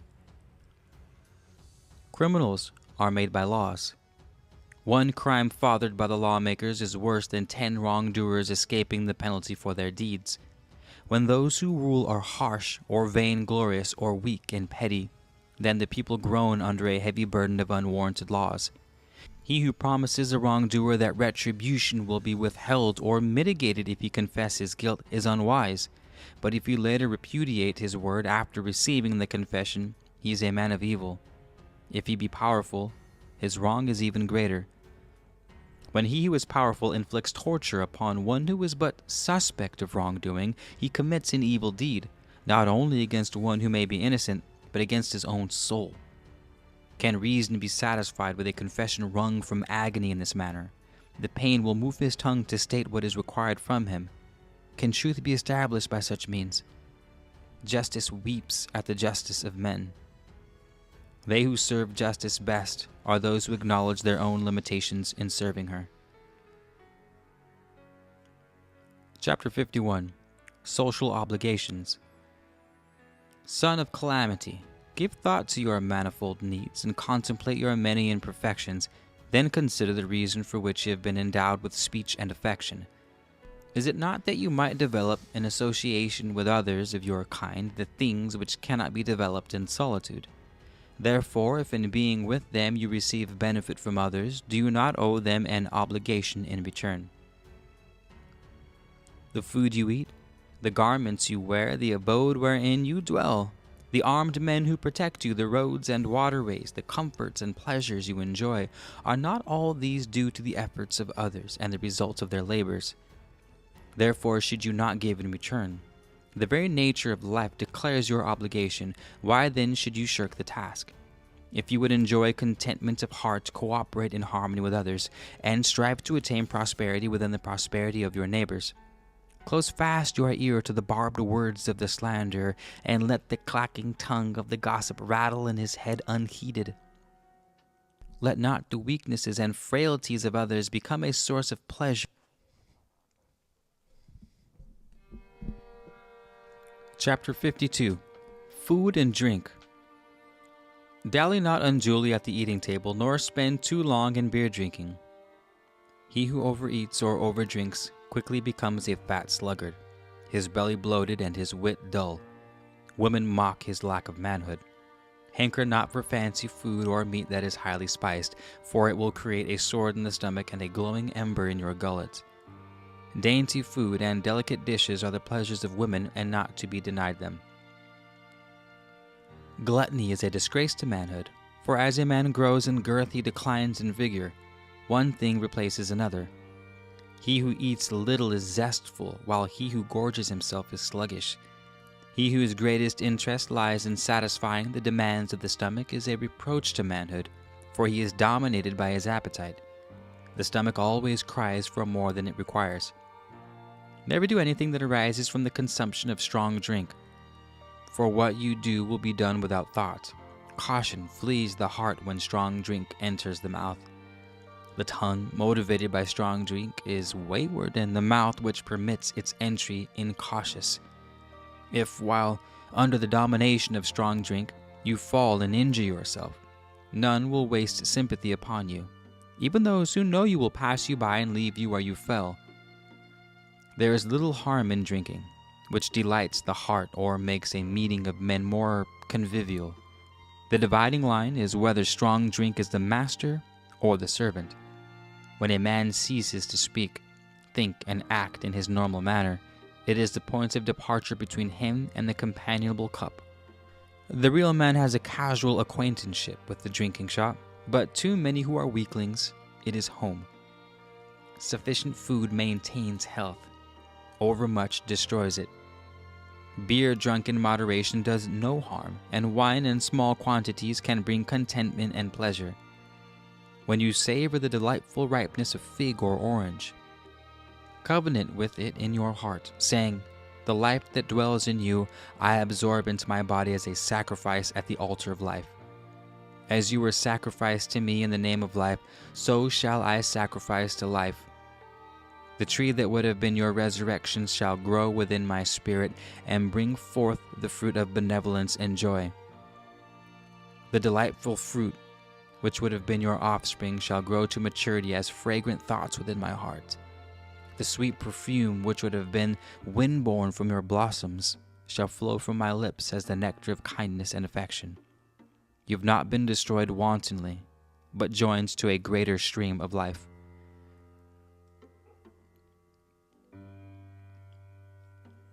Chapter 53. Home. Build yourself a residence of your own when you find no peace in a dwelling shared with others. A home is a man's anchor. It's a woman's sanctuary. Take unto yourself a wife to share your abode. Though a man may build a dwelling place, it needs a woman's hand to make it a home. Always suffer the mistress of your household to talk about you, for in her eyes you are more important than anything else. A woman must necessarily discuss her husband, as a man must talk about his calling. Attempt not to direct her about the affairs of the household. Say not to her, "Where is this?" or "Where have you put that?" when you know she puts them in their proper places. Set your eye to watch her, observe her ways carefully, and then appreciate her good management. Pleasant is the lot of the man who travels the road of life hand in hand with a thoughtful woman. Men do not naturally understand the ways of women. The man who interferes in housewifely affairs only sets his own home in confusion, and contentment will fly through the door. He who would enjoy peace in his residence must be open-hearted and considerate, but above all wise in his choice of a wife. Beware never to let the slanderer and scandal-monger cross your threshold. It is better to slay yourself than admit the fornicator, for he will destroy your joy and contentment. It is better to slay yourself than admit the fornicator, for he will destroy your joy and contentment. Outwardly, the members of your household may sing and rejoice, but within their hearts will be a cavern of sadness. If your friend comes and stands without, admit him as one of your household. Greet him with warmth and kindness, and make him welcome within. Let your womenfolk attend to all his wants, for he is your friend and will not dishonor your household. If one comes visiting bearing gifts, accept them graciously, and let him enter. Judge him not by rumor, but as you find him, letting caution remain in attendance. If he be worthy of your friendship, he will know many who do not call him friend. Do not present to him a smiling countenance, while your heart remains sullen, or you are a hypocrite. Guests are always bringers of pleasure of some kind, if not in their arrival, then with their departure. If one comes with a request, never say, "Come again tomorrow, and I will give," when it is in your power to give today. Thus speaks the weakling and coward.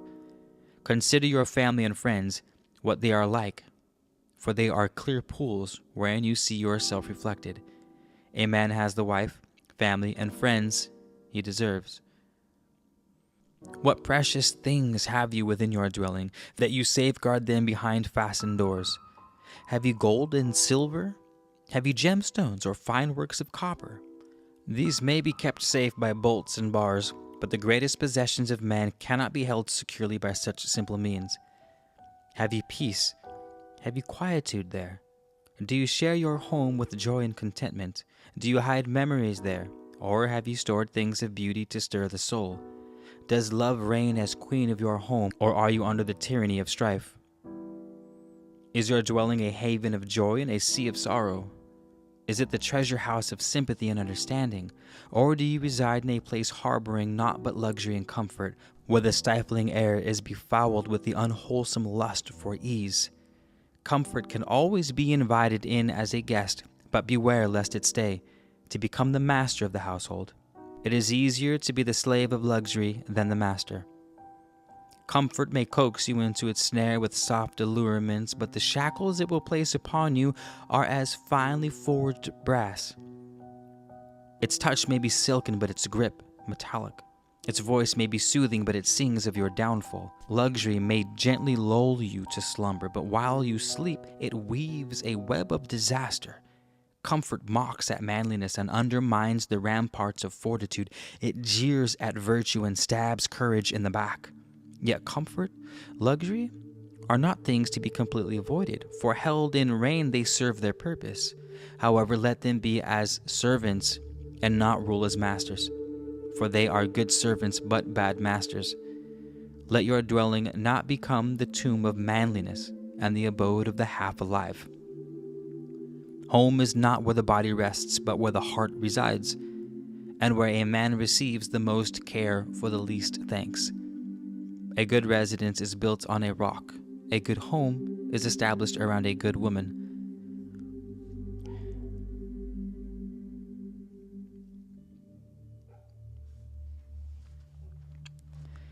Chapter 54.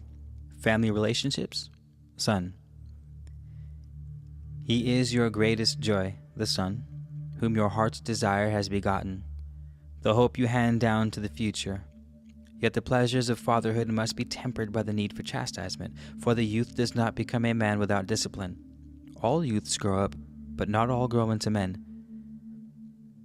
Great are the duties of a father, and grave are his responsibilities towards his son, for the future of the youngster lies wholly in his hand. Remember that your son will imitate you in word and action, and that the best instruction is set by example.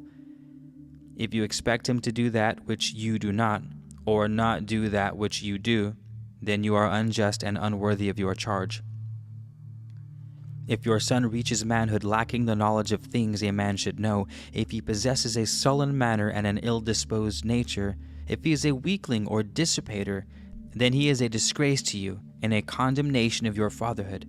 You have failed him in the most important duty of a man. Your son is what you have made him. If he grows up a failure or weakling, then add not to the unworthiness as a father by rejecting him. He remains flesh of your flesh and your responsibility and burden. In the fullness of time you can make amends. The first step in begetting worthy sons is to make a wise choice of their mother. Riches and position a father may not be able to give his son, but example, good counsel, discipline, and a guiding hand into manhood can be given by every father. These are the birthright of every son. Cursed be the despicable man who denies his own son this birthright. No man has ever turned from his father and departed from his household because he was not given riches and possessions, but many men have turned away from their fathers because they did not receive proper instruction, guidance, opportunity. Cursed be the man who accepts the joys of begetting his children but evades the responsibility of their upbringing. His sons will not forget, and his old age will be barren and filled with regret and self-reproach. Chastisement in the home is a proper preparation for the discipline of life. There is no other way by a wise and proper upbringing that a youngster can be prepared for life. It is not sufficient that his son be as good a man as his father. Life progresses and he must be made a better one. Whether your son grows up to be a blessing or a curse to his father, or whether he becomes useful or worthless, depends entirely upon your wisdom, your guidance, and your care. Think not that the task can be treated lightly, or you will live to regret your folly. The sapling may be bent to shape, but the tree is unalterable. If it be unseemly, other men will cut it down. Therefore, commence his instruction as he learns to walk, and as he grows, nourish his thoughts with the maxims of wisdom. Carefully guide his footsteps towards manhood, for there are many improper paths and pitfalls. Bend his nature in the right direction while it is still supple. Mold him in uprightness while he is still pliable. Turn him in the right direction during youth and watch his inclinations. If evil habits appear, weed them out before they take root and develop in strength. Chastise him with restraint, for overmuch punishment reveals defective upbringing. Let it be given only of necessity, for the most receptive ear of a son is that on his backside, which listens best when thrashed. Guide, but never drive. Always treat his mother with respect and affection, for if you find contentment and joy with your wife, you will find them with his. Leave him not with a heritage of sorrow. So shall he grow in comeliness and strength, a man of honor, noble, straightforward in his ways, a real man. He shall rise above lesser men as the great oak rises above the brushwood, and though you may have failed in all else, this achievement will set the crown of success on your life. The virgin soil is yours to cultivate as you will. It is fertile and responsive. Let it not want for care, for it be unhusbanded, it will remain barren and unproductive. The good pasture that is neglected produces weeds in abundance. And who is blamed? The pasture or the husbandman? The seed which you sow will produce a crop to be reaped in the fullness of time. The weeds you neglect to pull up will multiply and pollute the harvest. A harvest of gladness and pride can be yours. According to your sowing and attention, so shall you reap. Deposit with him your treasures of stored knowledge, your hopes, your aspirations, and he will accumulate a profit greater than your dreams. He may transmute the ashes of failure and bitterness into the gold of success. Think well about your appearance in his eyes, for to him you are the inspiration or you are the handicap. Teach your son manly ways, for he is destined first of all and above all to be a man. Leave him not to acquire his nature in the chambers of women. A son needs the firm guiding hand of a man, for that of a woman is too soft. Instruct him in the ways of discipline and self-control, that he may be master of his life. Show him the wrong of boastfulness and the error of vainglory. Instruct him in the need for manly forbearance. Show him the wrongfulness of ingratitude and womanly ways. If he become a follower of falsehood, a deceiver or a hypocrite, then he is a memorial to your everlasting shame. Instruct him in the ways of moderation, in the ways of healthful living. Show him the folly of indiscretion, that he may avoid the pitfalls of life. Instruct him in the ways of diligence, that he may become a master of his craft. Show him the weakness of insecurity, that his heart may be strong. Instruct him in all the things wherein you have succeeded, and show him wherefore you have failed. Instruct him in the bearing of arms and in the art of combat and defense. For what use is it to teach him wisdom, to instruct him in skill and show him a good way of life, unless he has the ability to defend and retain these things? Is it not futile and a pitfall for his feet to instruct him to defend the weak, to fight for injustice, and to oppose the oppressor, unless he be given the ability and strength to do so? Would you send him against a lion armed with a twig? Are you going to instruct your son to fight for a cause and send him out to do combat unarmed? Would you give him possessions, home, and honor, and then deny him the skill to defend them? The law decrees that every desirable thing must be struggled. It must be struggled for and then defended when attained. Nothing that is good comes easily or is easily held. Give your son confidence in himself and in his people. Give him pride in his nation and in his kinsfolk. Instill into him by example the love of learning. If he lacks intelligence, he has hands, teach him a skill. Teach him to bear all things manfully, the good with reserve, misfortune with fortitude, and disaster with courage. Teach him to think and query and to reason. Teach him to rely upon his own judgment and to be self-sufficient within himself. If he ask no questions and agree with you on all things, inquire if he be really your son. If he spend too much time in the woman's quarters, turn him upside down. Instruct him early in the way of God, for unless the seed be planted early, the plant will not bloom in its season. Unless the fragrance of belief in the true God surround it, life is meaningless and empty, for it lacks warmth and vitality. It will have no purpose beyond pleasures that pass and the accumulation of things which will be taken away eventually. He will follow your good example. Show him the paths of contentment and peace. Deny him not a joyful childhood. Respect his mother, that he may learn respect for his own wife. Dispute not with your wife in his presence, lest he think it proper to dispute with his. That which you do, he will do likewise.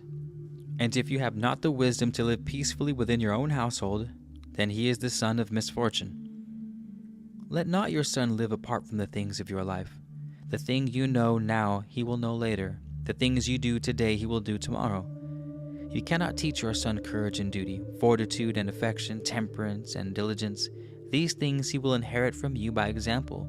Therefore, let your every word and deed in his presence be considered, every word and every deed. If you choose his mother unwisely, then it is well to keep in mind that you did the choosing. The mistake is yours and not his. Therefore, put her not away from your household and deny him her love, for you, having chosen your burden, must now carry it. The way of life you inherited was that made by the generation of your father. The generation of perfect fathers will be followed by a generation of perfect sons, and in those days they will live on a perfect earth. Wars are not made by sons, but by fathers. There are no criminal sons, just indifferent fathers. If a son take a whip to his wife, it is a father's hand that put it there. If a man lurk in wait to rob another, or to commit a deed of wickedness, his father stands beside him. When a man walks along the path of wickedness, his hand is in his father's hand. When a man is made captive because of his wrongdoings, his father haunts his prison. The deeds of a son, whether they be good or bad, reflect upon his father. As a father basks in the light of a son's achievement, so shall he not escape the cloud of his failure. Say not that others have led him into the paths of wrongdoing. If a dwelling be well built, it will withstand any assault of wind or weather. If it be faulty, where lies the blame, with the builder or with the structure? If you seek to cast blame on others for the upbringing of your son, you reveal your own lack of forethought and care for his well-being. If you delegate your son's instruction to another, it is your responsibility to see that the instruction is adequate. Chapter 55. Family Relationships. Father. A tree does not tear out its own roots, nor does it denounce the soil, neither does a man strike his own father. He who turns on his father in wrath cuts his heart in twain. Be guided by the instructions of your father, and obey the words of your mother, and the day will come when you will be respected among all people. If they have a responsibility to instruct you, then you have a responsibility to obey. Be grateful to your father who brought you into the congress of men with pride and thanksgiving, and to your mother who conceived you as an offering to love and sustained you in your helplessness. Listen to the instructions of your father, for they are given exclusively for your own welfare and good. Obey him at all times, for what he desires of you is bent to your own benefit. Resent not his abominations, for they come from a heart filled with affection for you. Resent not his admonitions, for they come from a heart filled with affection for you. He has made sacrifices for your welfare and provided for you upbringing. He guided your steps when you first stood upright, and his arm shielded you from hurt in the days of your helplessness. Therefore, honor him in his old age, and protect his gray hairs from insult and indifference. You are his pride and joy. Deny him not a share in your achievements. Remember how he shared your youthful problems and toiled that you might sleep secure from the shadow of want. Therefore, indulge the infirmities of his old age, and guard him in your own sons. Observe your ways towards him, and record them in their hearts. Permit your father to pass his permanent abode in peace and contentment. Respect his old age and dignity and beauty of the gray beard. Thus you will set an example to your own sons, and in the years ahead you will not go unrewarded. Strive to reflect credit on your father and on your mother, and if you fail in this, then bring gladness to their hearts and contentment to their spirits. Even a weakling and a fool will be loved by them, though he repays their affection with sorrow and care. He who fathers a weakling is a father of woe. Let not men mock your father because of you. What has he done that you punish him in this manner? Why fashion arrows that pierce the heart of your mother? What have they done?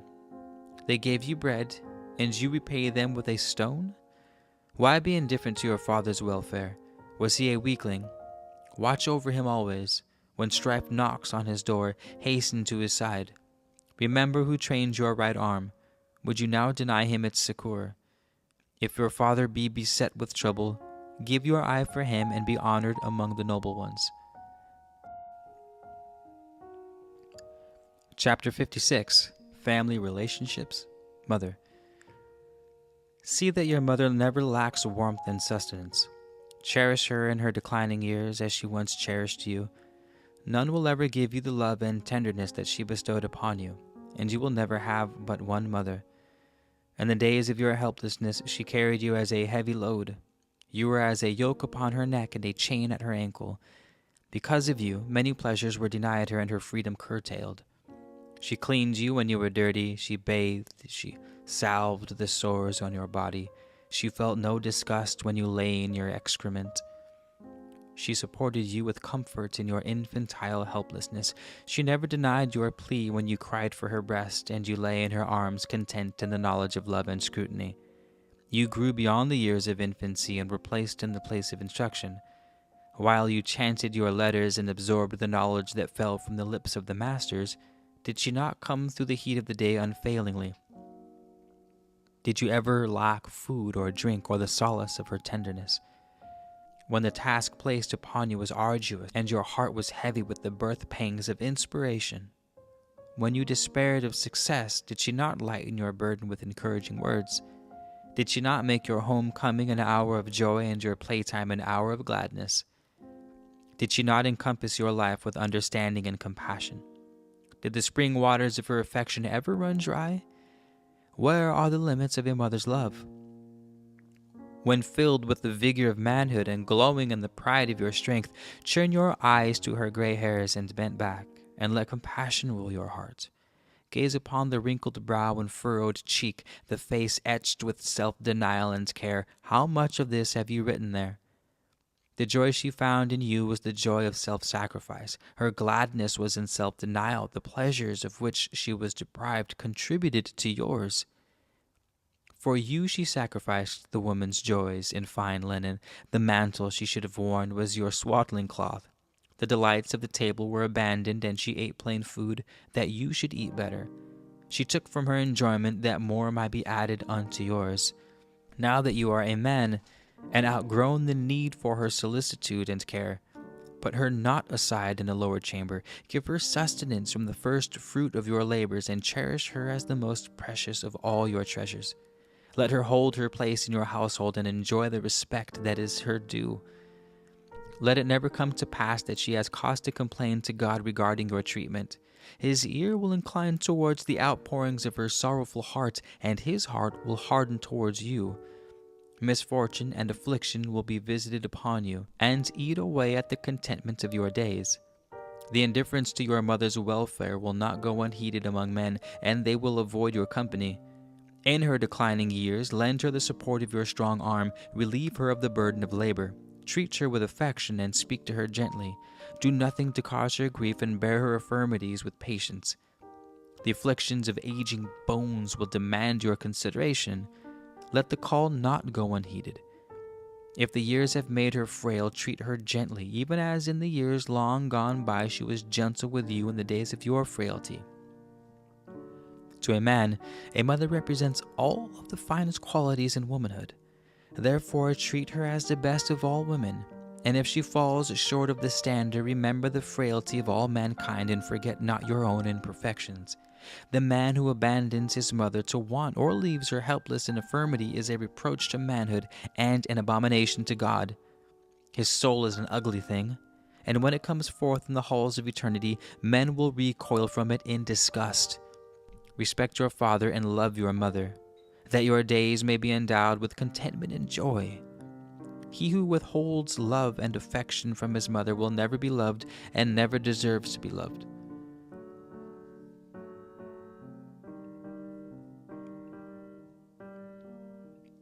Chapter 57, Family Relationships, Brother.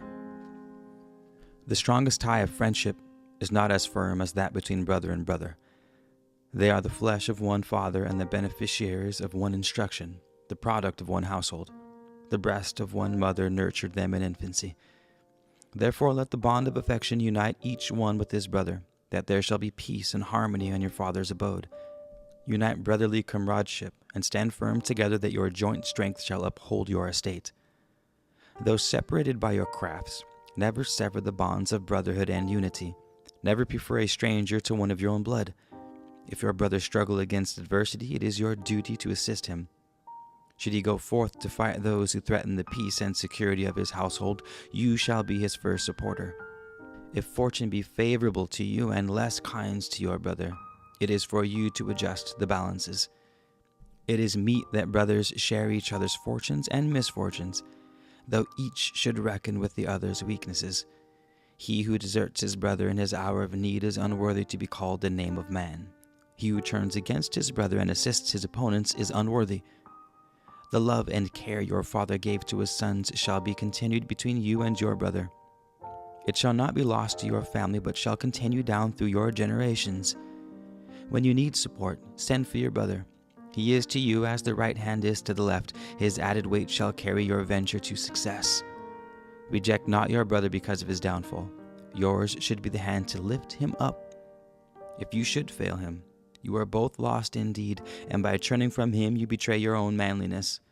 The life of man is composed of many states, each of which imposes his own duties and obligations. Not the least of these is that of the brotherhood. Because you know your own brother too well, perhaps with him you are less tolerant. Yet though better known, his failings are no worse than those of any other man. Chapter 58, Family Relationships, Daughter. The flower of your household and the pearl of your dwelling, the shrine of all gentle virtues in your home is the woman child you call daughter. Lavish your affection upon her, for affection is the sustenance of all women, without which they wilt like flowers without the sustaining waters. Guard her well from brutality and crudeness. Permit no lewdness in her presence, for she is the symbol of grace and delicacy in your household. Her welfare is your responsibility. Respect the gentleness of her nature, and shield her from all coarsening influences. Leave her instruction to the womenfolk, for only woman can instruct in the ways of women. Nevertheless, let her not go without discipline. Treat her with firmness and instruct her in responsibility. Humility and obedience should not be overlooked. To teach her to realize the power of womankind for good or evil, and instruct her in the arts of womanhood, for a man like woman is an abnormality. The nature of a woman is not easy to mold. That of a man is easier. She is to be gentle, but not weak, delicate but not frail, yielding but not submissive, and sympathetic without being subject to imposition. The training of a daughter is not to be lax because of her beauty. Rather, it should be the contrary. Undisciplined beauty is a thing of evil. Womanhood, if handled wantonly, destroys the manliness of men instead of inspiring it. To her, you are the example of what a man should be. She will measure all men according to the standard she sees in you. Therefore, assure yourself that it is fitting to be a real man. If any man seduce your daughter and thus defile your home, then it is your duty to render him incapable of repeating the deed. Not for revenge shall this be done, but to keep undefiled the homes of other men and to maintain the values of womanhood. If your daughter be seduced, then you have failed as a father and must adjust the scales, that you fail not also as a man. The seducer has offered the greatest possible insult to you and your household by openly declaring before men that your daughter is unworthy of marriage. When you choose a husband for your daughter, do not disregard riches and position, unless they are possessed by a weakling. However, choose first a real man, for he will establish his position. Your daughter will be respected and her security and contentment assured. It is less difficult to raise a son than a daughter, for though both need equal discipline and chastisement, it is easier to give these to a son than to a daughter. Consider the imperfections in your wife, due to her father's lack of care and wisdom, and ensure that they are not repeated in your daughter.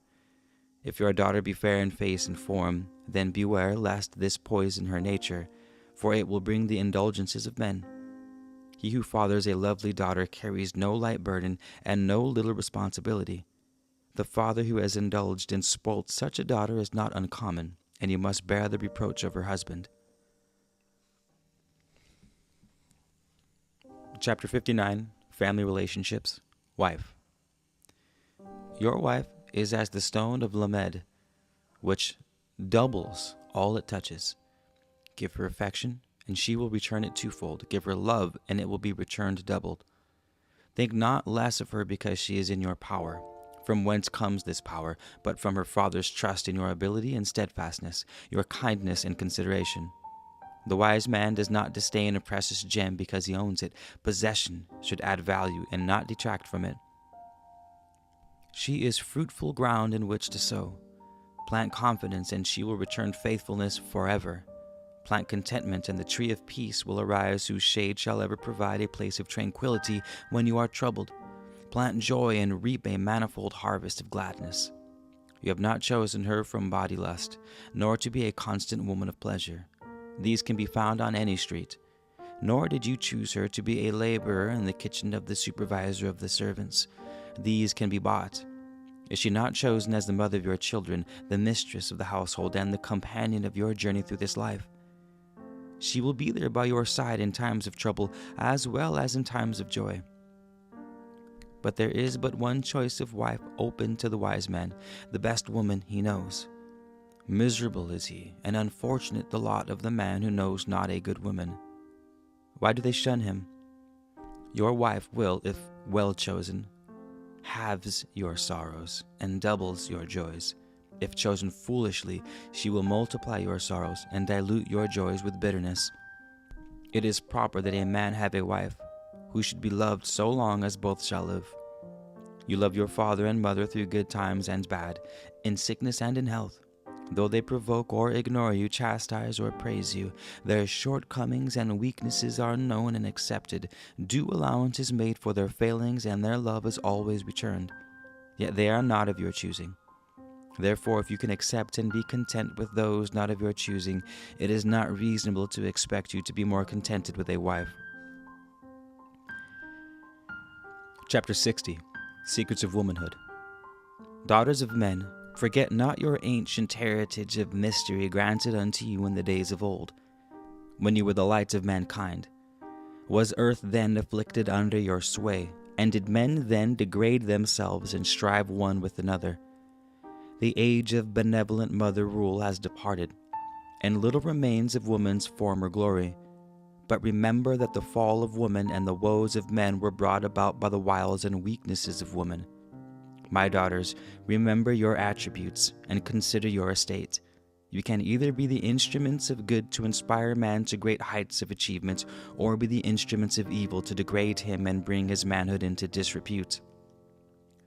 The woman who says, "I will be no man's unless he be a real man," is a maker of real men and serves the purpose of God. For the charm and mystery that are the gifts of life to woman were ordained to create a desire and longing in men, and their purpose is to inspire men to reach above and beyond themselves, that they might obtain and possess a treasure so precious.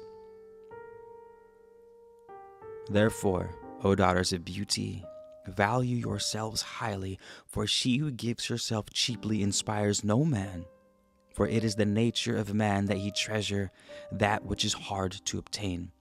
Man values the scarce gold, not the plentiful marble. She who comes easily to man he regards lightly. It is the law that man values only for that which he strives and suffers.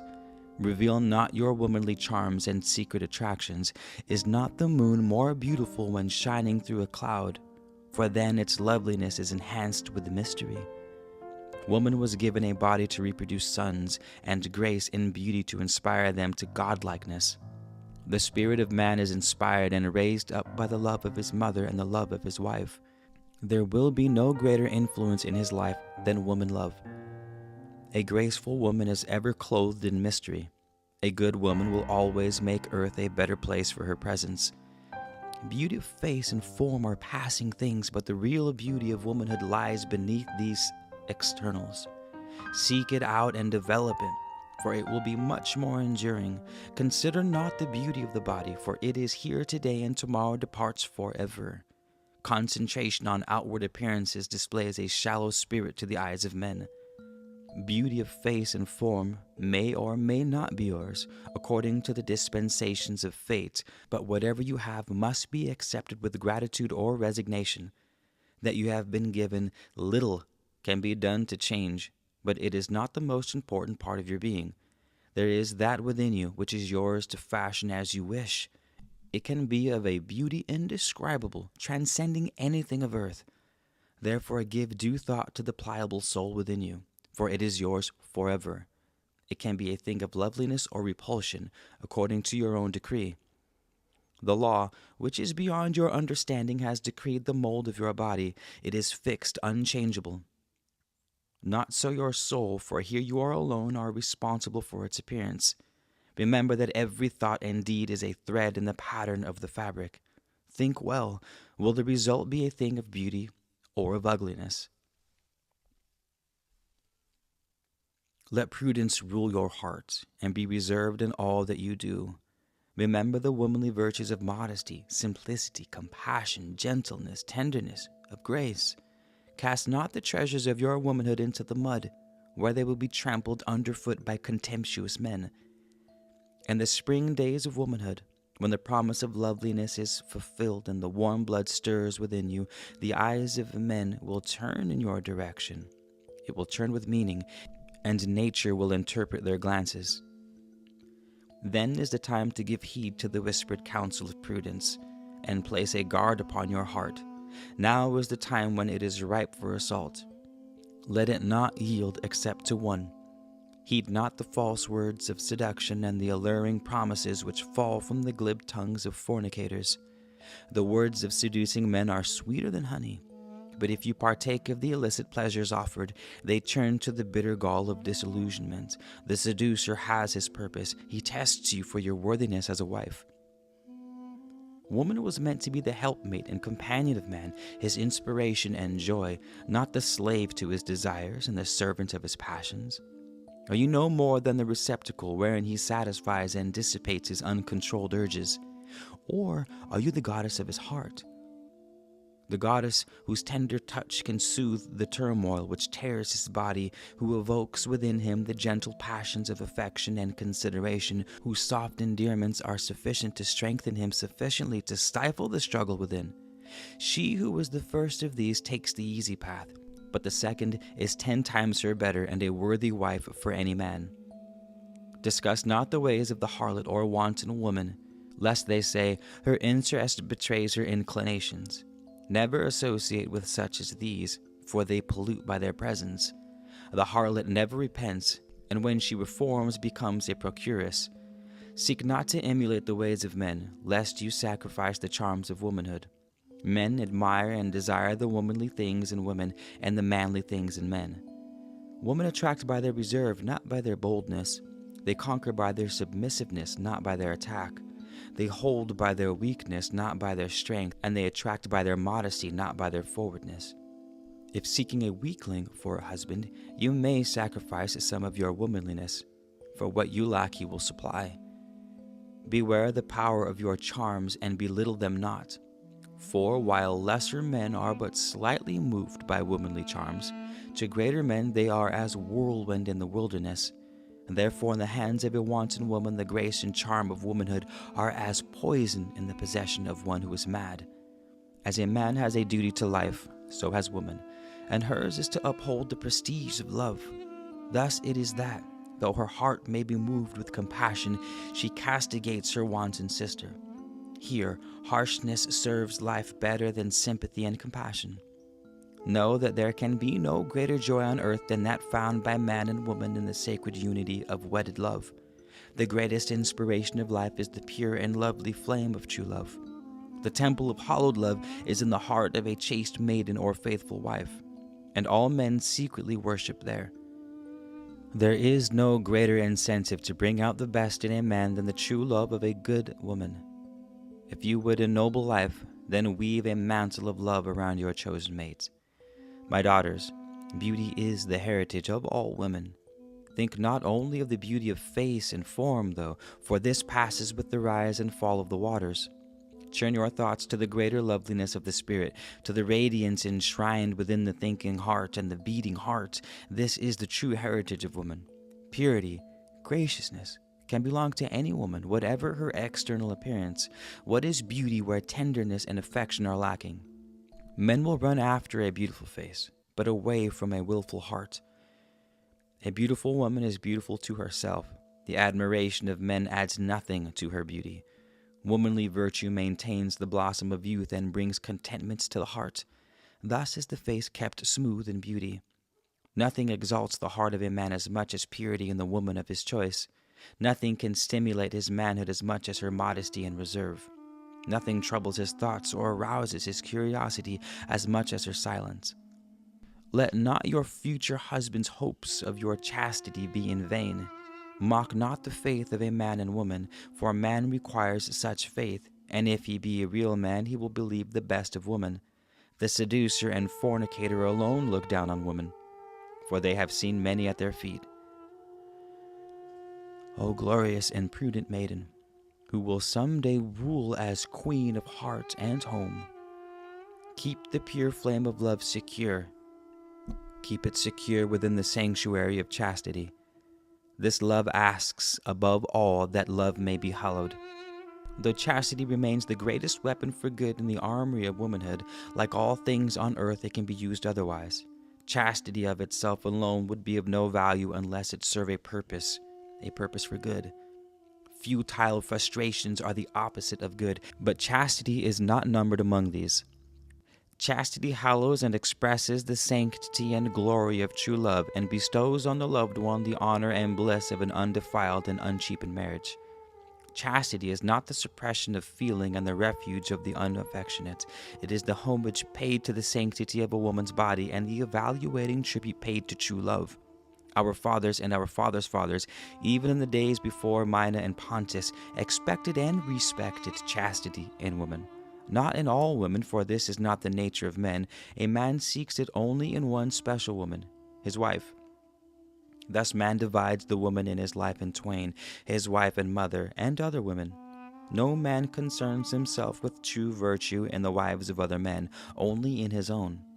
Virtue in other women may be unimportant. Which would you be? A wife, the delight of a man's life, or the other unimportant woman? Chastity is the glorious crown of maidenhood. It is the symbol of dedication to the glorification of love. It is honored and respected by all men. A husband trusts a chaste wife and speaks of her proudly among men.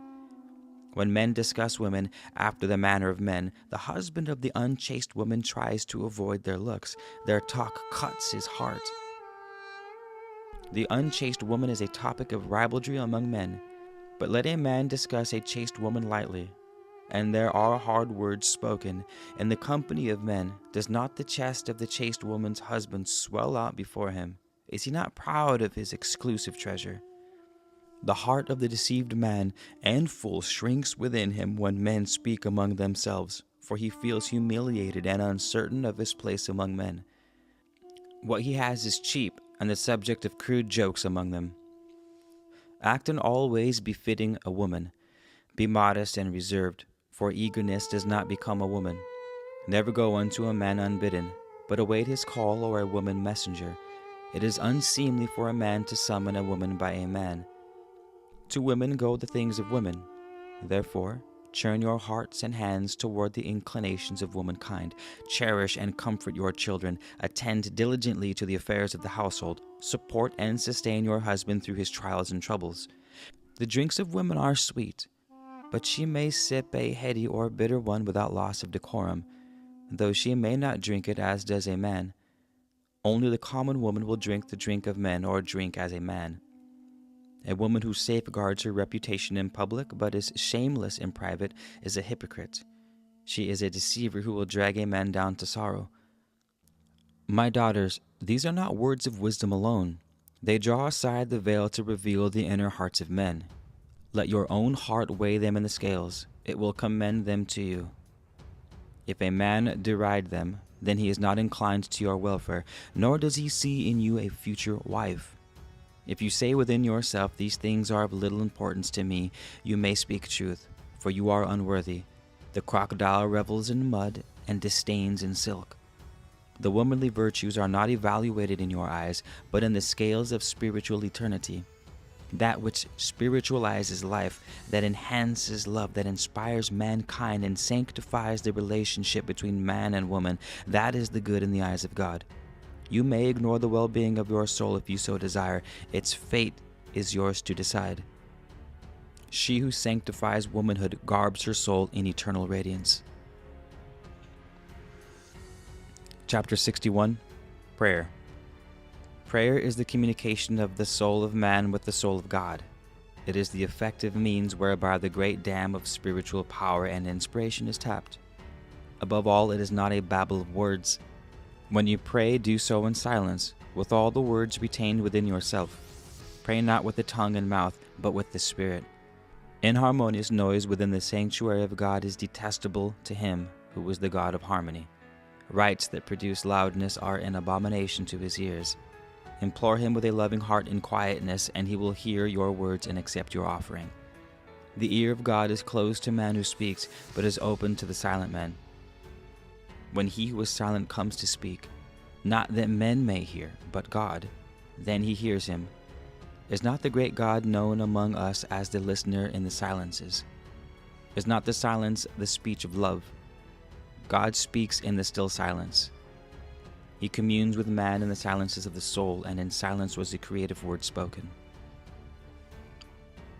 Seek always after silence and quietude, and seek friends among the silent ones. The man who fears to be alone with himself in silence or solitude will never discover the secrets of the soul. Men go into the wilderness to commune with their souls in silence. Only thus do they receive a reply. He who lives ever among noise and turmoil, I have no soul. When in prayer, occupy yourself with the affairs at the boundary of the region of hope, for prayer spans the great unseen barrier.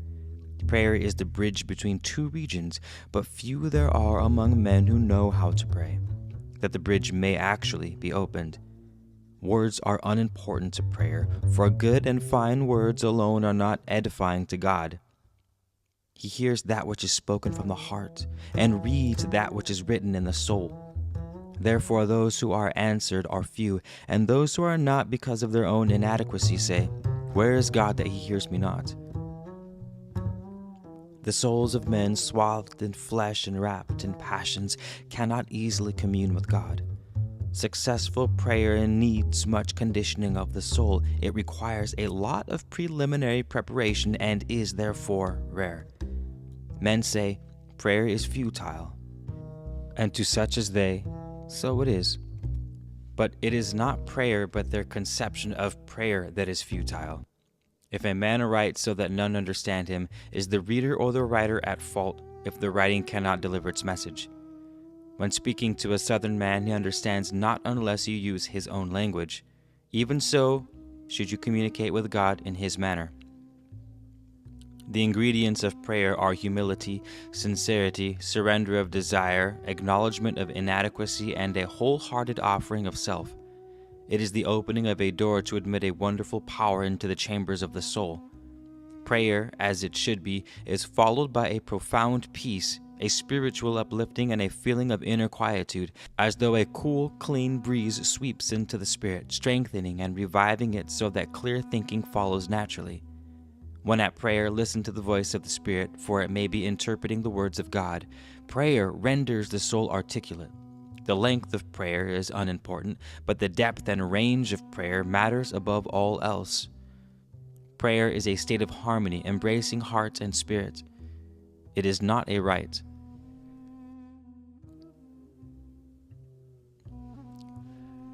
Chapter 62, Death. Fear not death, for when he comes you will be no longer there. Nevertheless, it is well to live a good life and be free from the fear of his shadow. For he that is good has nothing to fear. What is death but the gateway to glory, the entrance into the kingdom of greater life? It is a journey to a new land and an awakening from a sleep where all care and affliction born on earth are left behind. Do not men respect death above birth? Do they not adorn their weapons, the servants of death, with gold and precious stones, and display them proudly to all men? Have not honor and titles been the lot of many who caused the slaying of thousands? But who has ever been honored for bringing a man to life? While there is but one way of entry into life, there are thousands of ways of departing. All roads through life lead to the gates of death. The deer does not cry until it feels the arrow, nor does the fowl shriek until the hunting hound seizes it. He who ever dwells under the shadow of the fear of death dies many times, and the fear is greater than the event itself. Death I fear not. If violent men come with sharp weapons as its messenger, I may fear the instruments. I may fear dying, but death itself holds no terrors. Come it must. Of all things in life, it is the most inevitable. God grant I accept it as a man. Chapter 63. Close. Evil times have befallen the wise and upright. Truth shows her light no more, and deceit walks the land, garbed in gay raiment and with a bold front. These times of evil and these days of affliction were foreshadowed by a decline in the goodness of men, by the lust for pleasure among the people, and a seeking after things which brought forgetfulness, and carelessness of craftsmanship, in indecision of thoughts, in disdain for wisdom, and in disregard for the welfare of the land. Men think only of earthly things, and therefore earth becomes a region ruled by wickedness and corruption.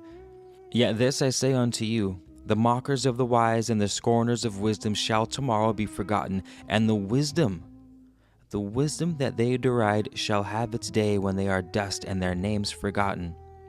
My children, I am a man of no mean reputation, and here my estate remains intact, though the greater one downstreamwards is lost to me with my name. Even now events move, and soon all will be put to memory. Not for long now shall I be left to sorrow, nor is the death of an old and feeble man any great achievement. Old age weighs me down, when I should be swift, and I bear it as a heavy load. My spirit must soon sail towards its place of origin and immerse itself in the waters at the sources of life. I am not loath to depart from this place of sorrow and corruption. Therefore, my children, hear me diligently in the recounting of the wise sayings and secret knowledge of our forefathers. Record them as a guide unto your generations.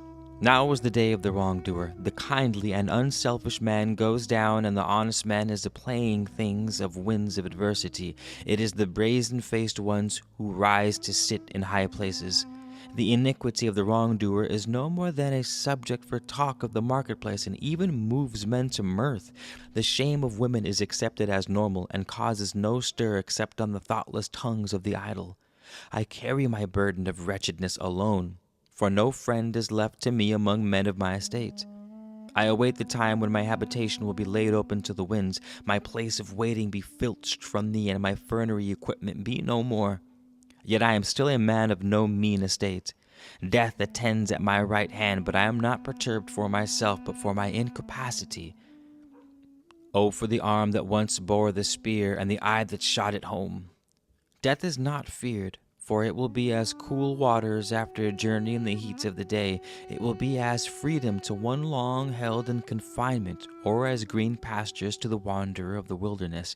Death is no stranger, for I have lived as a man, nor is it unwelcome. I look around, and not until then do I fear death, for it crowns my feebleness. I see righteousness cast out into darkness, while iniquity sits at the council table. No man obeys the rulers, nor has respect for the statutes which now breed their own overthrow. There is none so wise that he perceives, and none so wrathful that he speaks. The courageous men are dead, and they to whom the land belongs now lie buried in it. The priesthood prospers, and the people live for the day's pleasure, but virtue and wisdom wander the road as beggars. Lewdness replaces learning in the talk of men, and women delight in displaying their charms. The lesser men have come into their own. The bold face goes everywhere, and the reserved man is beggared. Lewd speech and vile conduct is acclaimed. The deeds of wanton women are the subject for conversation. There are no more worthy men in places of power, and the land is in the hands of those who work iniquity. A counted heart is unknown among men. Brother works wickedness upon brother. The hearts of men covet the possessions of others. Children treat their fathers with little respect, and the words of their mothers are mocked. Men smile at the wives of other men and are gay in their presence, but they remain sullen in the presence of their own. Men marry the wanton woman, and her place is established. Fathers leave the instruction of their offspring to others and allow their womenfolk to wander loose. Oh, where are such men as once walked the land? Where are the men of days gone? Did they all die for the king? Do lesser men remain to breed lesser men, while the best ones are now no more? The ordinances of the halls of judgment are cast forth into the streets. The great writings are carried away. Slaves become the lords of slaves, but their hearts are the hearts of slaves and not of masters. The weaklings walk with riches, for the strangers are their protectors. It is a time of calamity. A man runs to save his own life while his brother is slain. The grain is gathered by the powerful and willy, and not by he who sows. The vulgar man gains a high-born lady to wife, while a nobleman raises up a singing woman. The products of craftsmen are faulty, for none takes pride in his craft. Bribery and corruption are the guiding lights of men. Women cannot conceive, for their wickedness makes barren the womb. Men say, "Where is God?" But God has withdrawn because of their wickedness.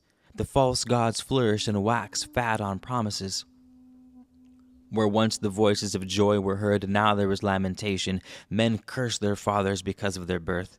Maidens array themselves in gaudy ornaments and are no longer modest. Widows and unmarried women open their doors, and strangers are permitted to enter. It is a time of woe. They who once walked in white linen are now in rags, and he who never wove is now the master of weavers and the possessor of fine garments. Would that the seed of men might perish in the womb, for they who come forth are no longer worthy. Thus it was written by one before my time, and thus it is again. As the wheel spun before, let it spin again. You, my children, are the hope of the people. Therefore give your hearts to learning, for in the whole land once united there is naught else worth possessing.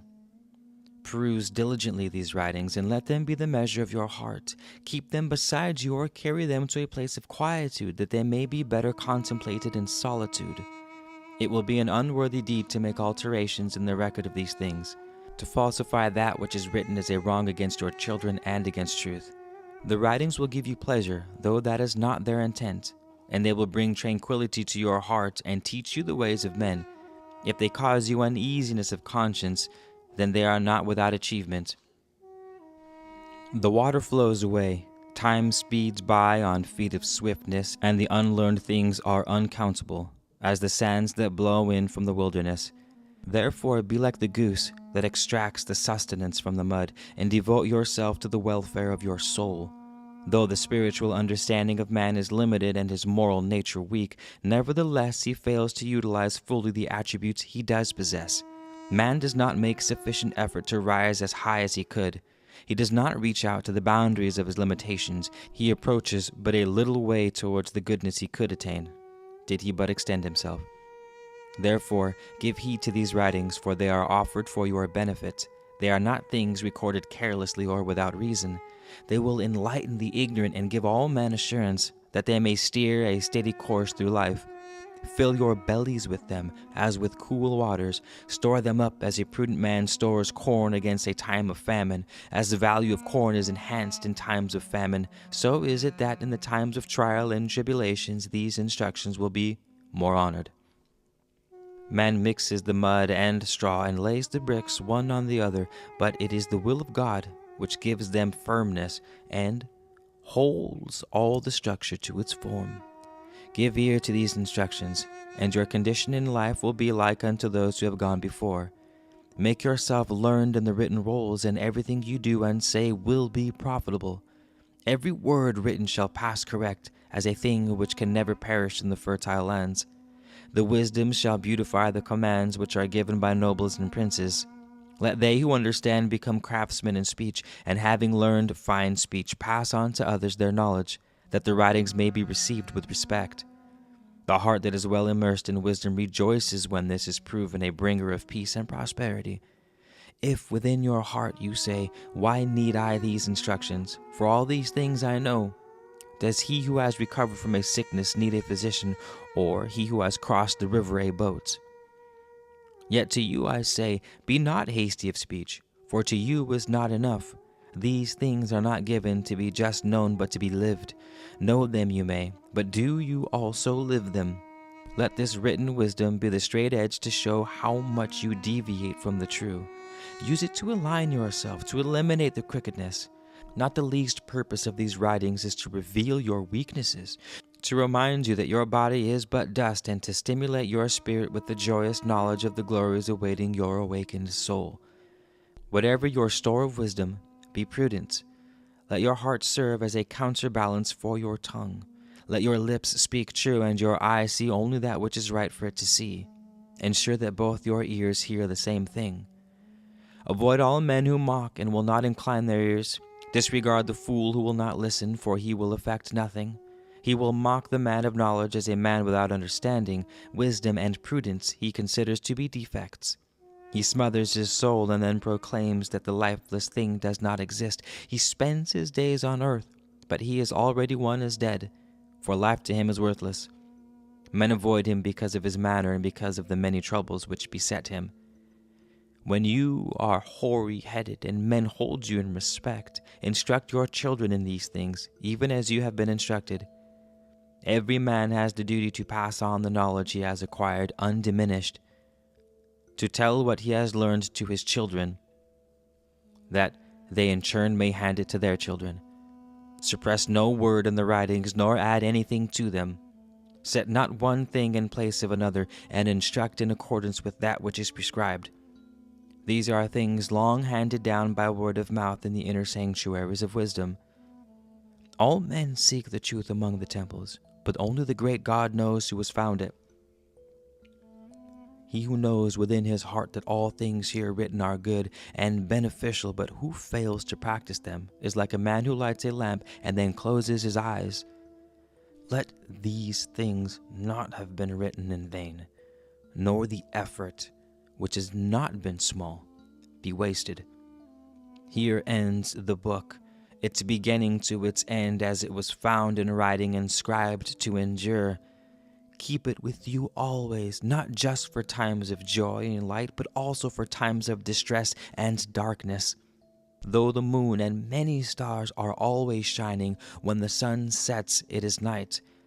Done into writing and a faithful transcription by a dutiful pupil of a beloved master, whose name, being unknown to men, shall endure forever in the great halls of the ever-glorious ones.